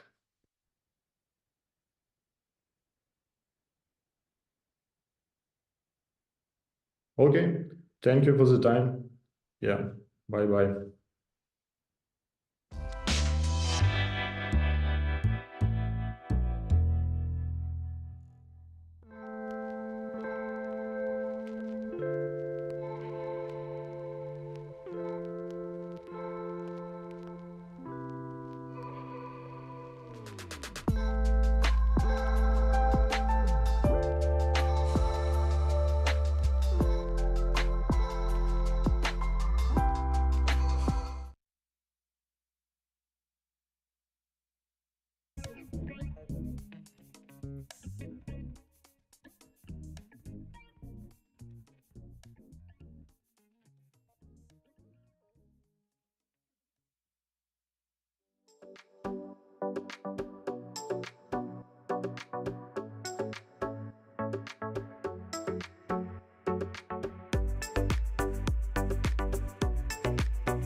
improve the user experience for cross-chain use cases, particularly for Bitcoin. Over the past few months, we worked with Rion and a talented group of developers to make this happen. My name is Oskar Pop, and I'm a software engineer at Bifrost Wallet. Bifrost is established as the official wallet in the Flare ecosystem. We currently support 11 different blockchains, and now we're expanding that support to include Bitcoin, Dogecoin, and Litecoin. In the last quarter, our focus has been on enhancing the cross-chain user experience. Specifically, we're working to enable the seamless bridging of Bitcoin to Flare through the F-asset system. This allows users to bring Bitcoin into a smart contract context where they can interact with dApps that require transaction signing on both Bitcoin and Flare. To make this happen, we need a wallet-to-dApp connection standard that supports both EVM and non-EVM chains. Without it, developers would need to integrate multiple standards, and users would have to switch between several wallets just to complete a single cross-chain flow. Our goal was to create a user experience where you can interact with one dApp, use one wallet, and sign the transactions on any blockchain, all without friction or unnecessary context switching. As mentioned earlier, the F-asset system allows non-smart contract tokens such as Bitcoin, Dogecoin, and XRP to be used trustlessly with smart contracts on Flare. More than 70% of total value of blockchain assets don't have smart contracts. This means that these assets are left out of the decentralized economy, unable to earn yield or participate in DeFi. But through the F-asset system, these non-smart contract tokens can be minted into F-assets, which allows them to be utilized in decentralized applications. And once they are on Flare, they can even be bridged to other networks, unlocking new use cases and possibilities. And later on, I'll show you what this minting process looks like in action. So there were a few existing standards for connecting wallets to Bitcoin dApps, but there was always a catch. Most only worked with Bitcoin-specific dApps, not EVM-based ones. Or they forced wallets to reuse Bitcoin addresses, which compromises user privacy. For any standardization work, we believe it's important to work with existing parties and not propose yet another standard. Instead, we reached out to Xverse, Leather Wallet, Asana, and Hero to get their perspectives. By collaborating with the key players, we came to the conclusion that Wallet Connect, which is developed by Rion, was the most established and flexible standard to support our use case. And for you that saw Ben from Rion's presentation earlier today, you will recognize some of the bits that I will present. So our biggest challenge was adapting Wallet Connect to fit Bitcoin's UTXO model. Wallet Connect was originally designed for account-based chains like Ethereum, where a user's address remains the same. But Bitcoin users, as many of you know, typically uses a new address for each transaction, which does not go hand in hand with the account-based standard. When we looked at existing standards, they were either account-based, allowing only the first Bitcoin address to be used, or they sent all addresses to the dApp. So our solution was to combine these approaches. We defined the first external address as the account address, so the user recognizes what account was connected, and we include any address with one or more UTXO, as well as a few unused ones, for the dApp to be able to propose transactions and calculate balances. So let's look at how this interaction works between the user, the wallet, and the dApp. The user connects to the dApp and sees their account address. After a few connections, the user should recognize the address since it remains consistent. And when the user connects, an address changed event is typically emitted, which gives the dApp the relevant addresses to be able to calculate the user's balance, for example. This event ensures that even as Bitcoin addresses change, the dApp stays in sync. The dApp uses the send transfer method to send a transfer request and can specify the amount, the recipient, change address, and a memo. The wallet takes care of selecting the UTXOs, minimizing user involvement. And if needed, the dApp can manually resync using the get account addresses method, ensuring it stays up to date with the wallet UTXOs and receive and change addresses. This event and two methods should be enough for most use cases, we think, but for more complex scenarios where the dApp needs full transaction control, we also support signed PSBT and signed message methods. And signed PSBT, for example, allows the dApp to send a partially signed Bitcoin transaction to the wallet for the user to sign and return. So I'm now going to show you a demo. It's a bit speed up, so I will try to keep up, but we will go to this F asset minting dApp. And then we press connect, and which allows us to connect for Wallet Connect. So on the connect model, we see different accounts we connect, and there is one per chain. And here we see the Bitcoin.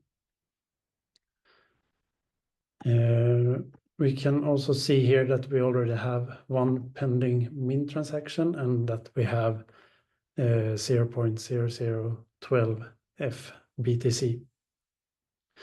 We then press mint to begin the F asset mint process. We fill in the number of lots we want to mint, and then we start the minting process. We pay first the reservation fee in Flare. So on an EVM-based chain, the dApp then uses the send transfer method to propose the Bitcoin transaction. And in this case, amount, recipient, and a memo has been specified by the dApp, but we can change the network fee as we want. When the transaction has been submitted, the work of the user is done and the F asset system handles the rest. So in the first step, the Flare state connector waits for the transaction to be confirmed by 6 blocks. And in step 2, the state connector completes the proof of the payment. In step 3, the agent mints those F asset BTC. And in step 4, the tokens are sent to us, the user. And finally, we can see that our balance has increased to 0.002 F BTC.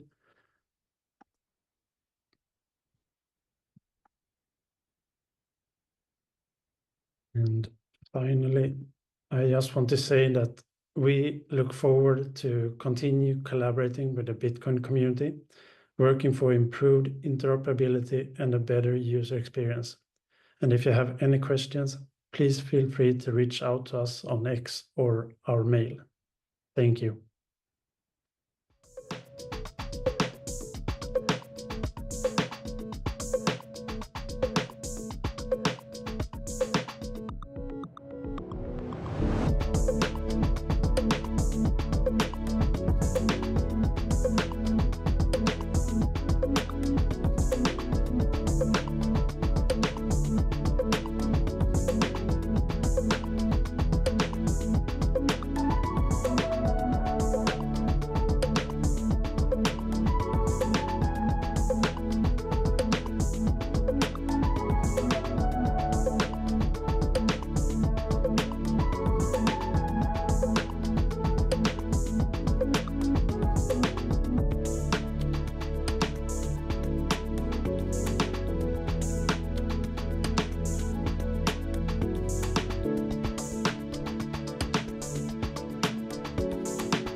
Hello, BTC Bash. My name is Joey Yandel. I'm a cryptographer working for Trust Machines.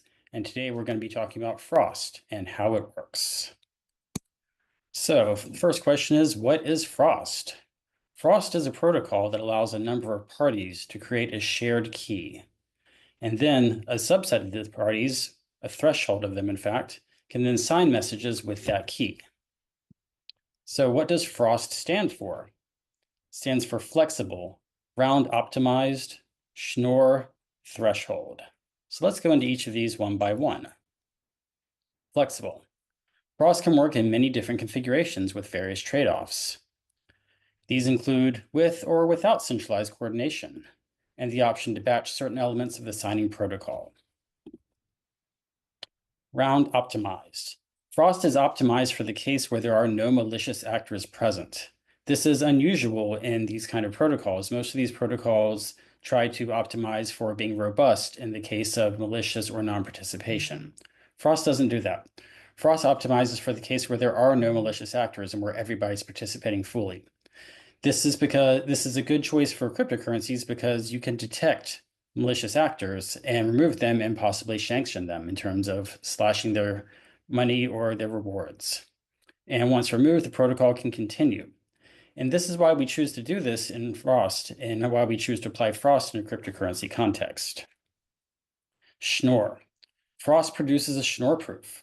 Schnorr proofs are one of the old early zero-knowledge proofs, and they can be now, as of the Taproot upgrade, be verified on Bitcoin. Schnorr proofs can also be aggregated and verified in batches for high performance. This is very important in a cryptocurrency context. Threshold. Threshold signatures, they allow a subset of possible signers to produce a valid signature. Classic threshold signatures like M of N multisig require separate signatures from each signers.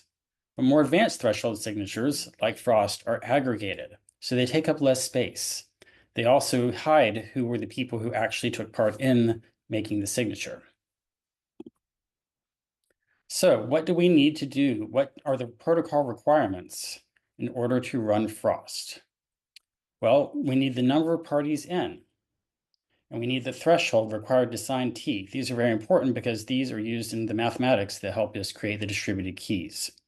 When these distributed keys are also mathematically encoded with these numbers, which is how the signatures are only valid if a threshold signs. Each party in the protocol is assigned an identifier between 1 and n. Each party also generates a private key. Now, this is kind of orthogonal to the protocol itself, how we choose to sign messages, but we're going to have to send messages from different protocol participants to others, and we need to be able to verify that these messages came from the people who they're supposedly coming from. In order to verify this, we also have to register the corresponding public keys to our private key so that we can do these verifications. We also need some kind of encryption method because some of the protocol elements require that we send things privately between one party and another. Again, this is orthogonal to Frost itself, but it's necessary in order to run Frost correctly. So next we need to talk about Lagrange interpolation. Lagrange interpolation is a mathematical technique that allows us to uniquely determine a polynomial from a certain set of points. So how many points we need to uniquely determine a polynomial? Well, if it's degree n, we need n plus 1 points because a polynomial of degree n has n plus 1 parameters. Now, we could use linear algebra to solve this problem, but using linear algebra to solve this problem doesn't let us actually use this kind of technique in a closed form to build protocols on top of it, but Lagrange interpolation does. So it provides the closed form, which allows us to build a protocol like Frost with its distributed key generation and its signing on top. And so we don't actually really want to interpolate these polynomials when we're doing Frost. What we actually want to do is we want to interpolate the constant factor. So let's go and see what we're talking about here next. So another thing is Frost has the option, as we told us, Frost is a flexible protocol, has the option of using a semi-trusted signature aggregator. This entity can be one of the parties, or can be a completely unrelated entity. The aggregator doesn't gain any special knowledge. They're only trusted to send out signing requests and combine the responses. Now, we don't actually have to have a signature aggregator. We could just have everybody view the messages. Anyone could submit signing requests, and everyone could, for themselves, aggregate the signatures and come to their own conclusions. But it's more efficient, especially in a cryptocurrency context, to have someone coordinate these kind of activities. So the first thing we have to do once we have our protocol parameters, and once we know the protocol and we've written our code, is we have to run a distributed key generation. What we have to do for this is each party creates a private polynomial f. So first of all, let me talk for a second about the mathematics here. So whenever we're doing cryptocurrencies, especially if we're doing Bitcoin kind of things, we're always using a mathematical groups that are called elliptic curves. We don't do this because we have any particular fondness for elliptic curves. We just do it because we can have the same security parameters with much smaller key sizes. So when we see these polynomials, these lowercase elements here, these are curve point scalars. These are just big numbers, modulo some large prime. The big numbers here, these are actual curve points themselves. So each party first creates their private polynomial, where each of the parameters is a scalar which functions as a private key. So as we can see here, for a t-1 degree polynomial, we have t parameters from 0 to t-1. This is why we need t people to interpolate, or t points on the curve of polynomial to interpolate. So the parties then create the corresponding public polynomial by multiplying each of these scalars, each of these private coefficients, by the curve point generator. So now each party has a private polynomial, and now they have a corresponding public polynomial. So what do we do once we have these polynomials? Well, first of all parties distribute their public polynomials to all the other parties. We call these public shares for short. Then all parties take their private polynomials, and then we evaluate them. We evaluate them at every single party's ID. Remember, I said one of the protocol parameters for Frost was each party has to have an ID between 1 and n. So we evaluate the private polynomials at every party's ID, and then we encrypt them separately to that party and then distribute them.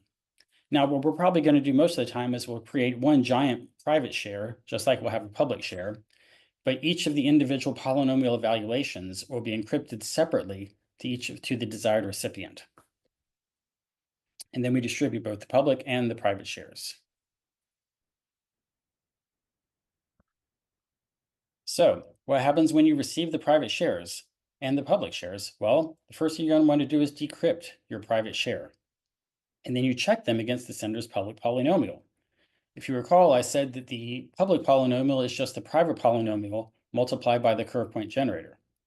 This means that the polynomial evaluation is also just the public evaluation is just the private evaluation also times the curve point generator.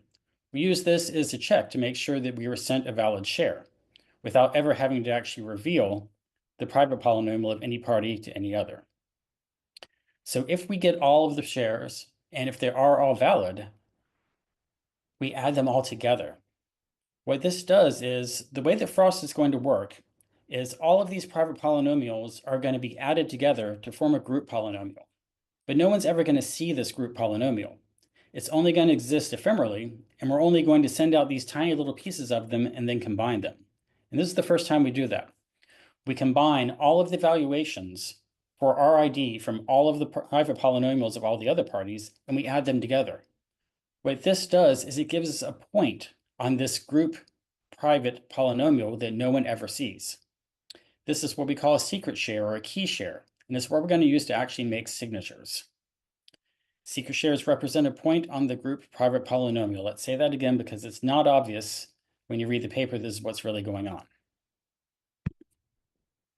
So at this point now we have finished distributed key generation, and we have a public key and a private key for the entire group. Like I said, the group will have a private polynomial, which is just the sum of all of the individual party polynomials. And this polynomial has a constant factor. It's the factor that doesn't have an x in it raised to any power. And I remember what I told you that we were going to, when we were doing Lagrange interpolation, where we're actually never going to interpolate these polynomials. We're actually just going to interpolate this constant factor.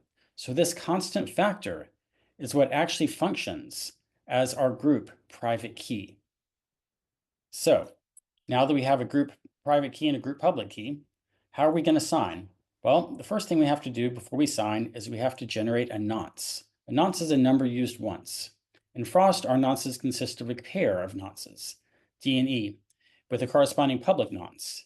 And like everything else when we're dealing with curve points or any kind of group theory, the public will always be the private times the group generator. Parties will distribute the public nonce and keep their private nonce hidden in secret. So remember before when I said that Frost is a flexible protocol. This is another place in which Frost's flexibility shines. The nonces can be generated in advance or on demand. This is necessary, or this is possible, because the nonces aren't actually related to any of the actual messages that are being generated here, or to any of the messages that are being signed. So we could, if we wanted to have our protocol execute more quickly, we could generate a large number of these nonces in advance and store them somewhere. But this is a trade-off, like all things in life. If we generate a bunch of nonces in advance and store them, then we can run the protocol faster. But we have to store them, and we have to keep them stored, and we have to have everybody seeing the same view of this storage. So these are our options, and these are the trade-offs that they have. So now that we have nonces, how do we create actual signature shares? How do the parties make their individual part of the group signature? Well, first of all, we have to select a set of the parties and their nonces. And this set has to be at least of size t, the threshold. Remember, because the polynomials have t parameters to them, so in order to interpolate the constant factor of the private polynomial, we need at least t parties. We can have more. We can have all n parties if we want, but we need to know in advance which ones we are actually using.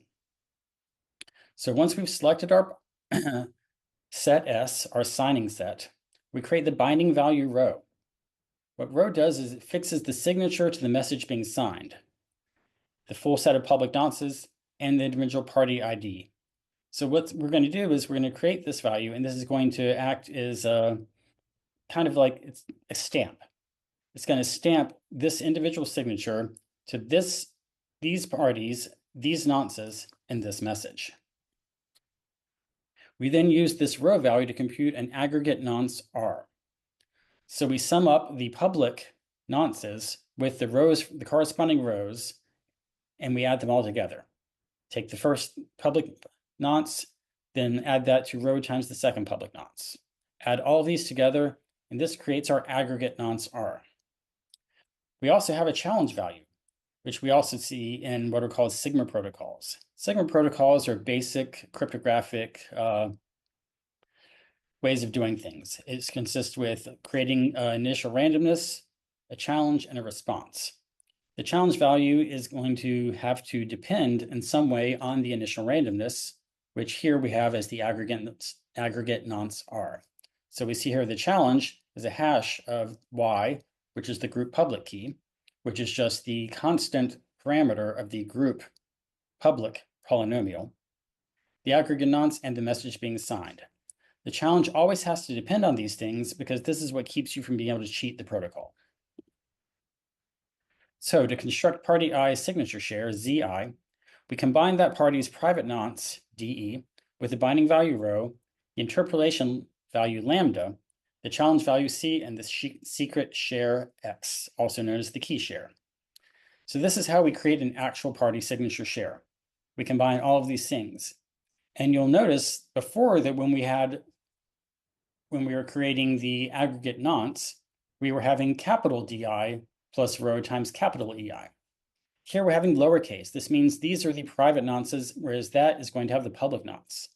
What's going to happen there is once we add all of these secret shares together, we're going to end up coming up with the same value. So how do we aggregate the secret shares? Well, we just add them up. Once we know our signing set, and once we get a signature share from each member of that signing set, add them all together. The full signature consists of this together with the aggregate nonce. Aggregate nonce R, which we saw how to calculate before, and Z, which we see how to calculate here above. This forms a standard Schnorr proof, and all Schnorr proofs can be verified the same way. We check that the initial commitment to randomness is the signature times G minus the challenge value times the public key. This is the way you verify all Schnorr proofs. So the question is, how does this actually give us a Schnorr proof? How does adding all these Z values together give us something that looks like this? Well, if you go back, you remember that we said that the ZI values were the private nonces plus the challenge plus the lambda plus challenge times the lambda times the private key, or times the secret share. So what that's going to do is that's going to give us, when we add together all these lambdas times secret shares times challenge values, we're going to get the challenge value times the sum of the lambdas and the secret shares. And this takes us all the way back to the Lagrange interpolation. This is how we interpolate that group private key inside here. And so since we're doing that, then we're doing the same thing you do in ordinary Schnorr proof, which is how we can do the same verification that we normally do. So that's it for Frost. Frost is a generic protocol which is seeing a lot of use in cryptocurrency contests, especially because it can be trivially aggregated. It has all these nice features. It can even be validated on Bitcoin as of the Taproot upgrade. But I'm not really working directly on Frost. What I've been working on for the last 2 years is what we call now WSTS. It's an optimization of Frost for the weighted threshold scenario. What weighted threshold scenario means is, well, let's think about a cryptocurrency context where you have a proof of stake or a proof of execution, proof of burn. For Stacks, for example, we have 4,000 reward slots, and these reward slots are distributed based on how much an individual has stacked their stacks. So if we want to have some sort of signing mechanism, it makes sense to say that the people who have staked the most in the cryptocurrency should be able to have the most signing weight for making signatures. We'll be using this for Nakamoto and for SBTC as well. So what's the difference between Frost and WSTS? Well, in Frost, parties have one polynomial and control one secret share or one key share. In WSTS, though, parties still have one polynomial, but they control multiple secret shares. This means that the number of secret shares can be larger than the number of parties. And in fact, we do see this in Stacks where we have a much smaller number of people who receive reward shares than we see have number of reward shares. So could we just use regular Frost for this? Well, we could. We could just say that everyone who gets a reward share gets a Frost party. And in fact, if we go into the WSTS repo, we'll see that this is in fact what we do for version 1 of WSTS. It's just Frost, where we just give all individual signers control over a number of parties. But the real magic in WSTS is, well, wouldn't it be better if we didn't have to repeat all these polynomials? If we could save ourselves on network bandwidth, if we could save ourselves in evaluating these polynomials. It turns out that evaluating these polynomials when we're checking our received key shares and when we're checking our signature shares, this is actually the biggest runtime cost of any kind of Frost kind of application. And also there's a much larger number of network uses, bandwidth, latency, all of these things. So it would be better for WSTS, and we do this in the V2 version of it, to have just one polynomial that controls multiple secret shares. This allows us to have order of magnitude reductions, both in the network bandwidth used, in the latency cost, and the execution time. And this is what I've been working on for the last 2 years. And here's our references, the Frost paper and the WSTS paper. That's it for me. Thank you very much, everyone.